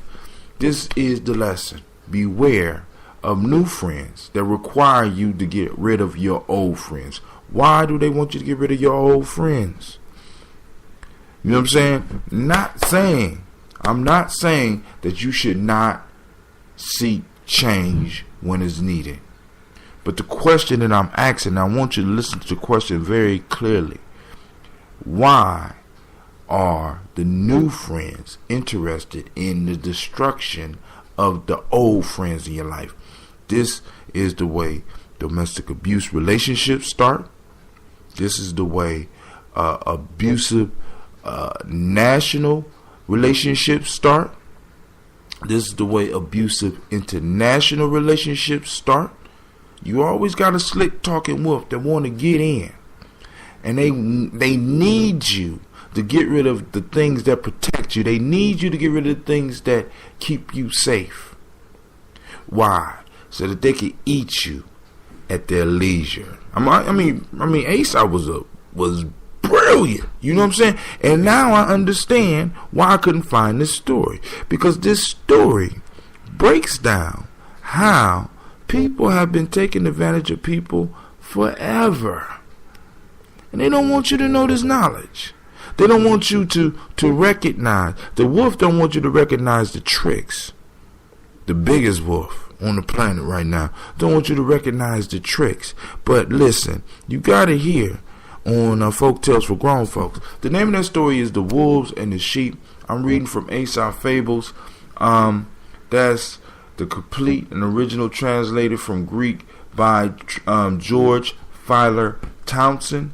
I got it off ForgottenBooks.org. Be sure to check them out and check out their site and look at some of those old books. They got over 400,000 old books that are in the public domain that you can read almost for free. They got to have some money to run the site and to keep translating in books, but it's not a lot. Like for $2.99 a month, you get access to all the books, but you get to download 10 of them. Dope. Now, listen, get the lesson. I can't wait to hear what you picked up out of that story.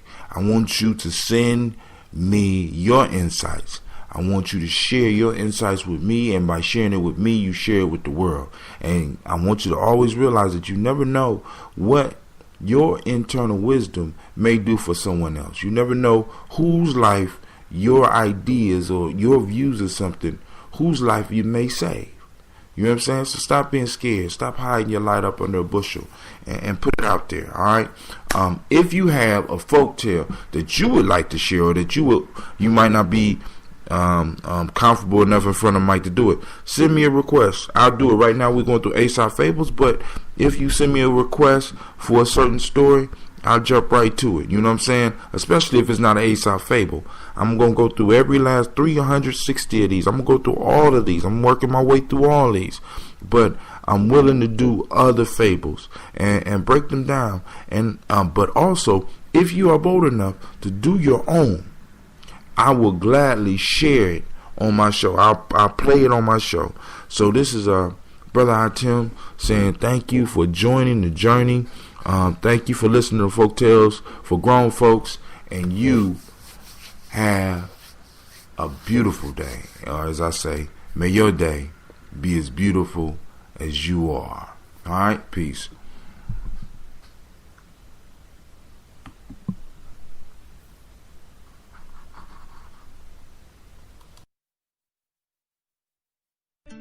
Now that we're getting back on the road, the stops we make seem more special than before. Stop to see a friend. Stop at your favorite store. Stop at the places you missed most. And to keep you going between those stops, there's Shell.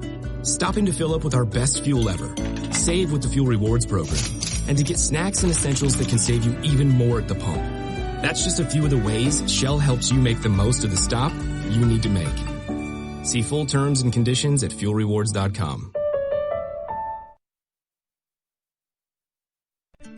Now that we're getting back on the road, the stops we make seem more special than before. Stop to see a friend. Stop at your favorite store. Stop at the places you missed most. And to keep you going between those stops, there's Shell. Stopping to fill up with our best fuel ever. Save with the Fuel Rewards program. And to get snacks and essentials that can save you even more at the pump. That's just a few of the ways Shell helps you make the most of the stop you need to make. See full terms and conditions at fuelrewards.com. An old woman, having lost the use of her eyes, called in a physician to heal them, and made this bargain with him in the presence of witnesses, that if he should cure her blindness, he should receive from her a sum of money. But if her infirmity remained, she should give him nothing. This agreement being made, the physician time after time applied the salve to her eyes, and on every visit took something away, stealing all of her property little by little. And when he had got all she had, he healed her and demanded the promised payment. The old woman, when she recovered her sight and saw none of her goods in her house, would give him nothing. The physician insisted on his claim, and as she still refused, summoned her before the judge. The old woman, standing up in the court, argued, "This man here speaks the truth in what he says, for I did promise to give him a sum of money if I should recover my sight. But if I continue blind, I was to give him nothing. Now he declares that I am healed. On the contrary, affirm that I am still blind. For when I lost the use of my eyes, I saw in my house various chattels and valuable goods. But now, though he swears I am cured of my blindness, I am not able to see a single thing in it." This is Folktale for Grown Folks. That was Aesop Fables called The Old Woman and the Physician. And the version I'm reading is translated by George Filer Townsend. I got this book from ForgottenBooks.org. Go ahead and support them. I am Brother Hatim. Yo, how y'all doing this morning, man? This is one of those stories, man. There's nothing worse than a sneak thief and a liar. A sneak thief and a liar. We have a doctor who doubting his own skill, because I want you to, let's look at the court. It's the reason he's stealing this stuff, because he think he's not going to get paid, because he doubts his own ability. He doubts his own salve. He doubts his own potions. He doubts, more importantly, his own skill. So when he goes up into this woman's house, he starts stealing little by little all the stuff. Now, this is what happens with what we call sneak thieves. Sneak thieves start off small, but eventually, because the hunger for more things increases, and they start stealing more and more. That's why it's important to get on top of any type of sneak thief activity that you find with your children, because that little sneak thieving that they do, or that little sneak lying that they do, builds into something horrible if you don't catch it early enough. All right, now, once again, these folk tales are not just for kids. You know what I'm saying? They're to teach adults lesson. Also, the woman was very honest in the court. She said, look, I went blind, I made the deal, and he's right about the deal. But now that I see, I can't see anything that I used to own. So now the man want to take her to court, but what she end up doing is making everyone aware that this doctor is a thief. So now what's even crazy is that people that are thieves a lot of time will try to embarrass you about their wrongness. Have you ever ran into somebody that lies so much that they want to implicate you in their lie? They want you to believe it so bad. I mean, actually, they start believing the lie themselves. So they will start bringing up false evidence. They will even bring up witnesses against you. You know what I'm saying? And this is in a sense what this man did. He took this woman to court, even though he had been stealing from her. How you going to do wrong and then turn around and want justice? Well, I'm just amazed at people sometimes, because I mean, it would be different if these folk tales wasn't real life. You know what I'm saying? They wasn't based on real life. But you got an individual that is a thief demanding justice from the person he been stealing from. I done healed your eyes. Now you can see. You need to pay me, and then I can look around my house and see you stole everything. That's crazy. But hey, this brother Hatim, get on top of those little sneak thief things you got, and little sneak lies that you got, or those around you. You need to start calling people out you love about that, because those little things that you let them get away with will grow into something big and horrible, and it will come back and bite you. This is Brother Hatim saying peace. You have a great day. Thank you for joining me.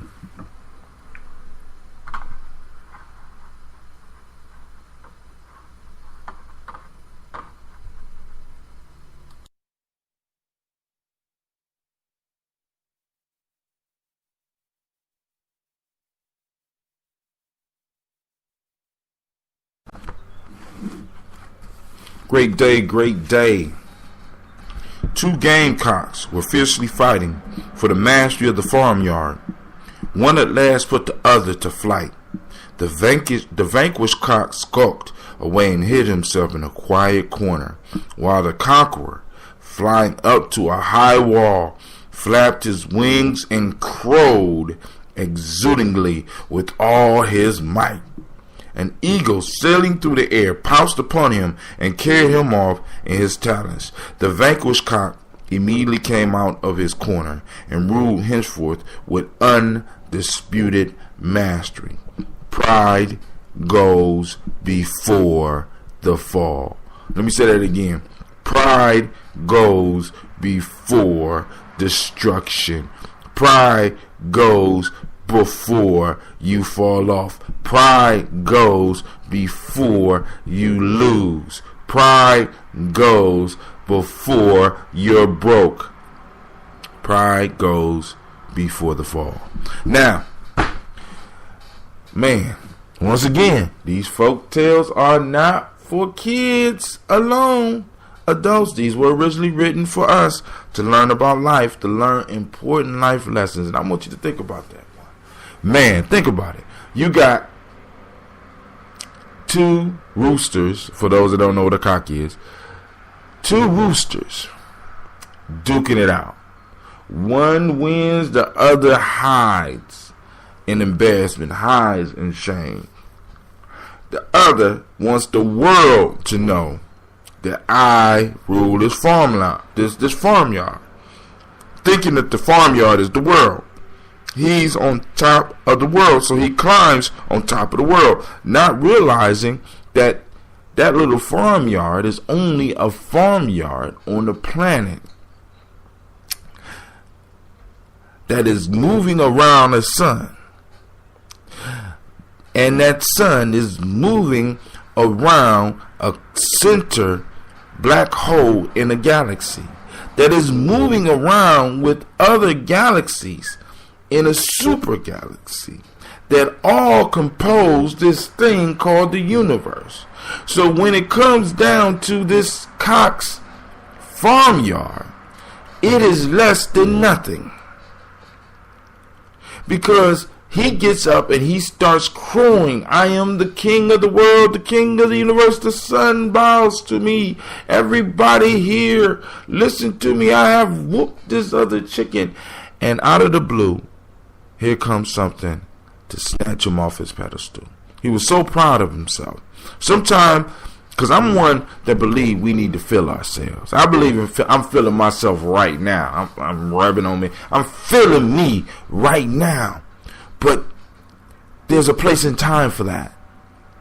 You know, when we move above and beyond what we are supposed to be doing, when we start becoming braggadocious, when we start getting up on the fence and screaming that we are the best, we never take into account that the only way that you could ever really truly claim that you is the best is to know that everybody that's in the competition, or even knowing everybody that knows or has the skill that you have. And basically that's impossible.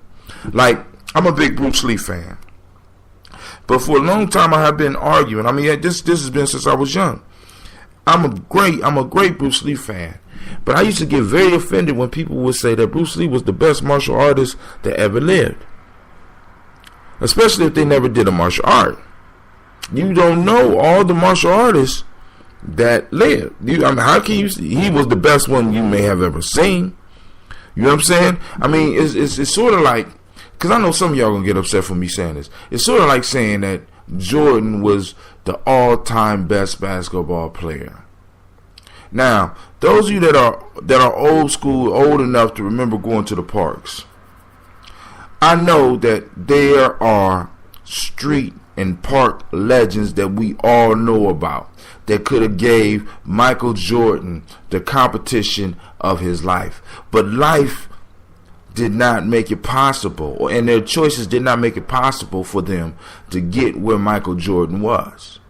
You know what I'm saying? We have seen football players. We have seen people in school. We have seen people who could dance. We have seen people who could compete with all of these people that claim or that we allow to claim, or that we even claim are the greatest in the world. But they haven't had the opportunity, or they haven't pursued sharing their talent with the world as this other person has. Because you win something, it does not mean you're the best. It means that you was the best in that competition. And this cock was the best in that competition. Many of us are best in our competition. But when it comes to the world, we have to always remember where we are. As my older brother told me a long time ago, and I shared with y'all once on one of my podcasts, we are no higher than a blade of grass and no lower than its roots. When you understand your place in the universe, that gives you a power that's beyond getting up on the fence and screaming. Now let's see what happens. This bird get up there and scream, and all of a sudden, out of the blue, here comes an eagle.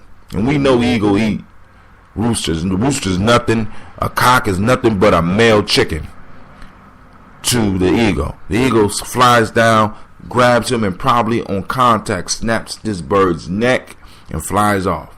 And the very bird that he just beat and that he was just bragging about, got to run the farmyard.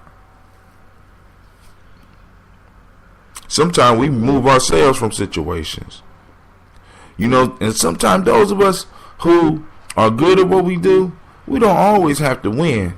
All we got to do is compete well enough so that when the fool that beats us gets snatched out, all we got to do is step up and rule. This is Brother Hatim saying, hey, I can't wait to hear the wisdom that some of y'all going to drop on this one, because this one is dope. Please, please, please send it in. If you have your own folktale, a favorite folktale, some maybe a family story that somebody used to tell, share it with us, man. Record it, send it to me. You can record it on your phone, man. I can clean it up. I'll put it up on the show. Just, give me 3 minutes. You can't do 3 minutes. Give me a minute and a half. I'll go on and do some commentary afterwards. Let's get this moving. Let me know what you think about the show. Let me know what you think about the story I told. Let me know what lessons you got. Don't let me know. Let the world know. Because you never know what information you share might do for other people. This is Brother Hatim saying peace. I wish that your day will be as beautiful as you are. And with that, I say peace.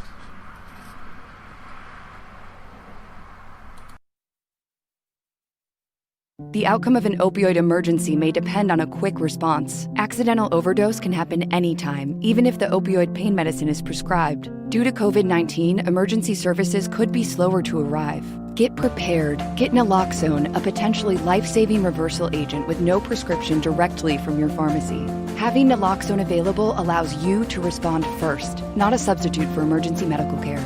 Learn more at opioidsafetyplan.com. That's opioidsafetyplan.com.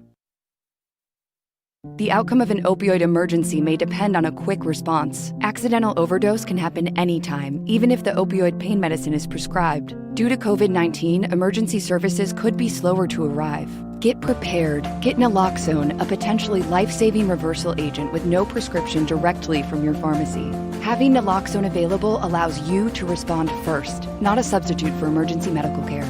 Learn more at opioidsafetyplan.com. That's opioidsafetyplan.com. A charger, feeling the infirmities of age, was sent to work in a mill instead of going out to battle.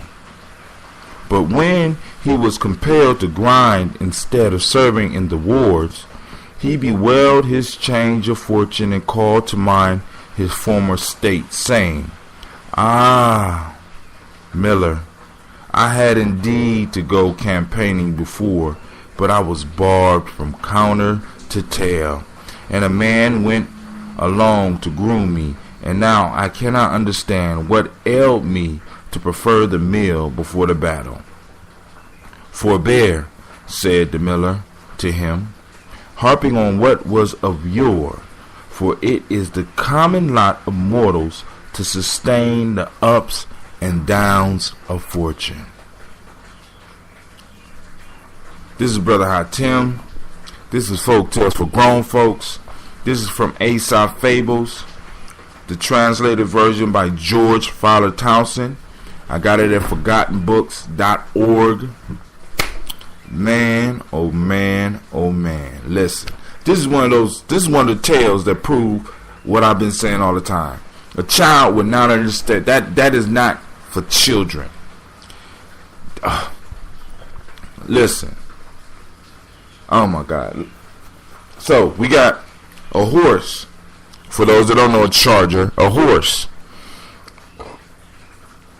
that because of old age has been removed from the duties that it knows, going out to war, and is sold to a miller to grind wheat or to grind rice or to grind whatever he's grinding. He's working at a grindstone. He's tied to a grindstone and he's pushing his grindstone.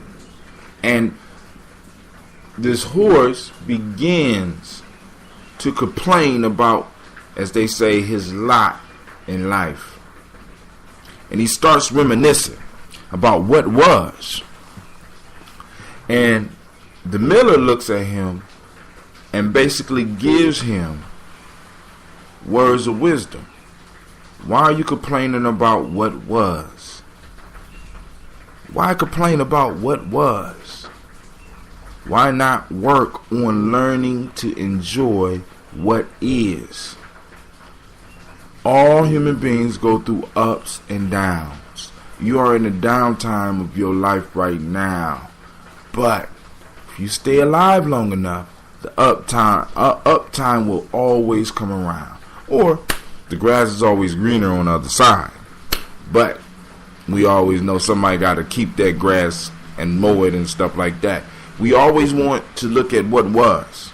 Or some of us want to look at what could be, rather than dealing with the most powerful time in our life now.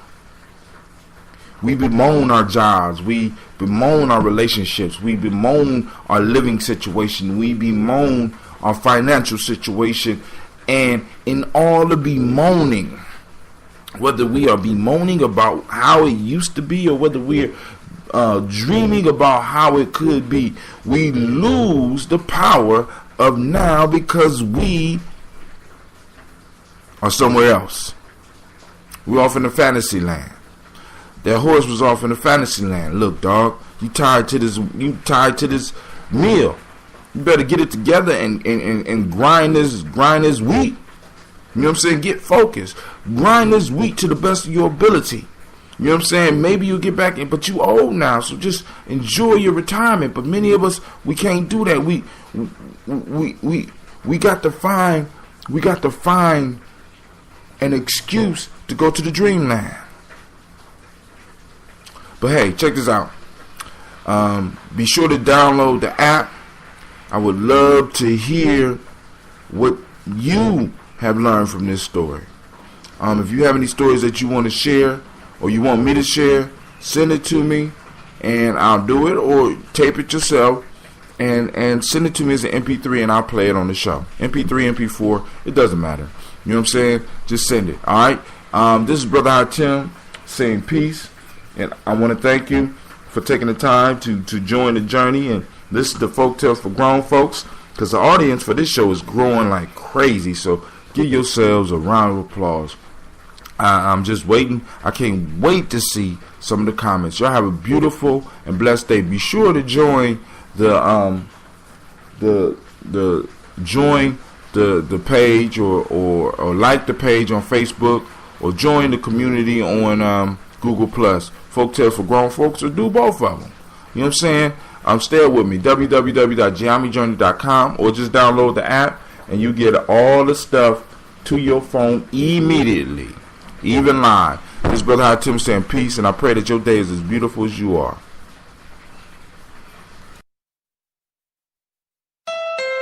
It's Honda's summer clearance, and every new Honda is on clearance. Well-qualified buyers can lease the 2020 Honda CR-V today for $229 a month for 36 months with $3,099 due at lease signing. CR-V, the best-selling crossover utility vehicle over the past decade, for just $229 a month. Don't miss Honda's summer clearance event going on now at your Central Ohio Honda dealers. Call 877-41-HONDA for details. Offer ends August 31st, 2020.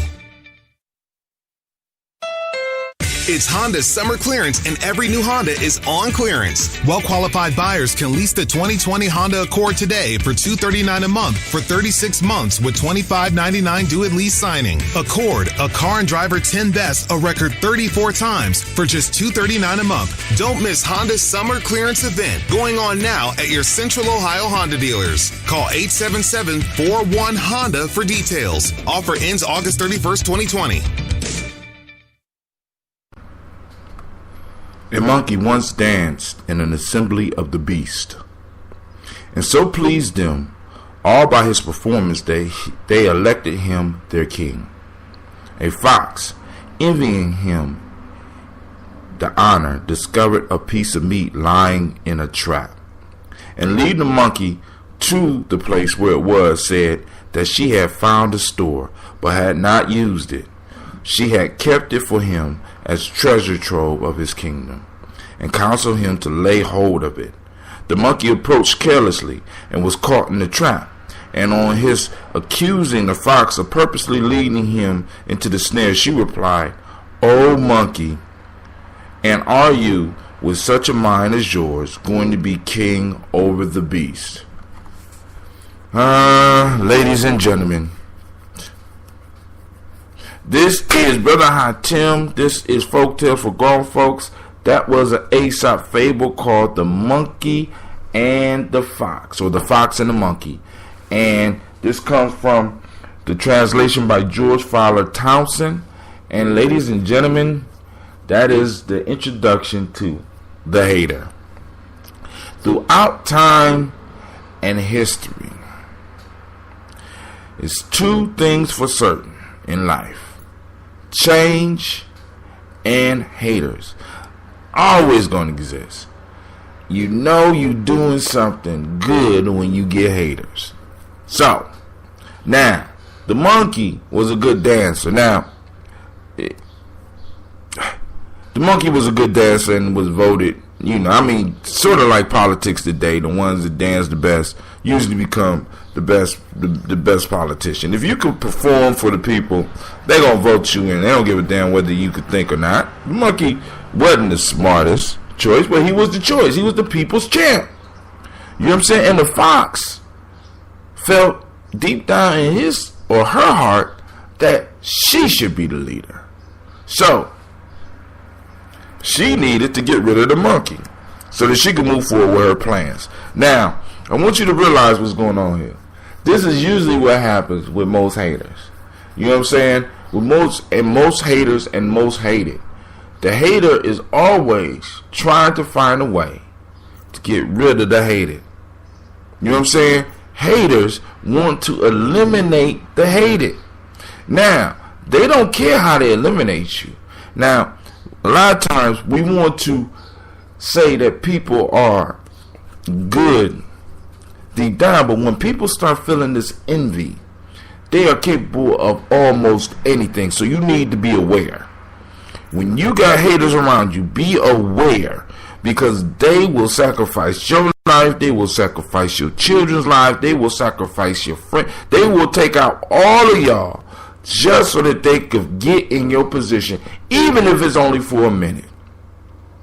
Be very careful when you're dealing with haters, alright? Now, but also, don't be like the monkey. When you get in your position, make sure that you had a skill, and if you, by some luck, if by luck you end up in a position, start immediately studying so that you can maintain that position. And be very careful, because I want you to look at the strategy that the fox used. The fox used an approach that totally disarmed the monkey. Oh, I have found some treasure that I'm going to present to you. The fox used a false sense of humbleness.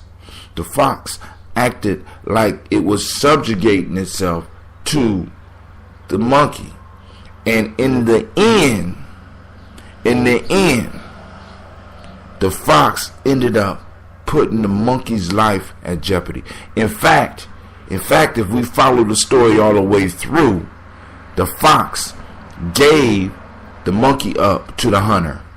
Because if there was a trap, there was a hunter. And hunters hunt so that they can eat. And whatever they eat, they're going to kill. So the fox already knew that he was setting that monkey up for death.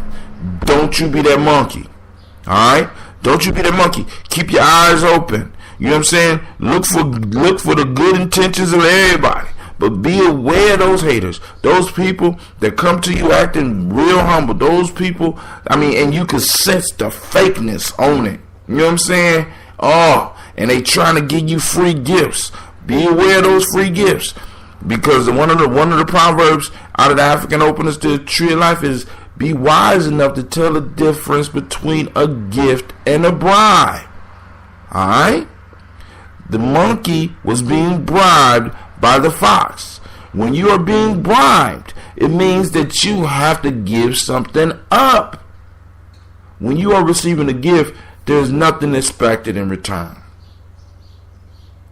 Alright, so now, this is Brother Hatim saying peace. Thank you for tuning in. Make sure you download the app. Look for the Daily Journey newsletter that I'm going to be posting up so that you can find out about the other shows.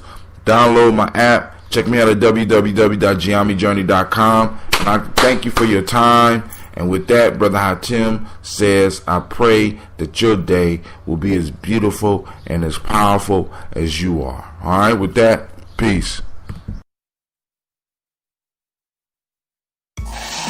This is the sound of a blizzard treat at DQ. But it also sounds like a weekend bike ride, a post-game celebration, and a sunset on the dock. Wow! Doesn't a blizzard treat sound good? Stop by DQ and grab one today, like new Oreo fudge brownie. Thanks for being the sweetest fans in the world. DQ, happy tastes good. It's Honda's summer clearance, and every new Honda is on clearance. Well-qualified buyers can lease the 2020 Honda Accord today for $239 a month for 36 months with $25.99 due at lease signing. Accord, a car and driver 10 best a record 34 times for just $239 a month. Don't miss Honda's summer clearance event going on now at your Central Ohio Honda dealers. Call 877-41-HONDA for details. Offer ends August 31st, 2020.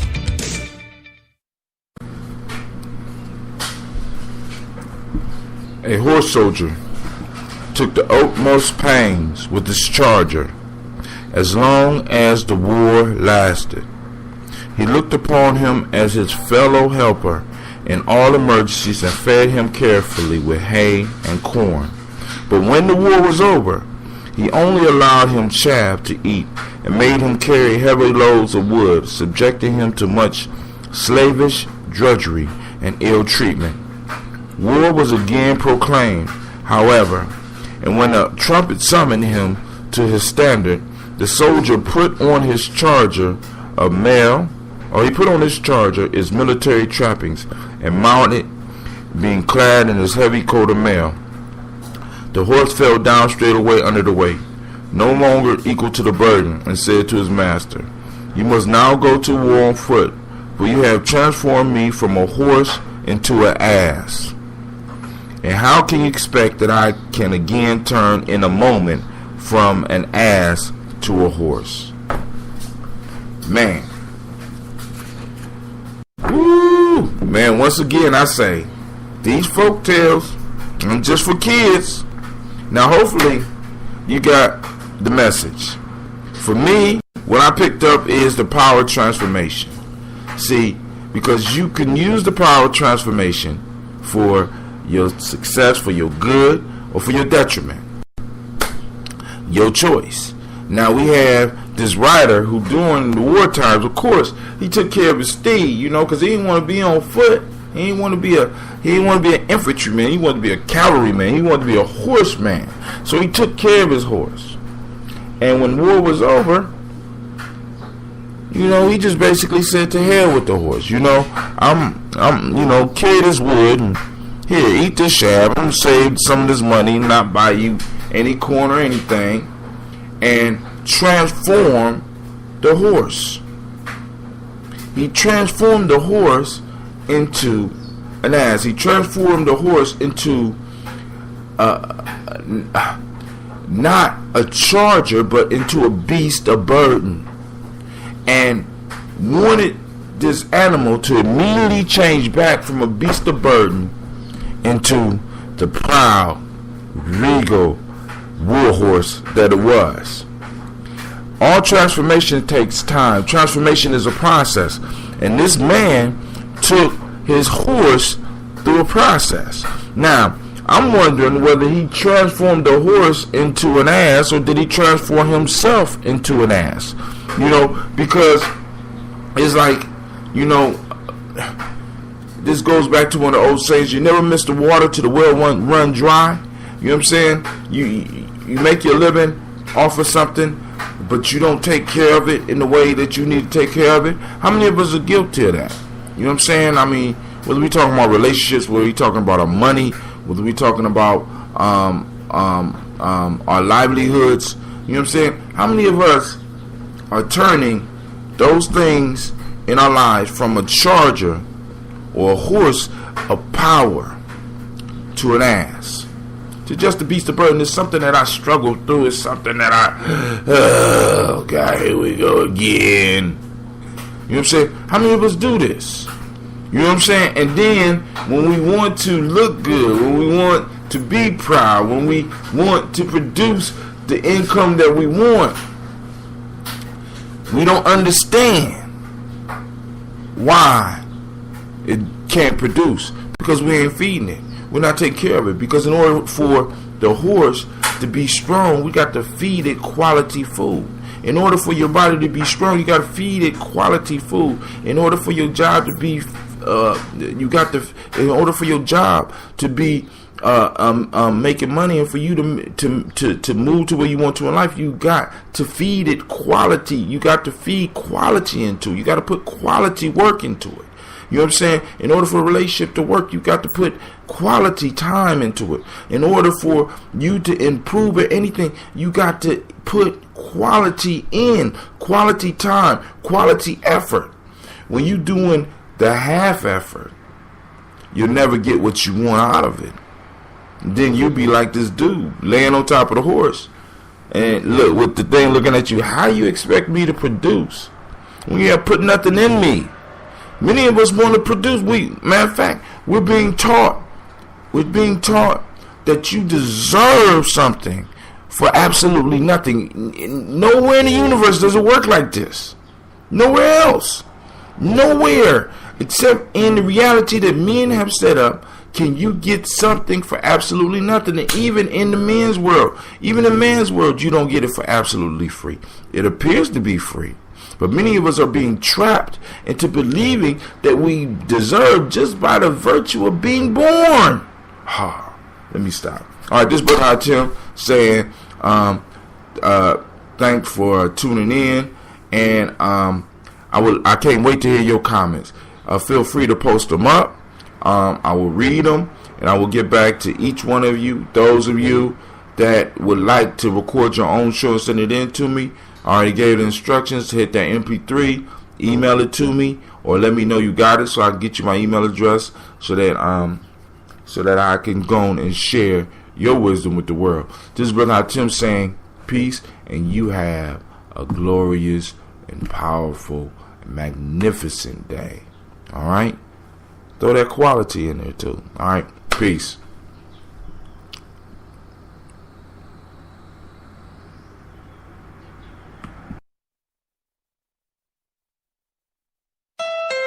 It's Honda's summer clearance, and every new Honda is on clearance. Well-qualified buyers can lease the 2020 Honda Civic today for $189 a month for 36 months with $25.99 due at lease signing. Civic, the best-selling compact car over the past decade, for just $189 a month.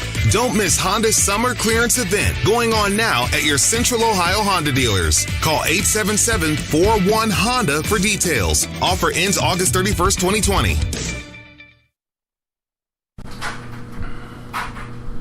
The members of the body rebelled against the belly and said, why should we be perpetually engaged in administering to your wants while you do nothing but take your rest and enjoy yourself in luxury and self-indulgence?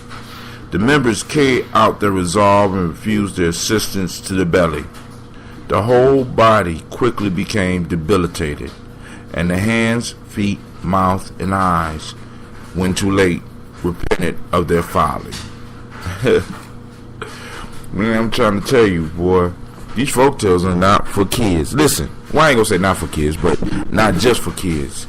Now, so we got this belly who's being accused of sucking up all the luxuries and sucking up the benefits of all the other body parts, and all of a sudden everybody said, look, we ain't gonna help the belly no more. And as soon as they stop helping the belly, they weaken themselves. Now, this is the way a lot of organizations fall. This is the way a lot of nations fall. This is the way a lot of businesses fall, because everybody is more concerned about other people's role and what other people are getting rather than doing what they are supposed to do. Listen, when we learn to focus on what we are supposed to be doing, we become better as a team. We become better as individuals. See, because the group process, The tribe process, the family process, is a process about us being able to become better individuals. Now, a lot of people think it's all about the collective, it's all about the group. No, it's about you becoming a better person. Because when you are able to do what you do at the best of your ability and not necessarily worry about what everybody else is getting. Are you eating? I mean, because in order for the belly to be able to, in a sense, enjoy all these luxuries, it had to be able to fuel all the other body parts. So all the food came through the efforts of all the other body parts to the stomach, and the stomach had to process the food and send it back throughout the body. So everybody was benefiting. Everybody was benefiting. Now, some may have not felt they were benefiting in the way that they should be benefiting, but isn't that the way of life? Most of us think that we're not getting what we're supposed to be getting, when in fact we're probably getting a little bit more than we should actually be getting. You know what I'm saying? I done seen some of y'all work. You know, y'all, come on now. You know, your cell phones, your text messages. You know, come on now. I'm just trying to keep it all the way real. Some of y'all getting more than you really should be getting for the work that you're doing. All right, so you know, don't be like those other body parts and not really know the function of the stomach, because the bottom line here is that the rest of the body parts obviously didn't know what the stomach did. See, a lot of times we want to judge people's positions, we want to judge the work that people do, but we really don't know what they do. You know what I'm saying? We need to step back sometime and really try to look at the whole way, or the flow chart. Not the one that's posted out so that everybody can see, but you want to really see the internal flow chart. Who is really the stomach of the organization? You know what I'm saying? Who is really the stomach of the organization? Who is making sure that every other part of the organization, every other part of the nation, every other part of the tribe is getting fed? Who is that? You know what I'm saying? Learn to identify parts. Learn to identify what jobs they have and what they do. Now, this is Brother Hatim saying, yo, make sure you check out my website, www.GNJMedia.com. Feel free to hit up the tip jar. Also, this is an Aesop fable, and it's called The Belly and the Members, and it's translated from George Fowler Townsend's version, and is available on ForgottenBooks.org. Thank you for taking time to listen. Make sure you download my app. And with that, Brother Hatim says peace. I pray that your day is as beautiful as you are.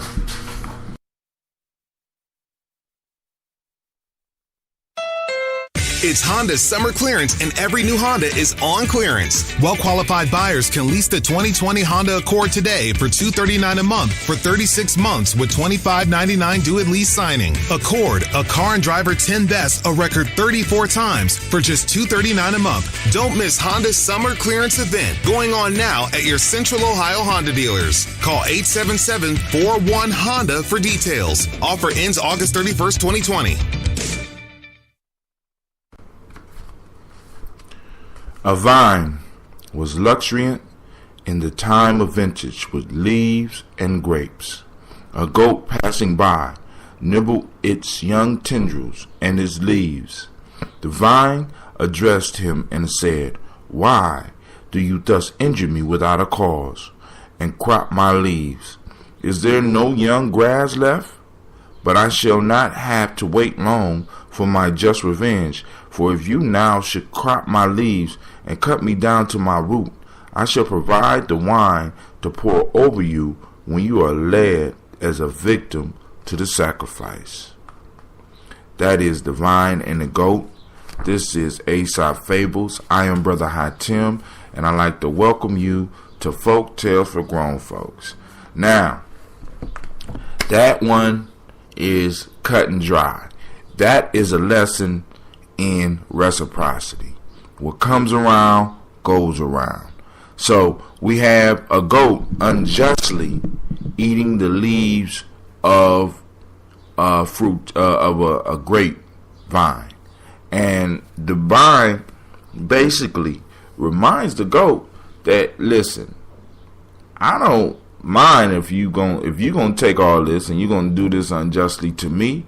It's cool, but I'm gonna make sure that I stick around long enough to help make the wine that will be poured over your body at the sacrifice when they pull you down to cut you down. We all need to always remember that reciprocity is around us. And I don't think, see, what I'm starting to recognize, and I don't want to offend nobody out there, but what I'm starting to recognize is what I call a lot of closet atheists.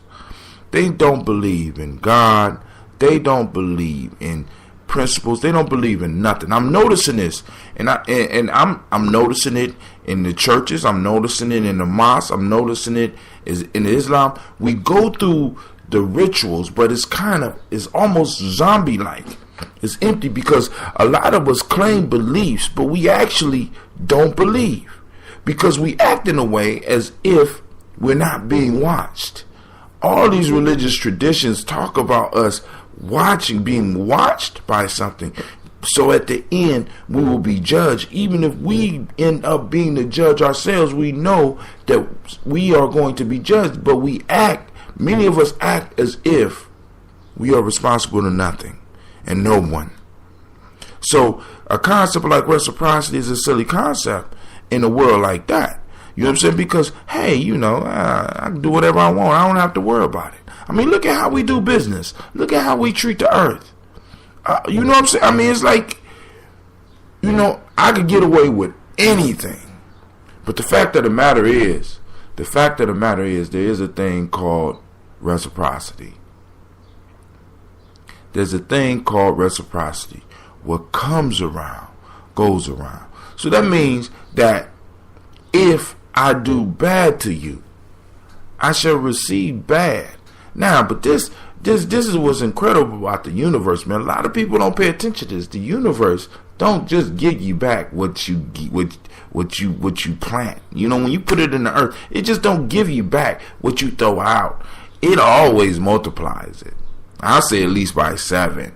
So when you do something bad, it returns to you bad. And if you don't give a damn about yourself, I want you to think about your progeny. I want you to think about your children. I want you to think about those loved ones if you have any.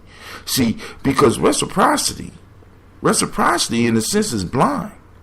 All it got to do is find something close to your energy signature because you're going to feel it. So it might not hit you in this lifetime, but I want you to think about, what if it hits your grandchild? Whoa. Think about that. It might not come back to you, but what if it come back to your grandchildren? What if it come back to your children? What if it come back to your great-grandchildren? That's why we have to live our lives as if we are responsible for 7 generations, because we never know what thing we may do that may affect them and in turn affect us. But since most of us don't believe in nothing, we don't believe in the principles. We don't believe that principles actually work. We don't believe in a creator or a higher power. So we just believe that the universe is chance. Everything in the universe is chance. It's dice being rolled or in some form or fashion. It's a luck machine. Everything happened by luck. We exist by luck, and there is no cause and there is no effect. There is just us and the fact that we are lucky enough to be the only beings in the universe, and nothing is watching us and nothing we do matters. So we might as well just go and tear up everything. Closet atheists. You know what I'm saying? We don't believe in anything.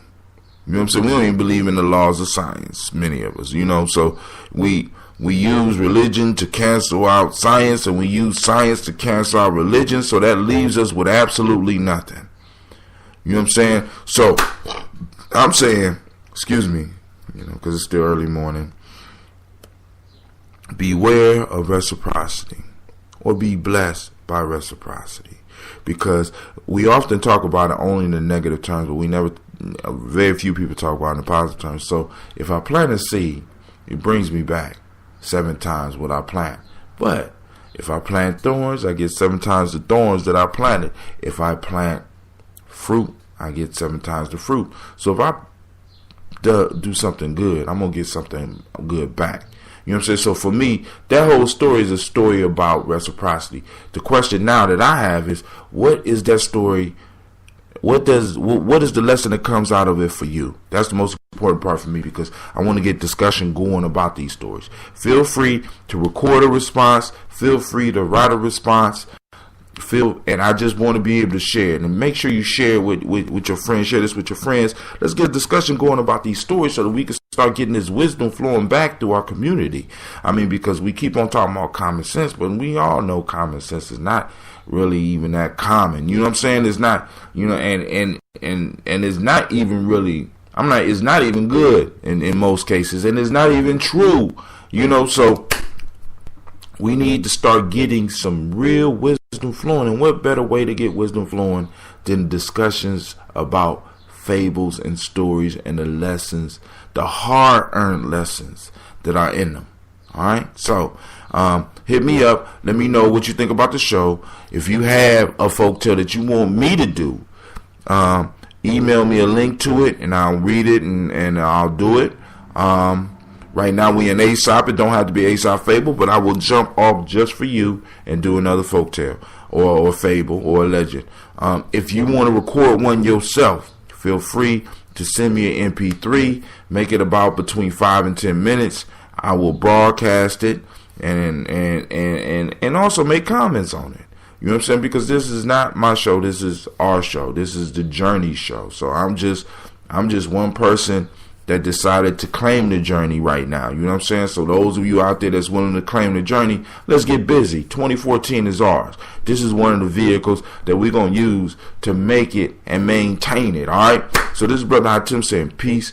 Be sure to download the app so you can keep up with all the stuff that's going down. All of the podcasts are on there. You go straight there. You go straight. If you don't want to listen to no other podcasts, but Folktales for Grown Folks, there you go. If you want to experiment with some other ones, there you go. If you want to get on Folktales for Grown Folks on Facebook through the app, you could do that as well. So hey, this is Brother Hatim. Remember, also check me out www.GNJMedia.com. Support the journey, buy the books, check out the merchandise. Let's keep it moving. 2014 and beyond. This is Brother Hatim saying peace.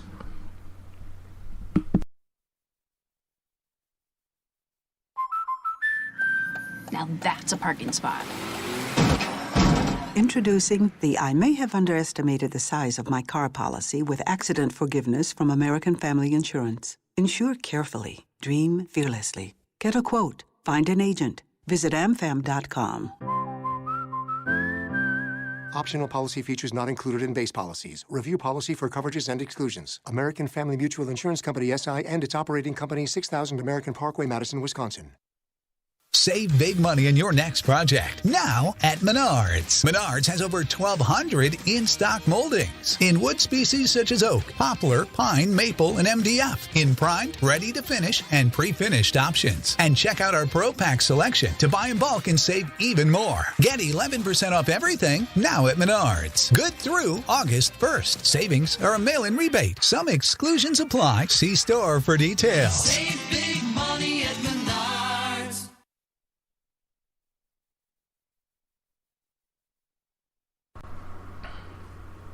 Jupiter issued a proclamation to all the beasts of the forest and promised a royal reward to the one whose offspring should be deemed the handsomest. The monkey came with the rest and presented with all a mother's tenderness a flat-nosed, hairless, ill-featured young monkey as a candidate for the promised reward. A general laugh saluted her on the presentation of her son. She resolutely said, I know not whether Jupiter will allot the prize to my son, but this I do know, that he is at least in my eyes, the eyes of a mother, the dearest, handsomest, and most beautiful of all. Man, oh man, this is Folktale for Grown Folks. I am Brother Hatim. This story comes from Aesop Fables, and it's called Jupiter and the Monkey. This, for me, is one of the most powerful stories. I know y'all like, Brother Hatem, I disagree, because there's other stories with more power. How about Hercules and the Wagoneer? How about the ants and the grasshopper? You know what I'm saying? How about how about just all the other stories? You go listen to the power of this story. First off, let me say this, my friend. If you get the lesson from the monkey, because usually the monkey is the fool, but if you get this lesson from the monkey, what can stand in your way? Now, I want you to understand that Aesop is coming from a time where he's dealing with the Greek pantheon, and the highest deity in this Greek pantheon is Jupiter or Zeus. The monkey is called before Zeus. The humble monkey is called from the forest to come and present its baby to Zeus. Now, everybody looks at the monkey's baby and say, that is an ugly baby. We don't know what Jupiter said about the baby, but we do know what the monkey said about Jupiter's judgment and everybody else's judgment. I don't care what he says. My baby is the most beautiful and the most handsomest of all, at least in his mother's eyes. See, that is a powerful lesson, because she's going against the God of the time. She's going against the common thoughts of the time. And she is placing beauty upon her child. She is showing loving and tenderness to her child. Listen. And I know some of y'all not getting this, so it's cool. Let me slow down and rewind it. The monkey is you. The baby is your dream. And you have to present your dream to all those that are around you and the bosses of this time. And everybody looks at your dream and laugh. Everybody look at your dream and say that it's foolish. Everybody look at your dream and say that it's ugly. And my question to you is, do you have what that monkey had to look at your dream, to look at your destiny, to look at your purpose and say, I don't care what nobody says. See, I mean, this is over 2,500 years old. 2,500 years old, and the hater still comes out. The hater existed before the term hater existed, before we even know the term hater. You know what I'm saying? If you get the lesson from the monkey, if you pick up the lesson from the monkey, I ask you again, what can stop you? Man, listen, I am choked up. I mean, I read that story before, but I am choked up because the story came into perspective for me. You know what I'm saying? I mean, it's like I want to do so much, and then when I try to present it sometime, people are like, that is an ugly dream. That's too much, man. Oh, we got to do all this. We got to do all that. We got to do. Don't mess with my dream. Don't allow nobody to mess with your. Don't allow nobody to mess with your purpose. Don't allow nobody to mess with your destiny. Don't allow nobody to talk down upon it. And if they do you have the strength to be like that monkey? To still shine love and adoration upon it. This is Brother Hatem saying, get the lesson, get the lesson, get the lesson.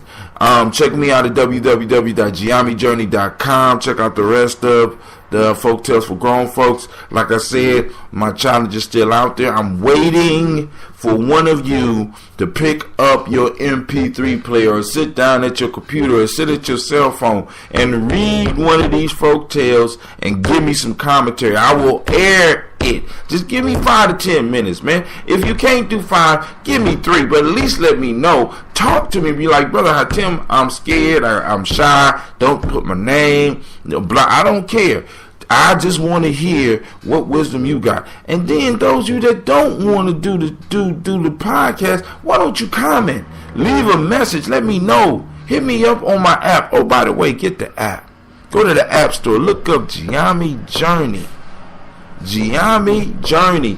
Get the app. Those of you that have Apple and you want the app, hit me up. I will send you the link so that you can lock in the link and always be able to access my app, because on the app I'm gonna have some special stuff going out to those and only those who have my app. This is Brother Hatim saying peace. I'd like to thank you for your time. I'd like to thank you for your patience, and I hope that you get the lessons. And I can't wait to get some of the wisdom that you have to share with me. Come wisdom mining with me, as I say. With that, I say peace. This is Brother Hatim. I pray that your day is as beautiful as you are.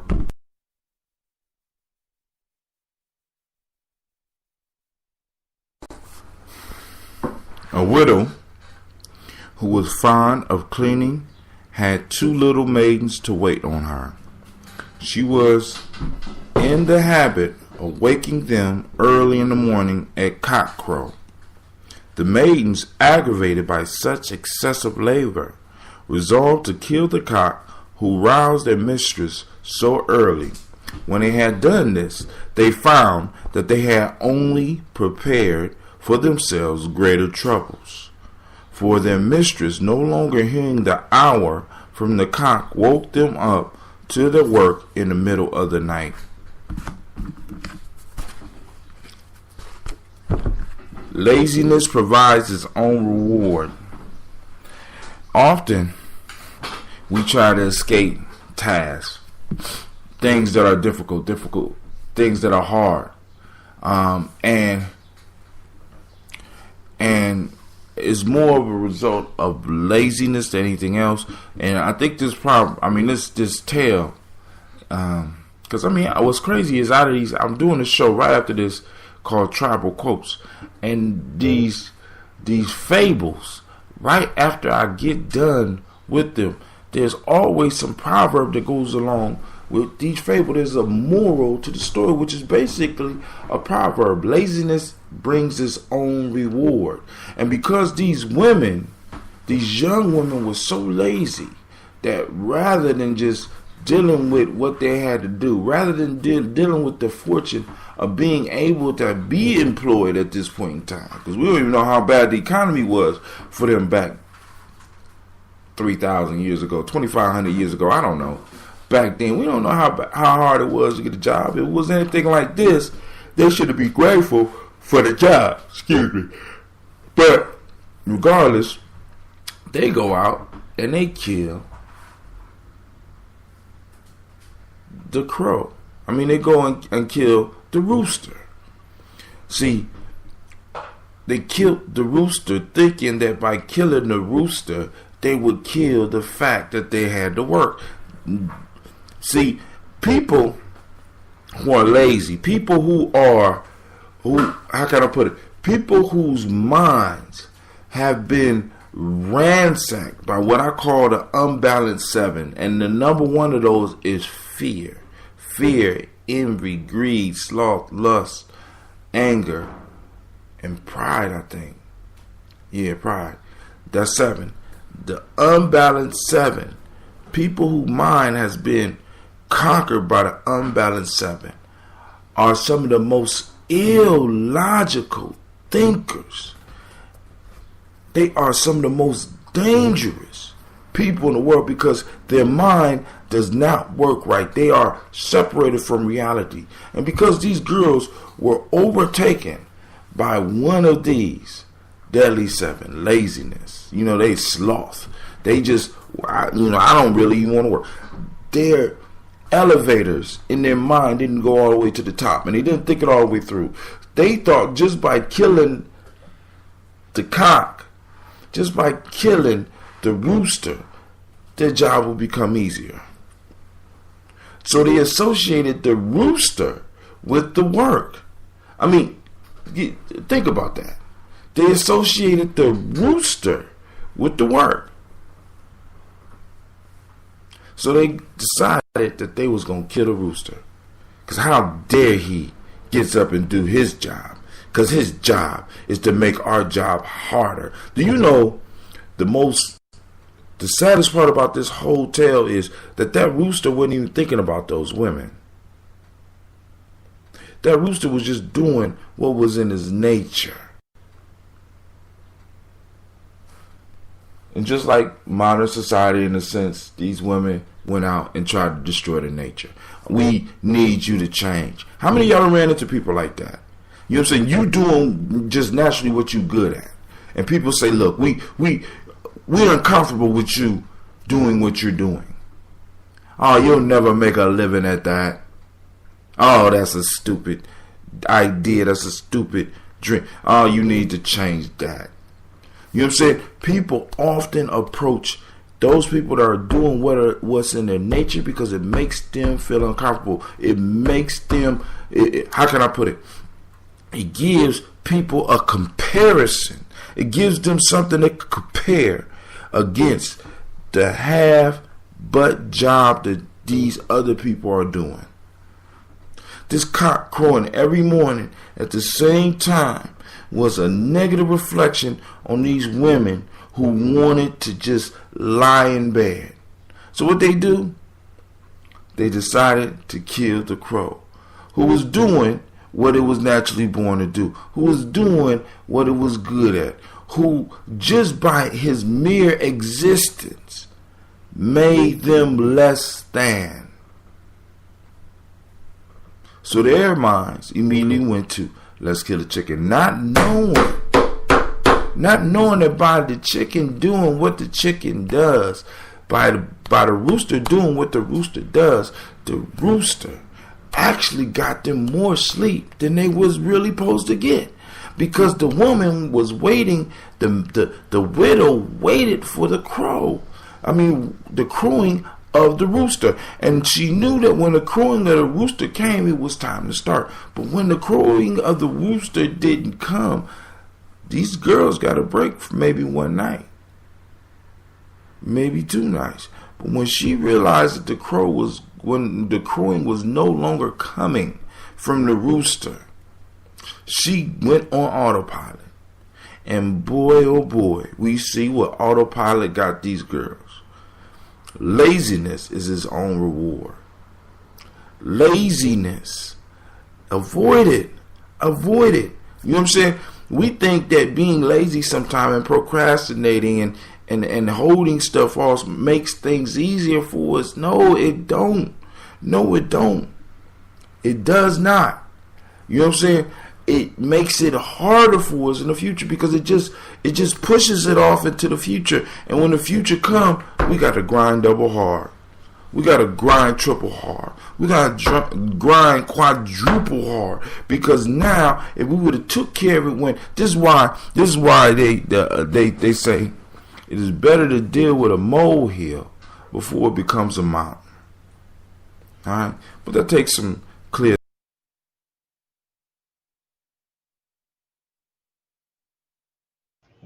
I am a genius. My ancestors were geniuses. My ancestors have made me a genius in all that I think, say, and do. I must declare myself a genius. I am a genius. Whenever I am myself, I practice my geniusness and do great things. All my thoughts, choices, and deeds must express my geniusness. I am a genius. My decisions must always be in the best interest of myself, my family, my people, and my God. Only then will I and everyone I know that I am a genius. I am a genius. At all times, my geniusness must reflect my culture. My geniusness must serve my God. My geniusness must make me be one in love and harmony with my family. My geniusness must protect my people. Yes, at all times I must demonstrate excellence because I am a genius.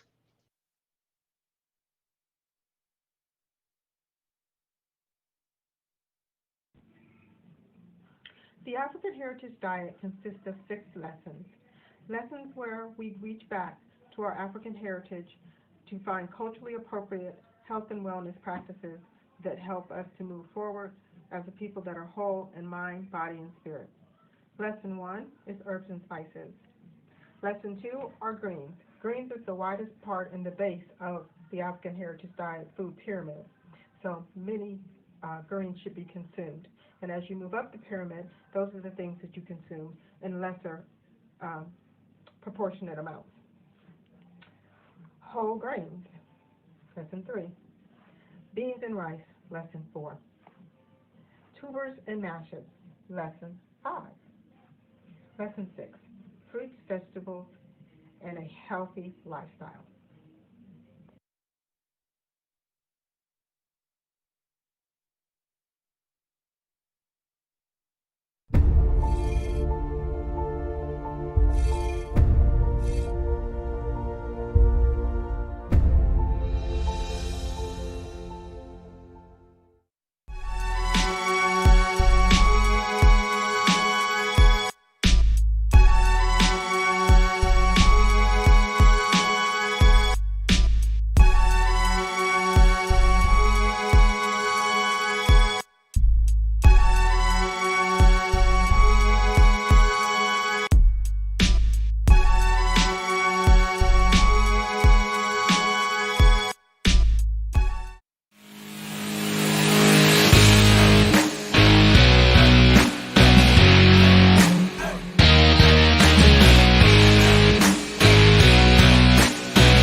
Women, but the most important goddesses were black, not just for the African now, in the civilization of the Greek.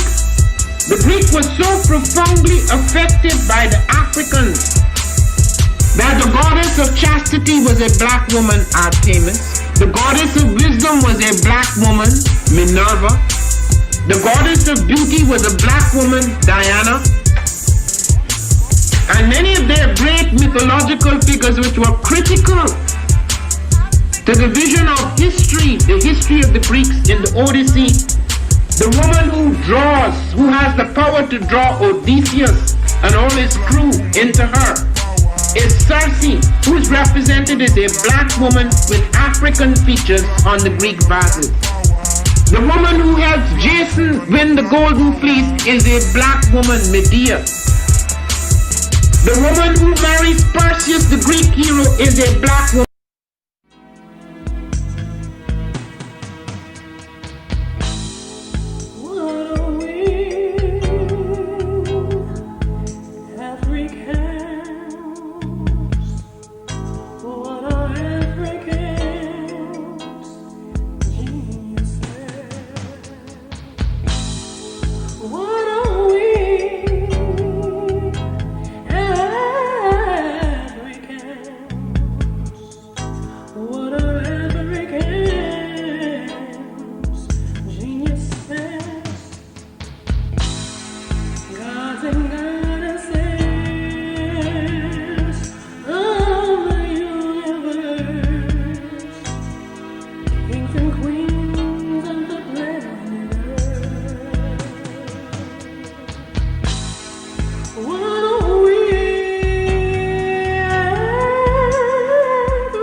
What is a lion without his pride? What is a whale without his pod? What is a monkey without his troop? What is a wolf without his pack? The answer is very simple. They are the same thing that a human being is without a tribe.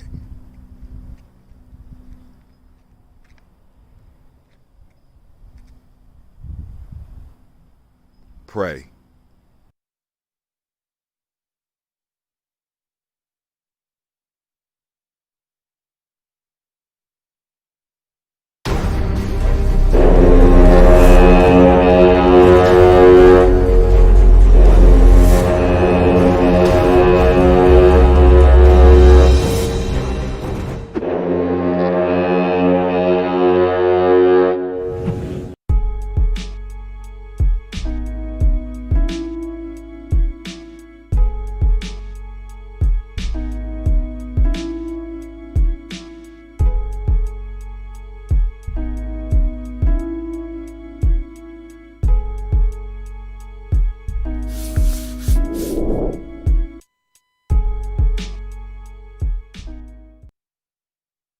Thought. You can't be driven by one of these unbalanced passions, because when you are driven by one of these unbalanced passions, your thinking stops. It shuts down and you become dangerous. This is Brother Hatim saying thank you for joining me with Folk Tales for Grown Folks. I am Brother Hatim. I read from Aesop Fables. This one was translated by George Fowler Thompson. I got several different translations on the page for you today, so I'll be sending it out. The story I read is called The Widow and Her Little Maidens. Commentary by Brother Hatim. You have a great and beautiful day. And with that, Brother Hatim says peace. I pray that your day will be as beautiful as you are. It's Honda's summer clearance, and every new Honda is on clearance. Well-qualified buyers can lease the 2020 Honda Civic today for $189 a month for 36 months with $25.99 due at lease signing. Civic, the best-selling compact car over the past decade, for just $189 a month. Don't miss Honda's summer clearance event going on now at your Central Ohio Honda dealers. Call 877-41-HONDA for details. Offer ends August 31st, 2020.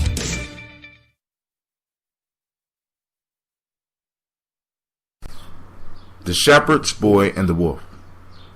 A shepherd boy who watched a flock of sheep near a village brought out the villagers 3 or 4 times by crying out, "Wolf! Wolf!" And when his neighbors came to help him, laughed at them for their pains. The wolf, however, did truly come at last. The shepherd boy, now really alarmed, shouted in an agony of terror, "Pray, do come and help me. The wolf is killing the sheep." But no one paid any heed to his cries, nor rendered any assistance. The wolf, having no cause of fear, at his leisure lacerated or destroyed the whole flock. There is no believing a liar even when he speaks the truth. Man, once again, these folk tales are not just for kids. I want y'all to listen to that. There's no believing a liar, even when he's telling the truth, or even when she's telling the truth.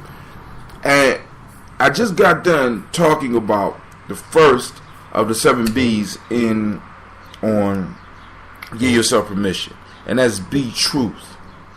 See, when we're living our truth, when we're living truth, when we're being truth, we don't lie.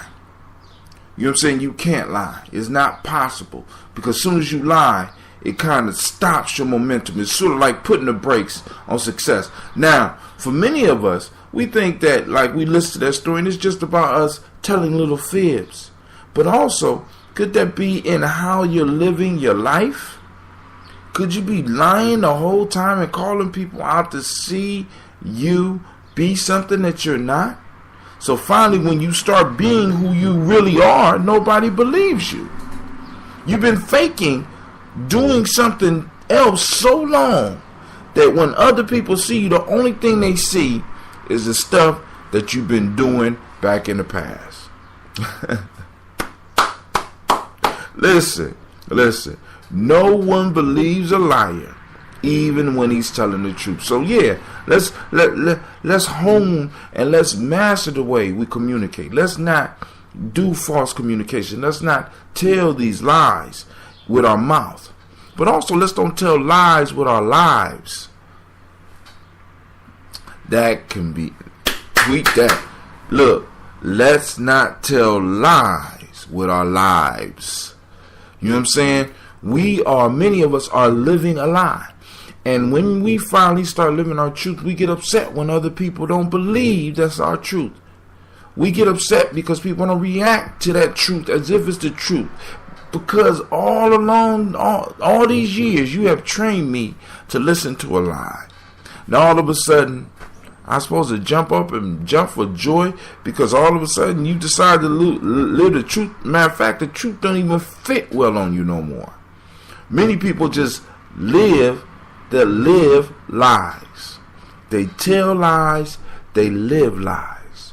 You know, then you got some people who just tell lies. And then you got some people that just live lies. But then most of the time they go hand in hand. Those people who are telling lies are usually living lies. This is Brother Hatim saying thank you for joining me for Folk Tales for Grown Folks. Be sure to check me out at www.GNJMedia.com. Also download the app. I'd like to thank all of you that are taking the time to listen to me on a regular basis. The following for this show is jumping by leaps and bounds. And hopefully, I'm not like that little boy. You know what I'm saying? So I'm living a truth rather than running around and screaming a lie. You know, that little boy was something else, man. I know kids like that, and I know some adults like that. You know, it screamed fire and it ain't really a fire. And you know, we need to really watch that, and we need to separate ourselves from people that are like that. But once again, this is Brother Hatim saying peace. You have a great and marvelous day. I'm working on getting some video for this. I don't know how I'm gonna work the video camera in, but I got a video camera going now. I don't know how I'm gonna work it in, but I'm gonna get it going. This is Brother Hatim saying peace, and thank you for listening to Folk Tales for Grown Folks. The name of the story was The Shepherd's Boy and the Wolf. Aesop Fables, ForgottenBooks.org if you want the book. The translation is by George Filer Townsend. Look like that. Alright. This is Brother Hatim saying peace for the third time. Getting the kids to practice on time. Remembering if it's your day to bring snacks. Making it to the game with a clean jersey. Why are simple things sometimes so complicated? Thankfully, with Auto Owners, insurance doesn't have to be one of them. Auto Owners works with independent agents who live in your community and answer when you call, so you can worry about more important things, like whether your kid is going to run toward first or third base. That's simple human sense. Ask your independent agent if Auto Owners makes sense for you. It's Honda's summer clearance, and every new Honda is on clearance. Well-qualified buyers can lease the 2020 Honda Civic today for $189 a month for 36 months with $25.99 due at lease signing. Civic, the best-selling compact car over the past decade, for just $189 a month. Don't miss Honda's summer clearance event going on now at your Central Ohio Honda dealers. Call 877-41-HONDA for details. Offer ends August 31st, 2020. It's Honda's summer clearance, and every new Honda is on clearance. Well-qualified buyers can lease the 2020 Honda Accord today for $239 a month for 36 months with $25.99 due at lease signing. Accord, a car and driver 10 best a record 34 times for just $239 a month. Don't miss Honda's summer clearance event going on now at your Central Ohio Honda dealers. Call 877-41-HONDA for details. Offer ends August 31st, 2020. A cat, hearing that birds in a certain aviary were ailing, dressed himself up as a physician, and taking his cane and a bag of instruments becoming his profession, went to call on them. He knocked at the door and inquired of the inmates how they all did, saying that if they were ill, he would be happy to prescribe for them and cure them. They replied, "We are all very well and shall continue so, if you will only be good enough to go away and leave us as we are." That is The Cat and the Birds. This is Folk Tales for Grown Folks. I am Brother Hatim, coming at you live. Listen. All help is not good help. Let me say that again. All help is not good help. Let me say that again. All help is not good help. We need to realize sometimes that what we are seeking far as help, all right? We got to be very careful who and what we accept it from. Because in some cases we like that bird, that we gonna let a predator in to help us. We don't need predators around us helping us. What we need is to be able to buckle down and handle business for ourselves. The whole issue in this story is that the birds, that the cat heard that the birds were ailing.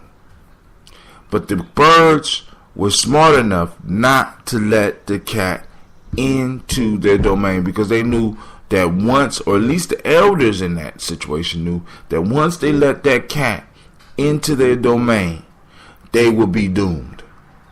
They would be doomed. Now, oftentimes, many of us, we are not able to